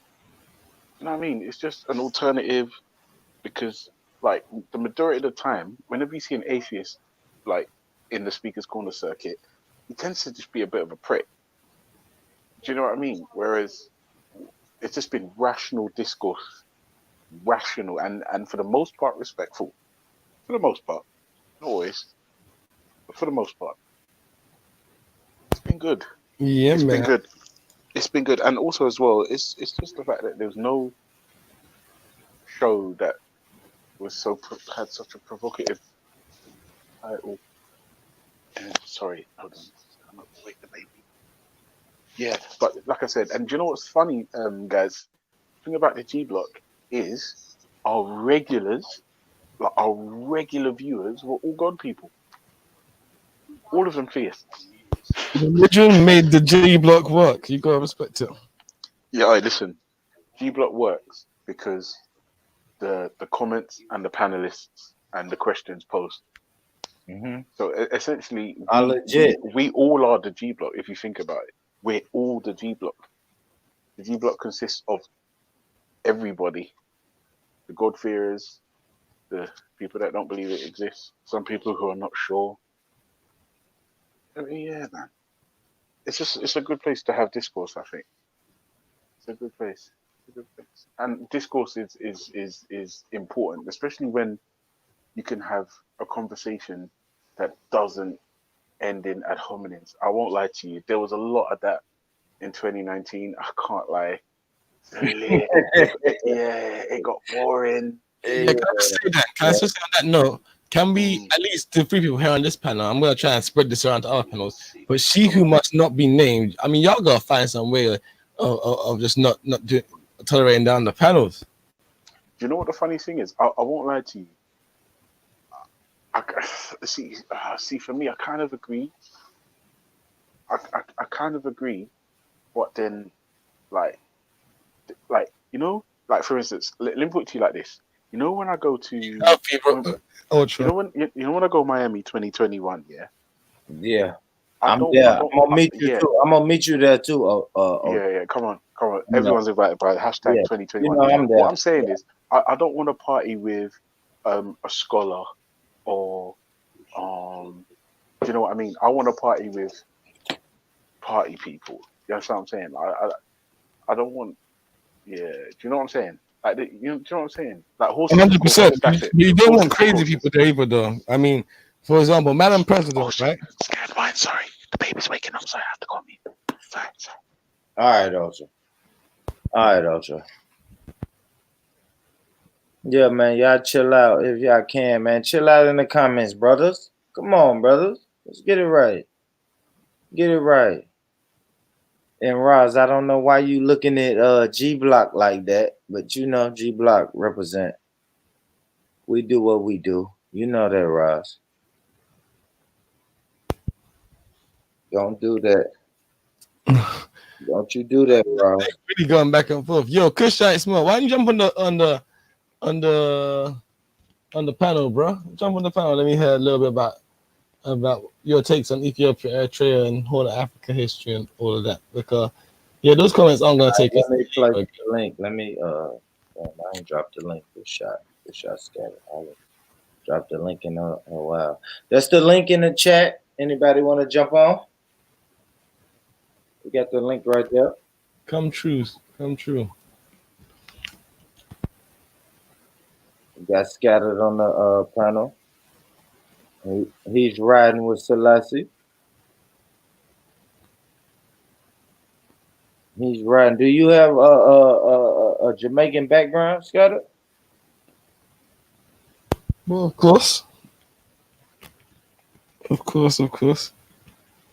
You hear me? Yeah, I hear you. Yeah, definitely. Yeah, got that Jamaican background, like you know, like you suspect. Okay. Yeah. But yeah, I don't know, man. I just feel like But yeah. what was his relationship like with Eritrea? There's beef, right? I mean, he was attempting to assert the dominance of his empire over that landmass, right? However, that landmass had already been occupied by Italy, and the Eritrean people themselves, the Tigrinya people, had taken that opportunity to break for independence away from the monarchy, right? Yeah. And so it was an imperial war, to be fair. It was him basically saying, I'm emperor, this is my land, you are my people. And them saying, no, we're our own people, we could choose for ourselves. And the Italians here have big guns. So, yeah. Yeah, they didn't want to be conquered by Selassie. He wasn't their imperial majesty. Mic check. Yo, what up now? Yeah, no, that's definitely true. But I mean, that's equally true for Shaka Zulu conquering the Ndebele or the Sosa tribes, right? I don't know. I have to look that up. I gotta do my homework on that, Shaka. Yeah, for sure. Scattered. Damn. Check out Zvid Kalanga and all them man there. They definitely did not want to bow to no Shaka Zulu, but yeah, they had to at the end because he was a dominant king, and that's politics. Do you know what I mean? And I think sometimes we look back on African history and we want to see a perfect, peaceful display, like a completely sanitized display of politics, where the rightful king always gets to the throne and nobody ever tries to usurp, or there's no beef between different groups. I mean, that's just not. So you think? I think we want to get to that point. Ideally, we wanted to get to that great point, but that's not going to be. We're not going to find it in history. We got to build that. So do you think him going to the UK was a political move? Oh, definitely, it certainly was. Was it the best political move? I wasn't there at the time or in the room to know the situation. Like, how well was the Ethiopian Defense Forces prepared to take on the threat of the Italians? I think clearly from history has shown us that it wasn't the Ethiopian Defense Forces that beat the Italians. It was the assistance from the British that came in and took the Italians out. So to that extent, it was successful, right? It worked. Yeah, I got you. Ethiopia is still the only nation able to say occupied, never colonized, because the Italians were there for what, 2 years or so, 3 years? Yeah, something like that. So yeah, something like that. Now or never. What's up, my brother? What's good with you, man? Yo, Yeah, bro. right? I'm good. And I hate to use your platform for this, but like with the Go ahead. chemo Say camp, what you gotta say. I done told that dude anytime. I was out in LA about a year and a half ago when we was having our little whatever. Told the cat, hey man, I'm in your city. I was in San Diego at the time. I'm like 2 hours away. I forgot what show was on. All he does is throw smiley faces and drink glasses and eyeballs and shit out there. Like, don't like I can get to you. I said, let's meet up, let's do this. He wouldn't do that. So somebody got to be real and somebody gonna be fake. Like, don't talk to me from the comment section. Just that I know what I can do. You know what I'm saying? And it shouldn't have to come to this, but it is what it is. You know what I mean? So I mean, like I always told that dude in any comment section he jump on, like all you got to do is name the time and place. And if I can't whoop your tail in under 4 minutes, nigga, I'll give you 10 grand. I'll give you 20 grand. You still gonna get whooped, but I'm just saying, if I can't whoop you in under 4, I need an incentive. So don't talk me to death. That's all he do. Sit in the comment sections and throw eyeballs and old boys out there. Nigga, you is useless. You a useless ass nigga. You a fraud. You got these YouTube caps thinking you something. You know what I mean? You got them thinking you something, but nigga, this ain't what you want. You can talk that tough shit all in the comment section. But I came to you. I was in San Diego. I said was you really gonna fight him? Death, bro. Was you gonna fight him over YouTube comments? I'm fighting over that nigga because I don't like him. I don't like him. Flat out. After we do what we got to do, we can chop it up and be whatever we got to be. But some shit, sometimes men got to do men shit, right? All right, so now I gotta ask you this. We cut from 2 different cloths. I gotta ask you this though, now or never.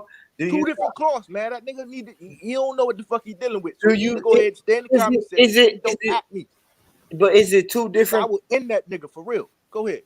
But is it 2 different? Is it cut from 2 different cloths, or is it just 2 different ideologies? I don't know what it is, but at this point, I'm past it. Like I told that nigga, I'll be back stateside in April. All you got to do is name a time and place, and nigga, I'm gonna get out. Yeah, nah, we ain't gotta do and we ain't got to add each other no more in the comment sections. All this police, that Bun Babylon, and you still in America, nigga. All you gotta do is name a time and place. We can get whatever we need to get off our chest. And nigga, we can go back to doing what we got to do. Nigga, don't play with me. brother. This ain't what you want. You got these niggas up here in UK thinking you hard and all this. Nigga, no deal. You got to show me, nigga. But that's cool though. Like, flat out, nigga. No, bro. All you gotta do is drop the goddamn credentials. But the and internet tell me ain't what it that is, serious, nigga. bro. I'm tired of that whole ass nigga, man. For real, this ain't what you want. You better keep it on. You better keep it on YouTube, nigga. Yeah, that's what I'm saying. Let's keep Before it on I have YouTube. some niggas pull up on you right now, nigga, to keep playing with me. What that nigga talking about? I don't like when y'all talk like that, man. Man, because, Born, I'm cut from a different cloth. I don't want to see it happen. I'm but so I'm a different. guy, Yeah, I'm in the military, but I'm so different. I was Cleveland before I joined the military. You better check my records, nigga. Before you jump into some shit you ain't ready for. That's that. And I ain't trying to act like a tough man. I just know me, and I know him. I know he a whole ass nigga. Yeah, I'm saying, bro, it is what it is. Yeah, I think God is the born rich. All I'm saying, man, I'm too old. I'm too long in the tooth. Don't play with me. I mean, you go listen to Born Yeah, Rich. I'm saying let's keep it on the internet. Let's keep it YouTube because like I know God or Jacob, like Get that shit when twisted, nigga. I know, but when we cut this YouTube off, it's over. Like we But it don't ain't got you it, don't it even is, think but about it is, chemo. bitch. You But don't even think about chemo once you log out of YouTube.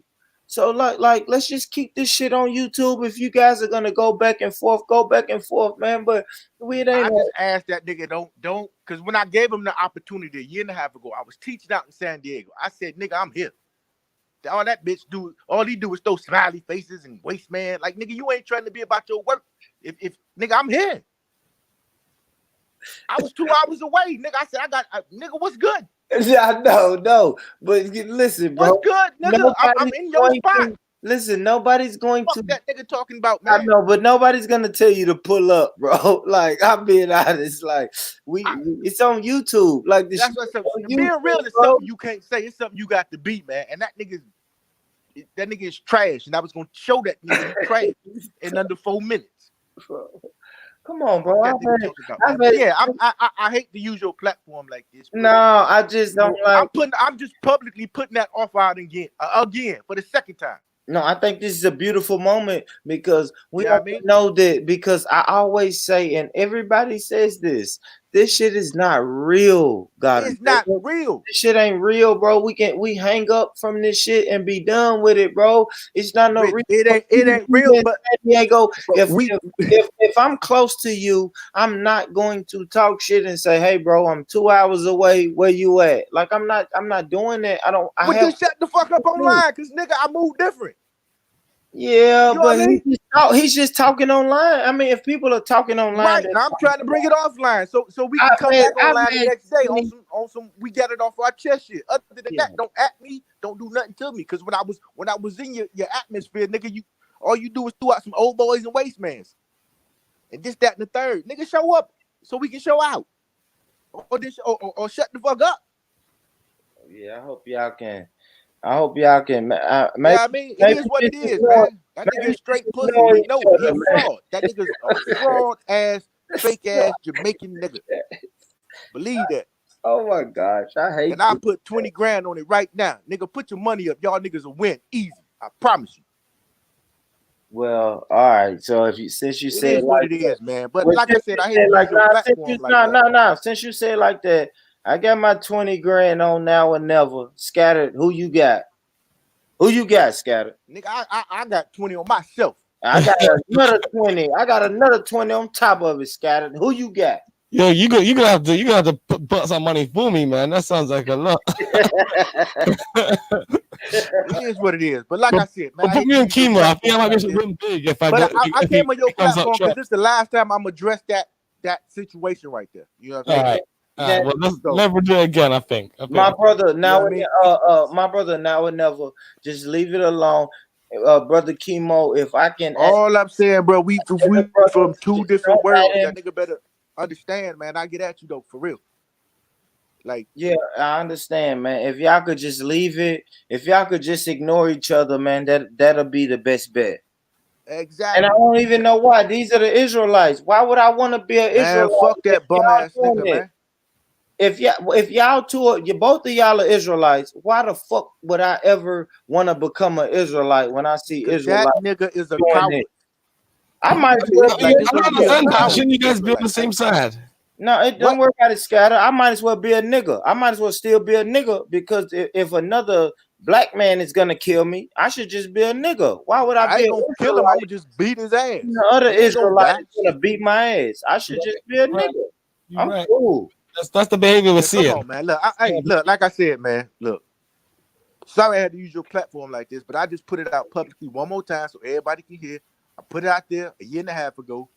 All he did was throw out some old boys, smiley faces, and some wine glasses and shit. Like, don't ever come at me on some tough shit. If I'm in your city and I'm like, let's get to the work, then shut the fuck up, man. We from two different worlds.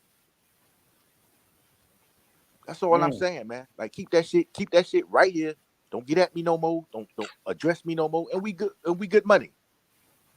Because if you ask me to show up, I'm gonna show up. I mean, what did the whole I shouldn't even ask. Yeah. You know what I mean? But that's it. That's it. Let's just Y'all put in do the that next past. time. It's over Hey, now. so far It's I'm done. enjoying the show though. No, it's all good. It's all good, man. I appreciate you. Never. I appreciate you, bro, for being interactive, bro. You getting that shit off your chest, man. Nah, man, I'm just tired of that Yo, bum ass nigga talking yo, shit. He God got of y'all Jacob, food, this man. is That nigga is straight this pussy. is But anyway, I'm out. ultra funky, yeah. And I've got 20 grand that says I can give a better hug than you can. I got 20 grand on Ultra. Yeah. Sorry, Jacob. I give the best hugs, innit? So when you finish fighting with chemo, like, you're gonna have to contend with me because my skills are like military grade. Who told you that you get the best hugs, Ultra? Who told you that? Everyone that hugs me. Your wife and your daughter. Everyone. No. Listen to me carefully now. Everyone that's had the pleasure of hugging me says that my hugs are the best. He said after you beat him up, you gotta hug me. Oh my gosh, can you imagine that? He beat up. Oh my god. He beat up chemo and then he gotta hug Ultra and get the rest of his money. Oh my gosh, that's funny. That's funny. For real, Roz. Roz, they are the same. They are the same tribe. Roz, you be saying some slick shit too in the comments too. Let me go back to this comment, Roz. I beat that. You said, "Born rich. Where's the Kwanzaa principles to alleviate this?" I can't stop that. I can't stop that. Kwanzaa, you should ask Karenga. Ask Karenga to stop that. I can beat them with electrical cords like Karenga did. Happy Kwanzaa. I couldn't even laugh at that one there, man. That was too dark. That was too dark. Happy Kwanzaa. Happy Kwanzaa. Happy Kwanzaa to all the black people. And I really hope y'all said a prayer for the women that Karenga beat with electrical cords and put water hoses in down their mouths. I hope y'all did that while y'all celebrate. Wait, hang on a second. Wait. Hold on. Do we know for certain that these women didn't deserve it? Oh my gosh, I'm finna have to log off. You're gonna get a strike. Give me a strike. You're gonna give me a strike. I'm gonna get a strike from the Me Too movement. No, don't be afraid. Man. Don't be afraid. Don't be afraid because sometimes people push us to the limit, innit? Like No, this no, he woman was or these women paranoid. could have said something about his mom or his nan. Hell And no, he's like, he was all right. paranoid. The article I read, he was paranoid and he thought that they were trying to poison him. So that's what he did. He tortured them and he tried to get them to admit that they poisoned him, and they never admitted it because they wasn't really poisoning him. So he was crazy then. Yeah, he was paranoid and he was on drugs. So Yeah, but then surely that's like not an excuse, but there's a valid reason as to why his torturous behavior, his homicidal behavior was like. There's a reason he was fucked up in the head. I mean, I guess, yeah, that usually works, but he still had to go to the penitentiary. So yeah. Yeah. To be honest, in America, that doesn't really going to prison doesn't necessarily mean you're guilty in America. Let's be real. I mean, like, yeah. Yeah, low overturned cases 20 years down the line, right? Yeah. Yeah. For black men. Yeah. Happy Kwanzaa. Happy Kwanzaa, man.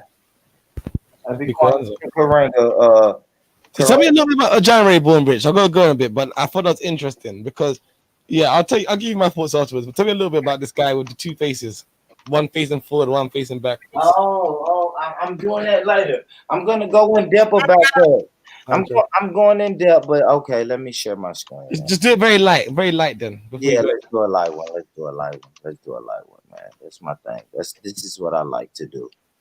Yes, I like to do my research on. I always like to wonder why we do what we do. So that right there, Roman god Janus. He's the god of transition. I guess what you would call new beginnings, the gateway. Um, like I said, new beginnings is the main thing he's known for, right? So it's I have a face looking in the past and then a face looking into the future. So which is the new year, right? The transition of the new year. So we just don't know when we're really celebrating the New Year's. We're celebrating this, and we want to get away from Rome so bad and Romans. Like we know all of the filth, and we know all of the colonization and all of the fucking fuckeries that the Romans did.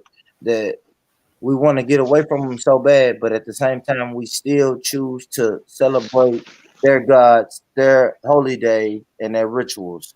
So, like No, I but don't said, forget, isn't Kwanzaa like the principle of Kwanzaa? Like, listen, you man have got your thing. I'm just gonna fucking make something up for my people. Yeah, it ain't like based on anything. It's just listen. yeah, Here's a Ultra.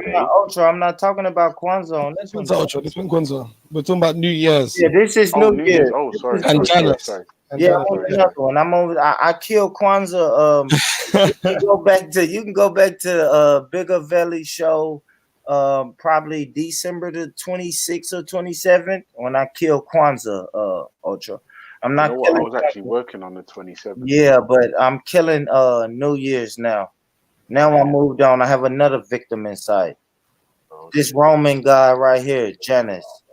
Janus as in January, as Yeah, in I was New gonna Year. say Ultra. I mean not Ultra. Sorry, Born Rich. I was gonna say right in counteract. Yeah, do we want to get rid of away from all of Rome?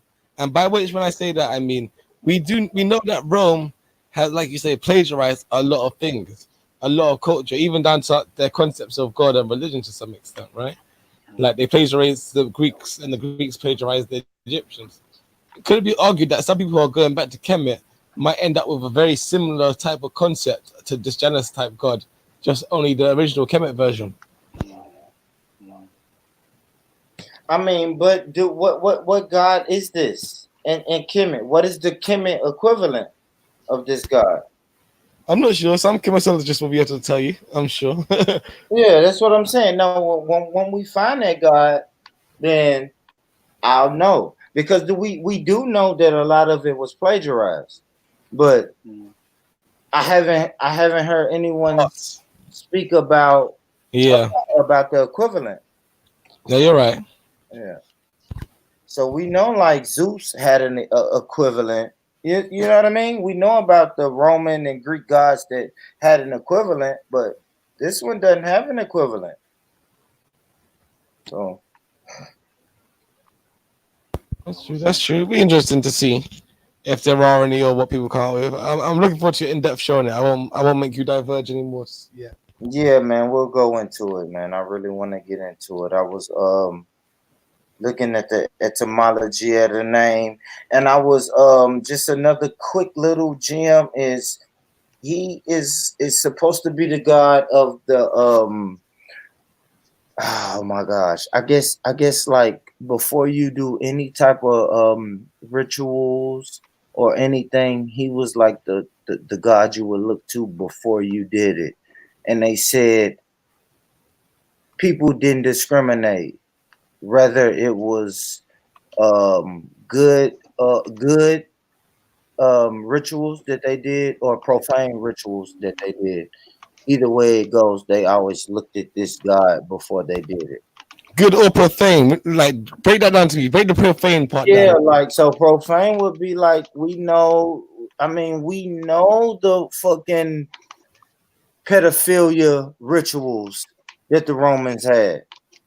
Like we know about those type of rituals. I mean, and if we don't know, then I'll break them down. I hate to look that shit up on my computer, but I could break those down. I mean, you could take something like Valentine's Day. Okay. We could even take Valentine's Day with the whole Cupid thing, and just look at any type of rituals that they did. You can go anywhere from marriage to child sacrifice, but in between all of those rituals, you had to look at the god Janus and pretty much get that blessing before you did that. Before you went into that ritual. I hear you. So it Man's could, getting you know what I'm saying? It could be something as sick as a child sacrifice, or it could be something as blessed as a marriage. I hear you. But yeah, man, I'm gonna break that down, man. I don't know. It'll probably be late whenever I when I wake up. So if not today, tomorrow. But I'm gonna make sure I break that down though. New Year's. I gotta get into the New Year. Yo, Born Rich, I've got to do. Big up. Happy New All right. Year. Man, Peace, salute. peace, Happy peace. New Year. Happy New Year, bro. Happy New Year. Yeah, I gotta cut myself soon, but big up. Ultra. Yeah, man. Yeah, it's all good, man. I'm gonna tap into that. Tap into that, man. And Scattered, if it's anything that you think we should do some research on, man, we need to do that, bro. I'm really, you know what I'm really focused on a lot now, Scattered. What's I'm that? I'm really just focused on the things I did growing up. Now I want to know why I did it, why did my parents do it, and what does it mean? So that's why Like Thanksgiving and all that. yeah, Thanksgiving, Christmas, New Year's. I really been on to that lately, man. I'm like, damn, why did I do this? I always do this. You know about Easter? About Easter, a little bit, but I need to do a lot more research. I know I need to do a lot more research. Yeah. There's a few things you'll probably find there if you were interested in that kind of thing. Looking up some more. Yeah. I'm not too familiar with everything, but I'm aware that Easter is like the spring god and the whole summer solstice and getting ready for summer and all that sort of stuff, summer harvest, etc. My question is to you. Say it again. My question to you though is, do you think all of these things are? Do you think these things are demonically depraved, or do you think they are possibly down to human flaws and so on? Man, I think some of them are like, I don't know. It's weird. It's like some of them can be, and it seems like they're demonic. I mean, of course you have Halloween, right? Yeah. You have a holiday like Halloween that you're always gonna say is demonic. Christmas, I don't know. I think Christmas is more of a cash grab. I think like Thanksgiving, that's demonic. I do think Thanksgiving is demonic. Why? Yeah, because I mean that's because when you colonize a people and then you throw a holiday saying that we colonized you, like that's crazy. That takes a different type of person to do that, right? That's a demon. I would think it's a demon. If you rob my mother's house and then every day you have a party in front of my mom's house that said, I robbed your mom's house. Every year, hey, last year we robbed this house. Let's have a party in front of this house. I'm gonna be like that. That takes a demon. That's a demon to do that. Okay, I hate that. It's right. That's a demon. Like that's a demon. Like we came in, we colonized y'all, we took your land, and not only did we take your say land, thank you. yeah, every year, yeah, we're not even saying thank you. Every year we're gonna say fuck you. Every year on this day, we're gonna say fuck you and have a party. I saw something. I'm not sure how true it is that about Thanksgiving that the turkey was originally wasn't even a turkey or something else. Possibly Red Indians were get at themselves by the Pilgrims. I'm not sure, but I don't know. I didn't see that. Yeah, I need to do some research before I spread that one about. But that's crazy. But I will say, what about other traditions? Like, for example, like in the Caribbean, carnival is quite big, right? Feathers and dancing, right? That's quite a big thing. But when you look at the root of it, carnival comes from the European old carnivals, right? which was them guys doing their masquerade parties and wearing masks, and you could be anyone, do anything you want on that day because you're wearing a mask, kind of thing. That was yeah, freaky. yeah, It's always freaky. It's yeah. always freaky. Europeans gonna always make it freaky. But the thing is, Oh, even though it's freaky, yeah, it's definitely freaky. The root of that comes from, was it Lent? Like, because they had to use up all the food in the house, all the drinking before they start fasting. So to some extent, even the partying part was kind of, let's get this all out of our thing for one last time, because for the next 2 months we gotta be good. Do you know what I mean? Or do you think that's just them giving a nice explanation for it, and really it was just about them being freaky?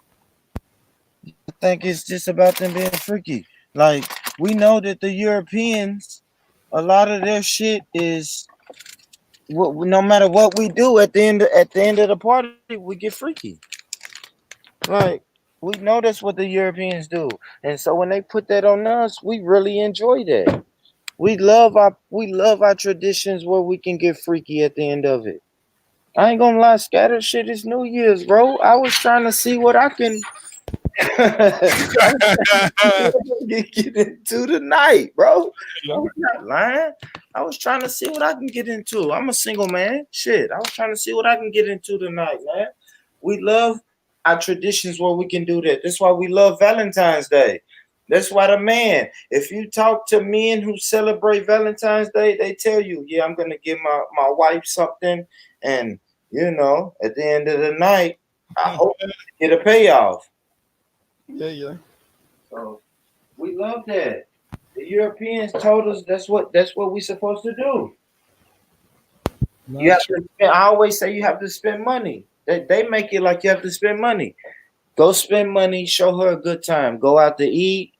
But do you think in Africa we had similar type of things then? Like at the end of the harvest, for example, we got to use up all this food or else it's going to go off. So that's just for a big party.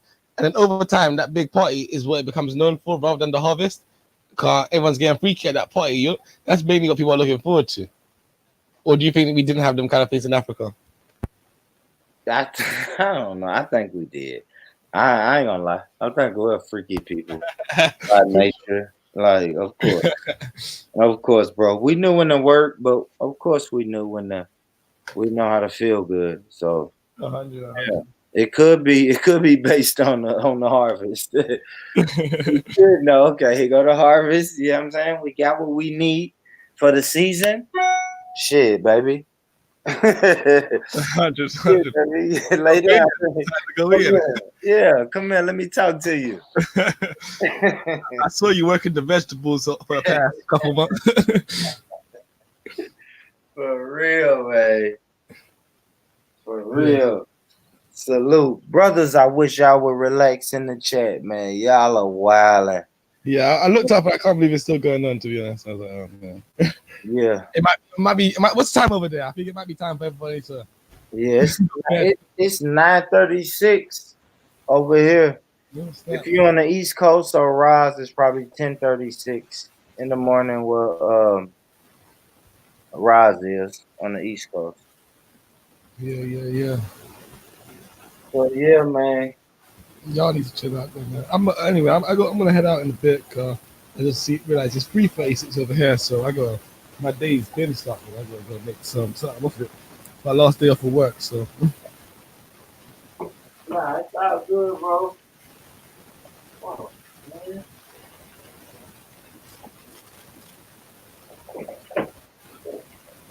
Yeah, family. Okay.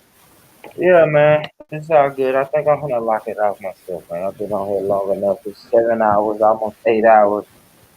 I've been on here long enough, man. Salute. What time you coming back with the Janus? The Janus one. Not today, but tomorrow. Okay. I don't know, man. I don't know. I'll probably be before I go live. Of course, I'll be on a little. You know what I'm saying? I'll be on the streams. You know what I mean? Yeah, I hit up Jizz, Respect, Bigger, whoever's live. Yeah, all right, come. I'll see you around there. Just kind of get people ready for it, man. But yeah, we're gonna kill that, man. Happy New Year to everybody. 2020. I hope you ended your 2019 with a blast. You know, on your way out, don't forget to hit that button. You know how we do it. Don't forget to show some love. Hit that button. Don't let me tell you. I'm gonna let the brother from Atlanta, Georgia, our dear brother T, Talk to him. tell you what to do with that button. Do your job, nigga, and hit that button. Hit the button. Man, hit the button, huh? Man, hit the button, nigga. You want me to hit button? Hit the motherfucking button and let me in. So yeah, y'all hit that button, man. Like that man said, hit the button. Salute. Thank y'all. Thank y'all. Thank y'all. Thank y'all for rocking with me, man. Listen, I want to be the first person to tell you this year, if no one has told you, that I love you. I love you. I love you. I love you. Salute to y'all. The brothers in the chat, y'all get that shit right. Get on point. Get y'all shit together. People listening in YouTube land, don't forget to share this video. I hope you sit through the whole thing. And if you sit through 8 hours of this, salute to you. You the real MVP. So big up, salute to everybody, man. We out, man. Peace.